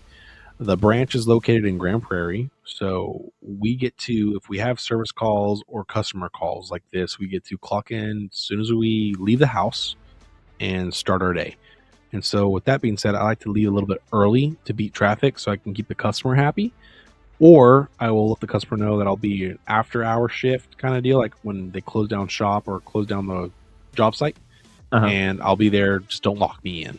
You know, I'll lock up. You give me the keys or whatever you got to do. I haven't had to do that yet. I've had a lot of people say, hey, they'll wait for me until I'm done with what I need to do. And then I'll get out of there. Other than that, it's a lot of traveling. There was 1 month, dude, it was crazy. I was in Beaumont, which is in fucking Houston pretty much, or Galveston. Then Galveston, then Houston, then fucking San Antonio, then Austin, then back to Dallas, then back to Wichita Falls, then all the way back down to Beaumont again. I call that the 5-star treatment. They put you here, then you go here, then you go here, then you go here, then you go here, then you go here, and then you stop here in the center where it makes complete sense. Not bitching because it's good drive time and good hours. However, why don't you make a system where it's like, okay, cool. You got all this right here. Let's knock that out one day and start working your way down south. We'll make that a week trip and then you'll go right back home right here. No, they want to do boom, boom, boom, boom, boom. I'm okay with it. Yeah. More money in my pocket. But at the end of the day, it does get tiresome. A lot of windshield time does. I didn't realize how tired you can get from a lot of screen time or windshield time with just your eyes alone. You're like, they felt heavier. Yeah. My contacts were constantly drying out. I got major headaches. It's crazy. Yeah, no, I mean, that's partly the reason why I had to take my glasses off. I was like, God damn, the screens and the lights and everything else. I'm like, Jesus. I'm like, my eyes are like burning. Yeah. There's been times, dude, where I'll just raw dog it. I'll take them bitches out and just go blind or glasses. Like, fuck this. Sometimes we don't need to. R. What should go? R. ARW. R. Why are you women making weird noises? Yeah, we got O and AWR. R. O. R. Y'all go. Oh man, that's funny. What a good day today, man. Good day. So, what did you do today? Well, how was your day? Shitty. Shit! It was fucking hot. It was like the heat index of 107. It was fucking bullshit. And then it goes back to what I was saying earlier. I had a customer that didn't fucking listen to me, and I think he got fired. Oh, was that? Oh, that was today. Yeah, that was today. Yeah, I wasted literally 6 hours today on one unit because a customer decided not to listen to me. And again, and what town was this in? This was in Irving. Oh, okay. I was on a job site, and it was a Microsoft data center. Oh shit. Are they expanding? Yeah, they are, dude. It's insane. I was at from my understanding, when I was at this job site, it was I found myself where the tracker last pinged at gate 8, and there's like 21 gates. Homie had to walk 11 buildings to find one asset where my gut feeling was saying, hey, start from 1 and work your way up. No, I started from 11 and worked my way down to 1. Because that's just the location of where I was at or at the job site, right? And of course, the unit that I was looking for was at the very last fucking building. Oh, so we spent like 2 hours of just completely traveling. So which campus did you go to, Microsoft? Was that the one off of George Bush? No, this is a new one. It's called off of Houston Road. Oh, okay. I remember seeing it. It said something about Houston Road. Because I used to work at a company that was across the street from Microsoft. She got me. She's like, "Fuck yes, windshield time. Isn't it great?" I'm not complaining, dude. I'm really not. I'm all about it. Like I told my boss, like, dude, I'll be your hucklebearer by all means. Like, you want me to be your bitch and drive and just to drop off a box? Let me know, dude. I'll do it. Yeah, not a bad deal. I'd rather do that than sweat my ass off in 106-degree weather. See me, I'm like, I hate driving. I'd rather be working because to me, like driving, I'm not accomplishing anything. Yeah. I'm literally unproductive. Like that's the way I look at it, like mentally, because I'm like, I'm not producing anything. I'm not creating anything. I'm not. Well, you're also not in a field where it's like, hey, driving is important to where it's like you're still helping out even when you're driving. Right. To your point, I got the same aspect, like the same. I get the same feeling when I don't get a lot done. Yeah. But when I got a boss that says, hey, I need you to go here, point A, point B. It's like, okay, cool. Well, and then speaking of like you work outside, so like to you that's like air conditioning and like you're dude, like fuck yes, orgasmic. So it's so nice. I worked when I was 15 to actually 18. I worked as a carpet cleaner for one of my neighbors across the street. He owned a carpet cleaning company, and dude, like working in apartments and shit, and you're working with 125 to 150 degree steam. Actually, no, 225 to 250 degree cheese and rice, dude. And then a lot of the apartments we went into had no AC. Like, because it was a vacant, right? So, of course, they're not going to fucking pay for the electricity, blah, blah. Yeah, they're not going So, you walk in there, and it's already 100 degrees. Yeah. And you're hitting it with 220 fucking degrees steam. You're cooking, dog. Oh, yeah. Yeah, you're cooking. My blue shirt, it was like this color, was white from all of the salts from your body just fucking just like dying. Laying on concrete, just sucking it out of you. So, yeah, I used to love and look forward to whenever we got in that van and that AC kicked on, I was like, well, you got to be careful with that too, because I've shocked myself to the point where I've almost like passed out. Let me tell you this story. So there was a time where I was McKinney just opened up. This was last year, 2023, and it was my first summer as a McKinney as a tech. So I was working in the cab unit, installing the tracker and making sure the circuit board and all that stuff was working. And I was like, oh, I'll knock this out in an hour, no big deal. Well, it's 105 degrees. Minus the heat index. I don't know what it fucking was. Yeah. And I was in there and something felt so off, dude. I'll never forget that feeling. It felt weird. It felt woozy. I felt weak. I'm drinking water, dude. I'm fucking taking salt tablets in the morning so my fucking muscles absorb all the liquid that I drink. I'm drinking electrolytes like liquid IV or whatever the fuck it's called. And I'm just not feeling it. I remember standing up out of that cab unit and I'm like, I need to get to where someone can see me. Yeah, I'm not confident in my ability that I can walk right now. Oh shit, dude, it got that bad, and I don't know how it snuck up on me, but I apparently was having like a heat stroke from what the doctor said, and so I got in my van, drove to the front. I said, if I pass out right now, I'll at least hit a car, and somebody's gonna see this. Yeah, they'll come get me. Right. I wasn't flooring it, but I was definitely hugging the brake going downhill, trying to get back to shop. Right. I got in the shop and the front desk said, dude, you look like, they said, pale, like I saw they thought I saw something like bad, like I saw a ghost or something. Yeah. I don't remember them even talking to me. I just beelined it straight to the break room to get one of them icicle fucking IV things and cool off. And as soon as I opened the lid, I remember falling, thinking I was grabbing the chair. And I yelled for the driver. His name was Zach. Like, Zach, and he was already there. He goes, dude, as soon as I saw you come in, this was not right. I was like, I think I fell out of the chair. He looked at me and goes, what chair, dog? You're not even near a chair. I looked, dude, the chair was like from here to that closet door. Oh shit. I thought I was touching the chair. That's how fucking fucked in my brain I was from the heat, bro. And like, so to your point, in the last 6 months I've had 3 fucking like heat beyond exhaustion. Like, bro, they say you have it once, you're susceptible to have it multiple times. And I've never my entire life, even when I told you about carpet cleaning and all that stuff in the fucking 100-degree heat, never had that issue until this year. And I literally happened 3 times. It happened when I was in North Carolina, and literally like it was the first time it happened when I was in North Carolina, and I literally projectile vomit, and I was on a fucking zip line course. I've done that where I was throwing up because of the heat. Yep. And literally, first signs they say is throwing up. Yeah, so I was one of the first signs. I was tethered and I was just puking, and like I'm sitting there hanging on this rope course, right? And I'm going, I don't know if I can get to the fucking end. And luckily, the tower was right to my right, so I just fucking after I puked like 2-3 times, I just barely remember getting, and then I remember getting to the station where I could actually get off the course. Yeah, because I was almost near the end, which I was like, I can't fucking quit now. Like my mentality, my brain says one thing, but my body says, fuck you. Yeah. That's how it works 90% of the time still. And so I remember walking up and I see this bright orange fucking Gatorade cooler. And I'm like, that thing could have been Jesus himself, because I was like, it was glowing. Bro, it's crazy was like, what your mind can do to that stuff. And like I walk up to it and they're like, you can't have that. I go, what do you mean? I'm like, I'm get fucked. I was like, I'm literally like, did you not see me throwing up for the last 20 minutes?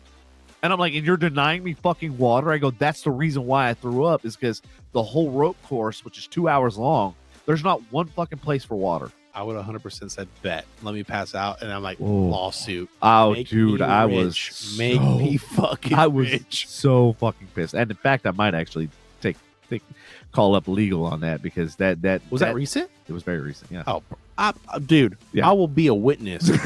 I was there in spirit. We got video proof of it.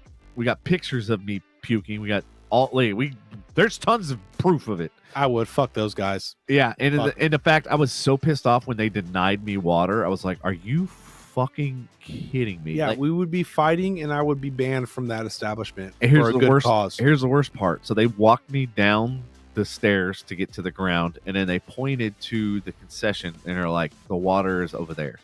And then so they want you to spend money. They life or death. And hey, go buy my drink, but here's a free water for you, even though we're already seeing you showing the signs of a heat casualty. Right. Go ahead and just go give us your money more. Yeah. But don't sue us because you almost died on the establishment park ride or where the fuck it was. Yeah. Dude, get fucked. What's the name of the place? Go leave a fucking nasty Yelp review right now. Fuck those guys. And it's actually, here's the fucked up part. It's even more fucked up. This is the Olympic whitewater course for the Olympics, where they fucking train for the kayaks and the whitewater rafting and stuff. They train at this facility. It's the whitewater facility in North Carolina, Charlotte. Get fucked. I hope the Olympics doesn't do that again. Ugh. That's bullshit.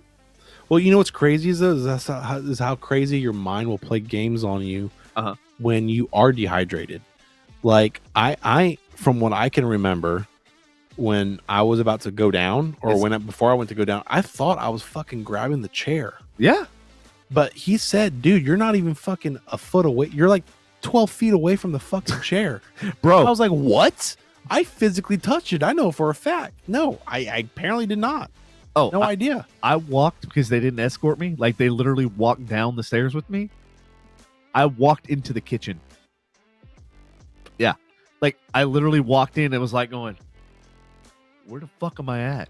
Like, that's crazy. Yeah, and I'm like, dude.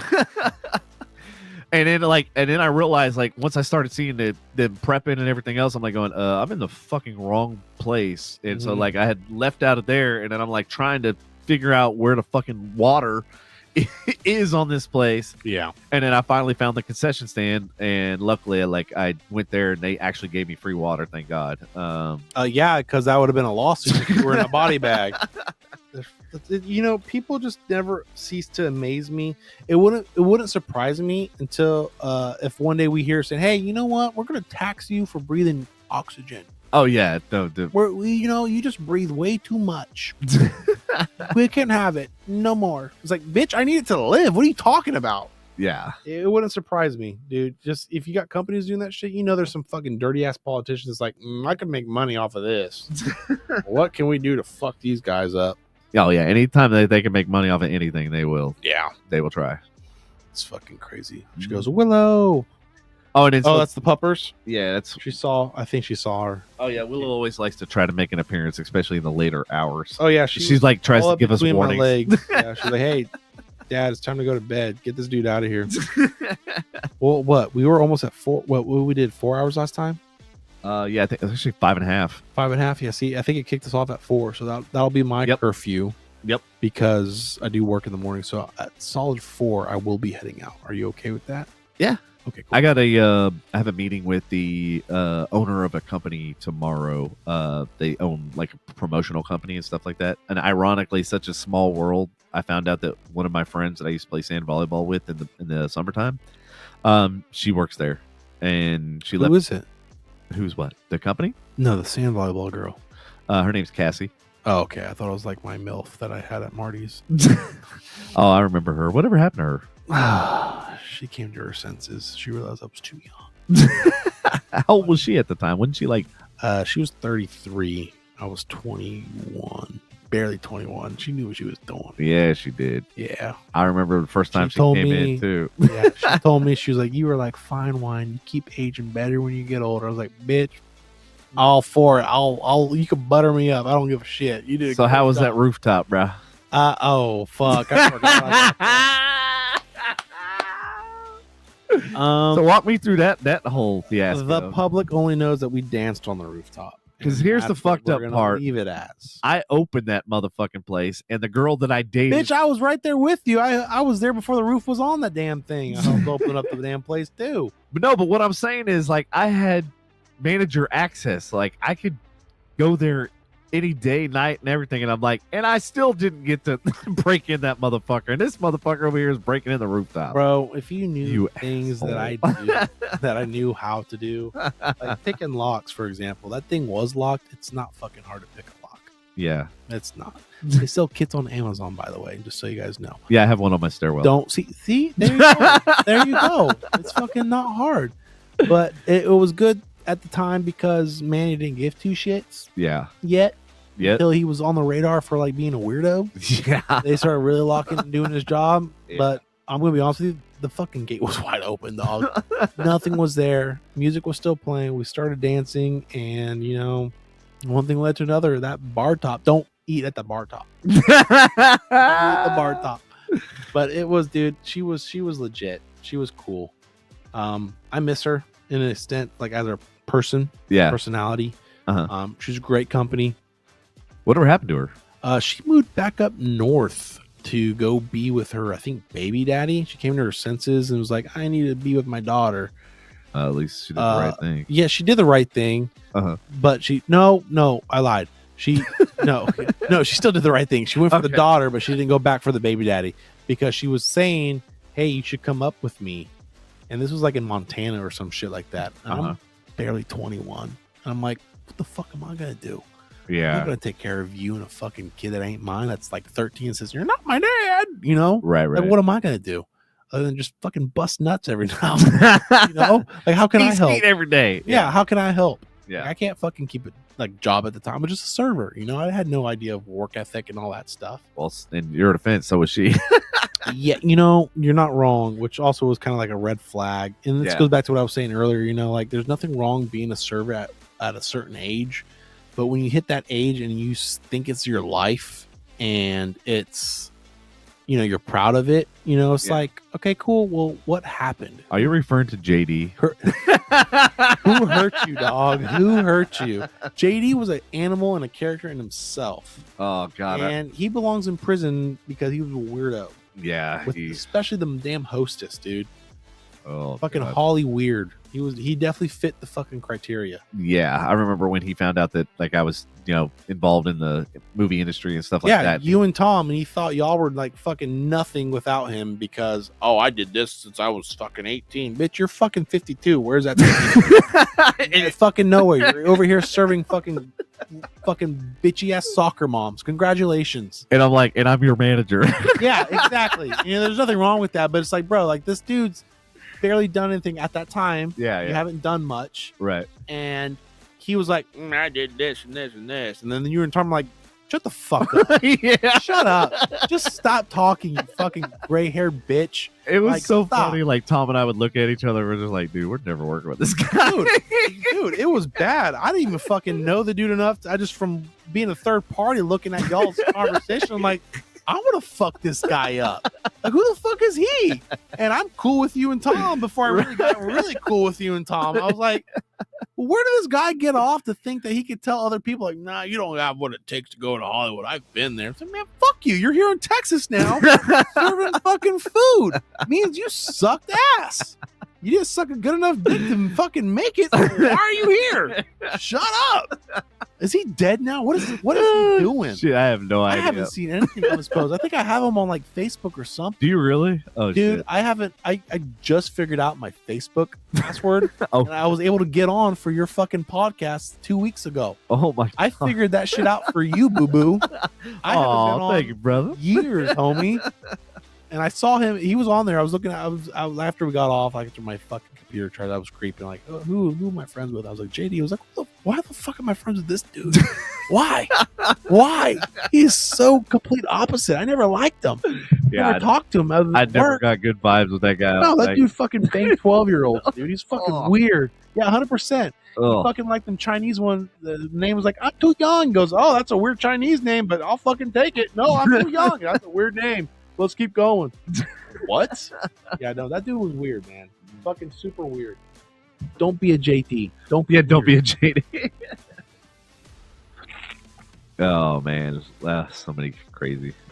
Yeah, times. I don't miss that place though. Do you remember when I was at Hillside and there was like 5 or 6 Devons, and I was like, I've never worked at a place in my life. Yeah, where that we had the most common fucking name. I was like, what? Who was that fucking skinny bitch Devin? I called him skinny bitch Devin because he was just a bitch, dude. He was out to get everybody for their job because this was his career path, and he was on like baby mama number 3. Okay, and I was like, why are you after people's job? Well, this is serving. This is a serious career. I was like, I get it. Congratulations, but are you gonna be a manager? No, I like serving too much. Get fucked, nerd. Like, it's not a big deal. I'm gonna run my drinks. Let me make my money. Leave me alone. Yeah. Oh, you didn't do it right. What do you mean I didn't do it right? Well, didn't have enough ice cubes. What the fuck are you talking about? It was that kind of weird dude. Oh, wow. But he got fired from Hillside. Yeah, he got fired. Oh wow. He was getting weird with one of them hostess too. Dude, I'm telling you, serving is Oh, I know it's is a fucking playground for drugs and I guess pedophile, creepy crawly people. Well, I mean, I know like dog. I don't know about the pedophile part of it, but like I know like everybody hooks up with everybody in the restaurant industry, and that's one of the reasons why I was like, Yes, this is true. I'm out. But dude, it was easy. As shitty as this sound, it was just like the fucking bartenders or just being in a bar back when I was serving bar back, I was still getting like them soccer moms. Mm-hmm. And I'll never forget this one bitch. She goes, "What are you doing tonight?" I'm like, "Working." She goes, "You should come home with like me." I was like, "No, I don't want no." She goes, "Well, my husband's gone." I was like, "Well, no, even more. No, even more. That's how people die and end up on the news." There's a thing called cameras. Yeah, exactly. She goes, "I'll never go back to any type of restaurant job." I don't blame you, sweetheart. It's fucking sketchy, okay? And but I remember fucking the hostess when I would ask, "Hey, can I check my tables and do all that stuff?" Because you know how you do at Marty's and Even Hill. So you go to the hostess, like, "Hey, my table's clean. Yeah, let me know. You can sit me whenever." And I was that one of those guys that would go to the hostess and be like, "Hey, look, fucking seat me back to back. I don't care. I could handle it. You could handle it." There's like a very few people that could handle it, right? Yeah. And I don't know how. Maybe that's just the ADHD or the autism kicking in. But I was fucking programming wire, boom, boom, boom, boom. Yep. I made it like a complete circuit. I did that every like 15 minutes. I told him, I was like, I'd rather you set everybody at the same time because then I can knock all their drink orders, Bro, 100%. all their food orders. And I don't understand this. People getting pissed off, double, triple sat. I'm like, I fucking love that shit. That's your business. That's your money. Yeah, that's my money. That's how I looked at it. It was like, okay, cool. I got a table of 5, or I got a 5 table section. Yeah. Okay, I got 5 lots.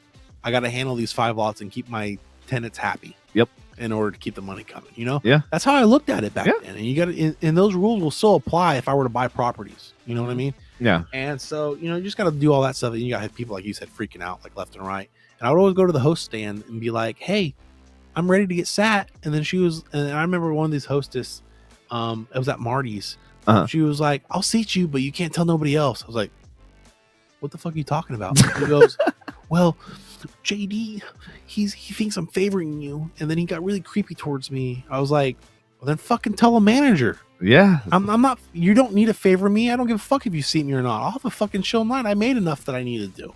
Yeah. But what is JD saying? He goes, "Oh, I'll take care of you if you like seat me." What does that fucking mean? How do you take that? Well, I don't know. Well, then fucking follow your gut.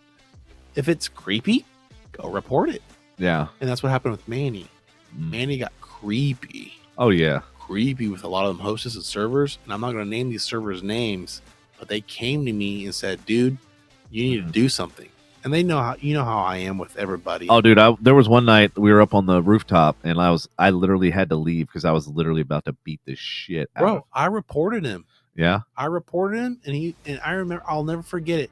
He tried firing me because that stupid bitch. Oh, what's her name? I called her out for not doing her job. Remember at the takeout? It was the talk of the century.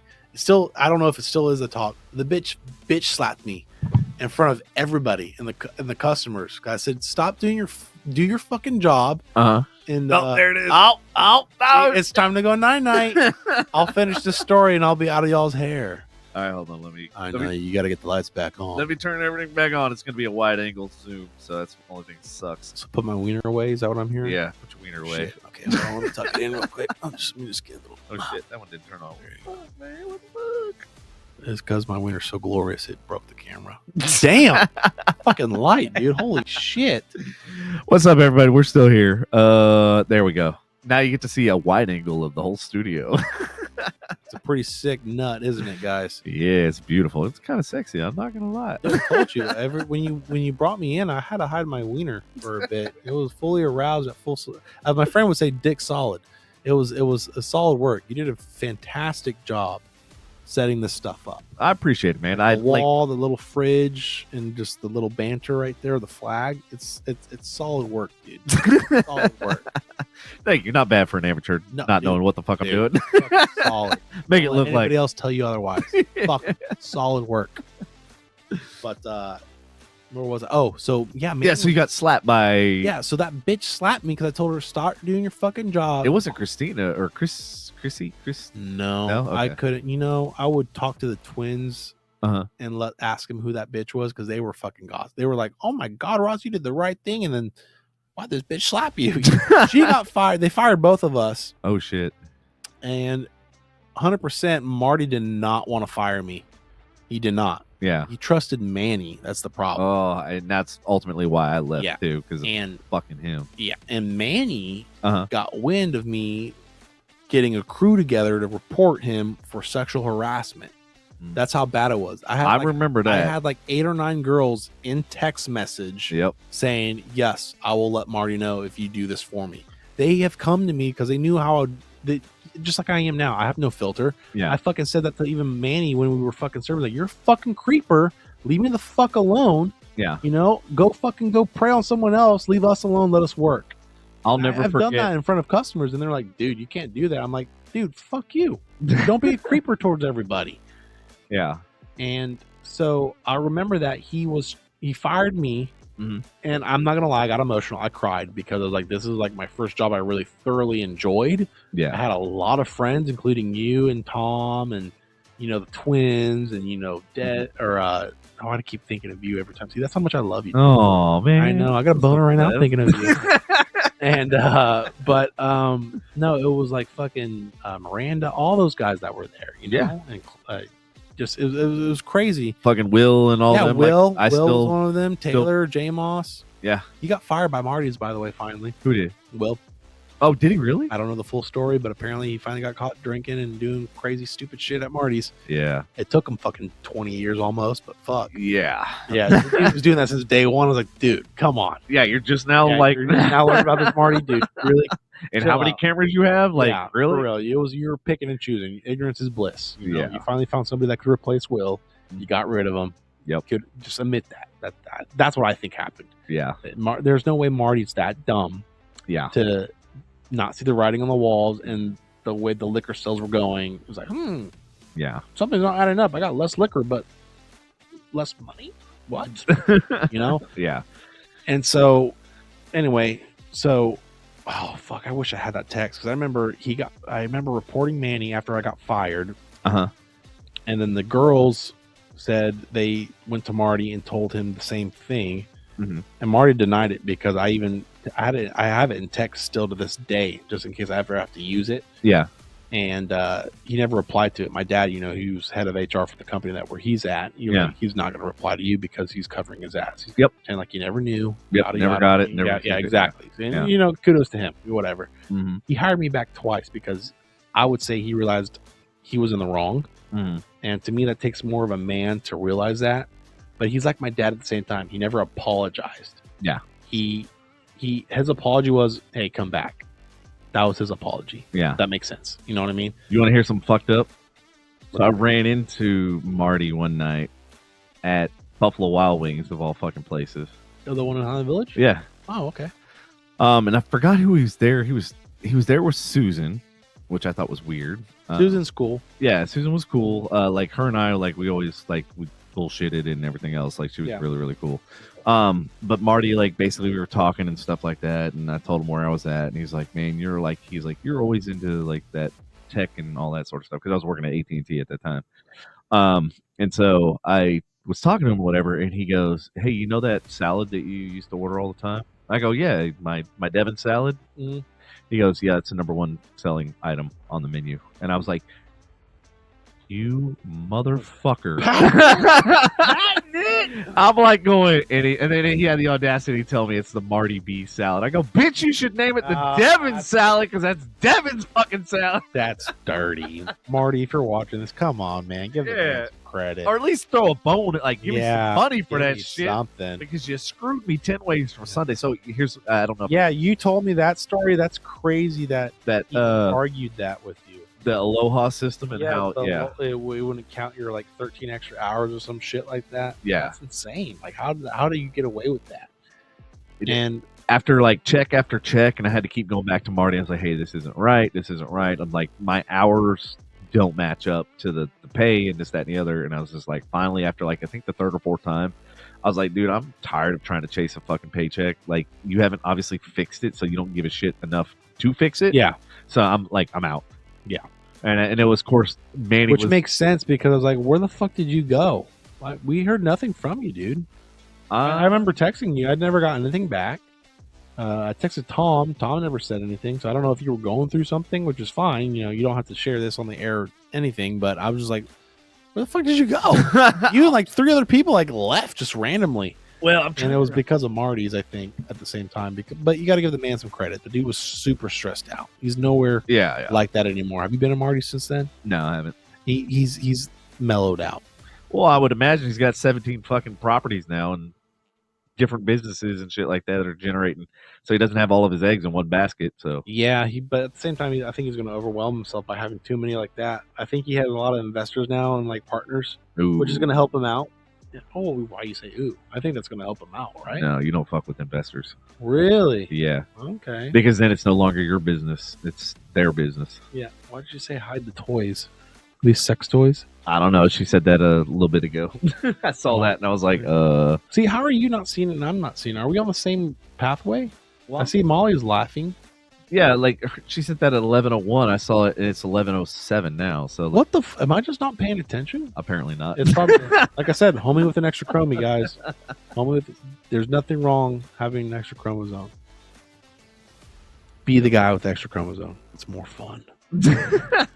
But what was I saying? Oh yeah, so Manny finally got fired, and he texted me along with Will saying he wants to kick my ass because I got him fired. And I was like, dog, get a life.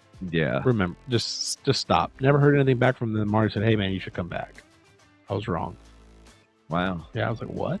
So my first experience with Manny, so I interviewed with Marty, and he was like, oh, my God, this guy knows front of house, back of house. He knows, like, all of it. Yeah, because he was a dirty fucking downtown Dallas bartender fucking roofing them damn bitches. That's why he knows all that shit.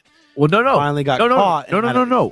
Marty was telling Manny about me and my experience, and that I've opened up. Oh, that I opened up my first bar when I was 21. I still stand with what I said, though. No, but you're right. But but here's the fucked up part. So then he's like, he's telling Manny all this stuff about me and stuff like that. It's the Las Colinas Wi-Fi. What? Oh. So Manny literally picks up my resume and like does this number, like totally not even fucking looking, reading it, whatever. And he goes, "Yeah, how do I know you actually did all this stuff?" And I'm like, Get fucked. I was like, that was my first experience with Manny, and I fucking hated him ever since. I wouldn't. And then he wouldn't blame gave me more reason as every day went on to fucking hate him even more. And the messed up part is like when I was in charge of inventory, he had one job, which was beer, not beer, wine, just beer. And we were constantly running out of fucking beer. Yet we never ran out of wine. We never ran out of liquor. And I'm like going, the one job you had, you can't fucking do it. And I'm doing all of the liquor and all of the wine in multiple locations. So and I go, and all the beer is in one fucking spot.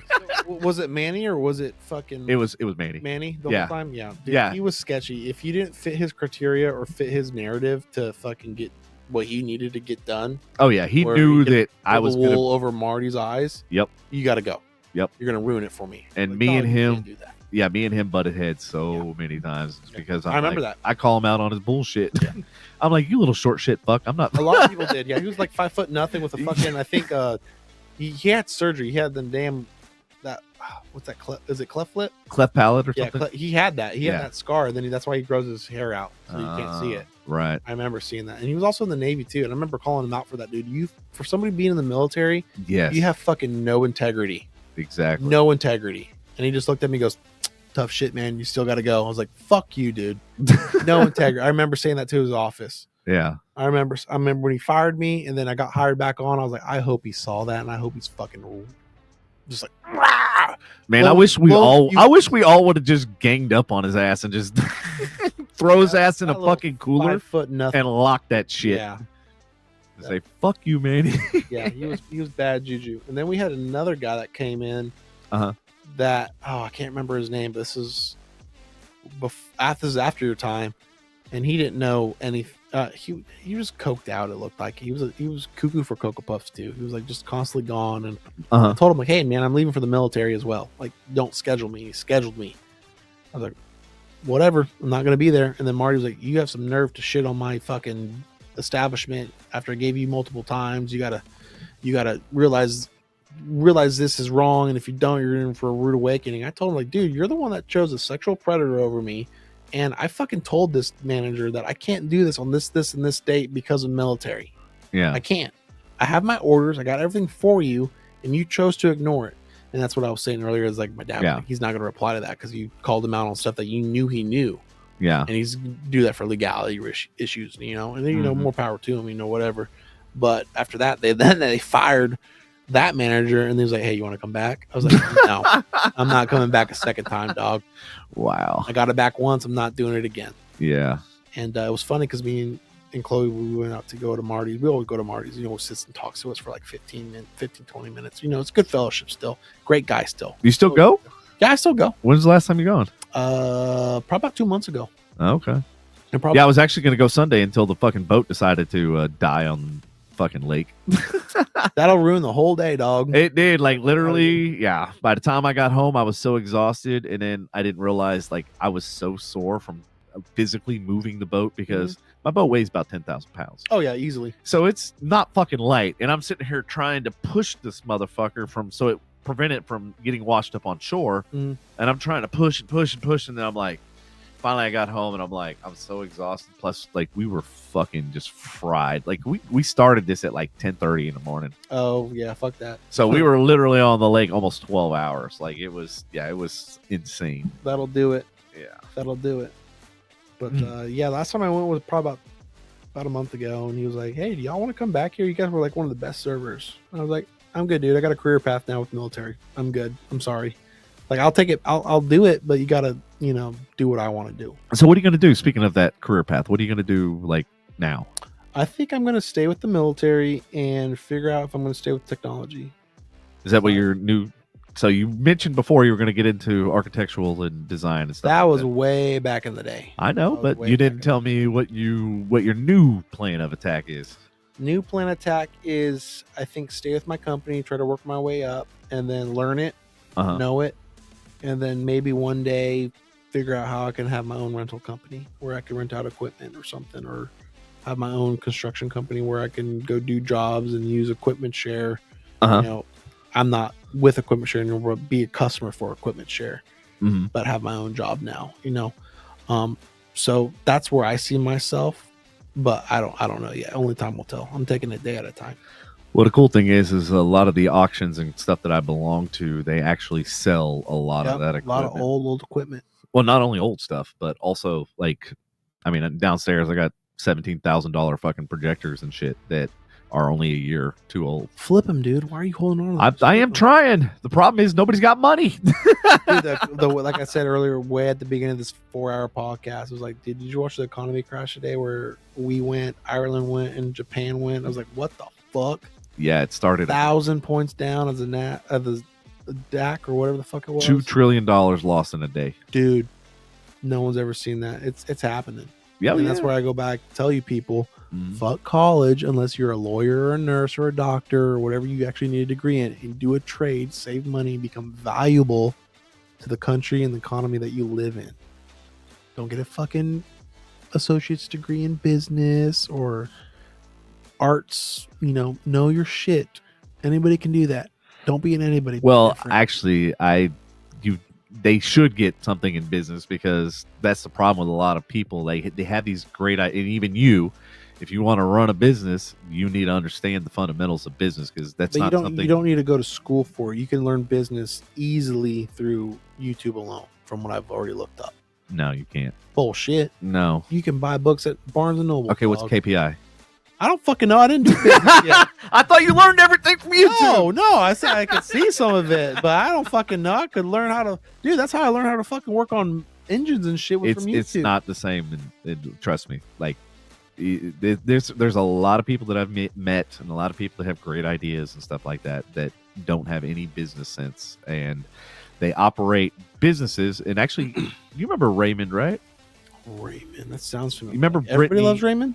You remember Brittany at Marty B's, right? The redhead, right? Redhead, yeah. Yes. It was her boyfriend at the time. Yeah. Yeah. He's not the one that shot fireworks at me, was he? Yes, at his house. Okay, yeah. I was like, yeah, you remember Raymond. I do. So anyway, he ran a car show for years and years and years. And I told him, I was like, you don't have a business. And he's like, what do you mean you don't have a business? He goes, I've been running this for 10 years, blah, blah, blah. I go, you still don't have a business. And he's like, what do you mean? I have a fucking business. Like, I have a tax ID, blah, blah, blah. I go, you don't have a business. I go, you have a hobby. I go, you don't have a business because you can't replicate it. I go, a business and a person that has a business has a structure.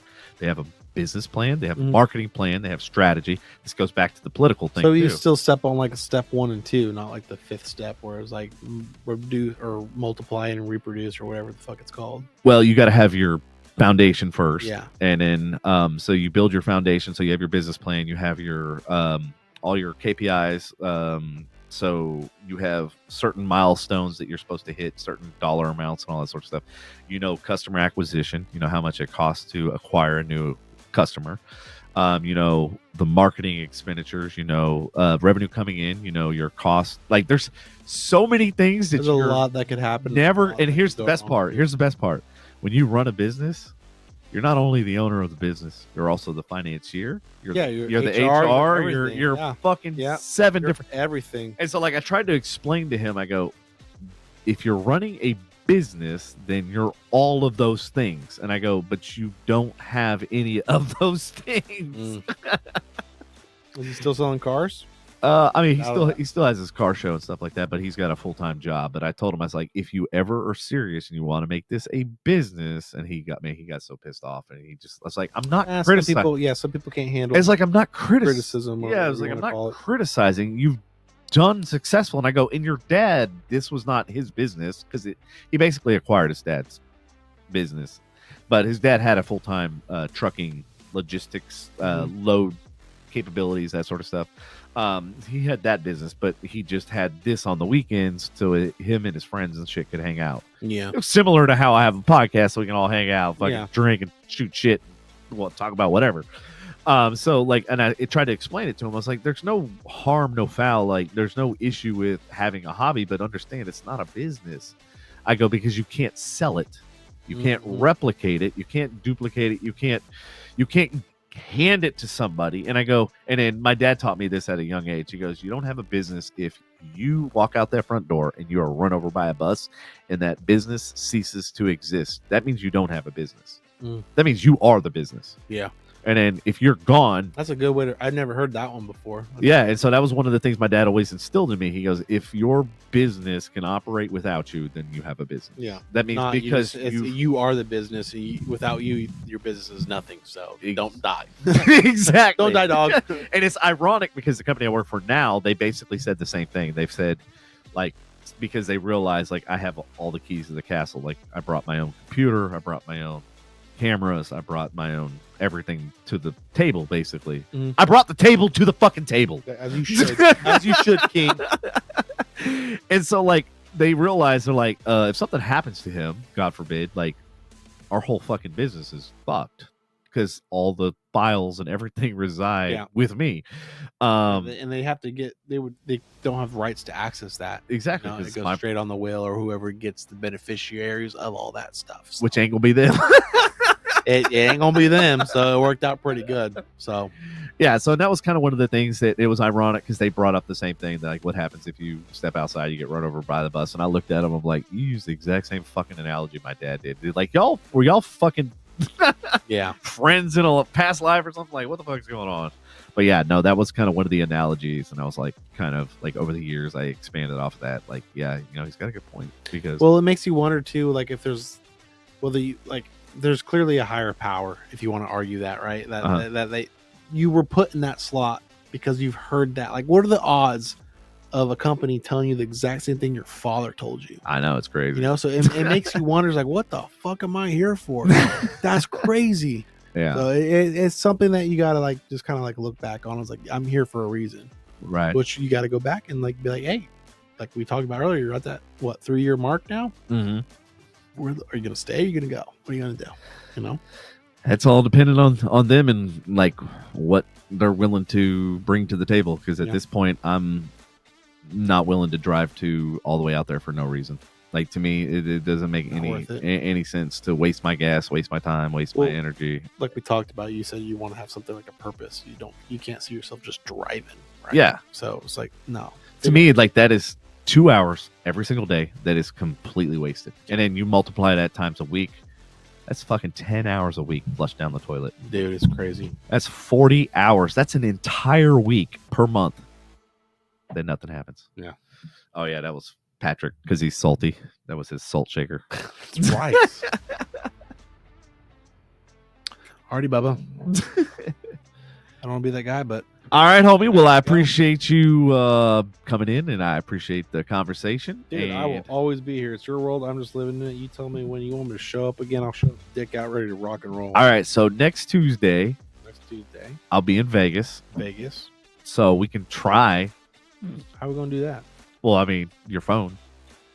I can send you the link. But you don't have any of your equipment. I got my phone. Oh, okay. I might do a little, like, you know, pop up from the casino. Go enjoy Vegas, dog. Fuck that. Go enjoy Vegas. Yeah. I'm going to be there for a week, so it's going to be. For work or for pleasure? Well, the first 3-4 days is for work, and then the next 3-4 days. Pleasure. Pleasure, yeah. Yeah. Hell yeah. So, yeah, I got a pretty sweet deal, so I'm like, good. Fuck yeah. Yeah. The whole vacation, everything is like all of like $500. Like, it's not fucking steal it, dude. That's called a workcation. Yeah, exactly. You fucking milk that tit as long as you can enjoy it, and you say, yes, sir. Yes, master. Where you want me to go next? Fucking hell yeah, dude. But the cool thing is, it's an AI convention. Oh, and is it? It's a convention. Yeah, it's an AI convention. It's called AI 4.0. They've been advertising all over fucking Facebook and Instagram. I shall YouTube this when I get home. Yeah, definitely. And the cool thing is, I actually had, you know, NVIDIA, the software chip maker. Yeah. They reached out to me. Like, I was like, really? Yeah, I was like going, holy shit. Like, I haven't even attended this event yet. And I think that's one of our competitors, or not our competitors, but one of my dad's competitors. Yeah, it is. He's at Micro ST Electronics. Yeah. And so, like, he remembered saying something about, like, somebody like that. It sounds super familiar. Yeah, they're the creators of the GPU. Yep, that's them then. Yep. That's them then. Yep. remember my dad saying something about that. Them and TSM are probably his Taiwan Semiconductor. They're probably his competitors. Very possible. I don't know if he doesn't talk about business big. He really doesn't, because I'm sure it's like a don't tell, don't. You know what I mean? I'll pick his brain. Maybe see if we can get him in here on this stuff.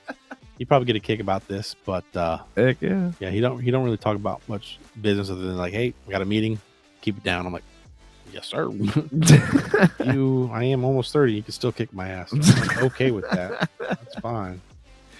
All right, everybody. Thank y'all for tuning in, and we will see you next Tuesday. CUND. What? Yes, sir. Do it. Remember, don't be weird. Yeah, don't be weird. Love the Lord. Do what you got to do. And yeah, don't be weird. Thank you for the moment. I gotta get my catchphrase of exiting and entering. Yes, I'm gonna figure that out. Right, we're gonna give it time. You got some time, man. Got some time. We can work on it. Some time. We can work on it. We'll figure some stuff out. All right, everybody. Thank y'all for tuning in. I love you a long time, and we will see you next time. Later.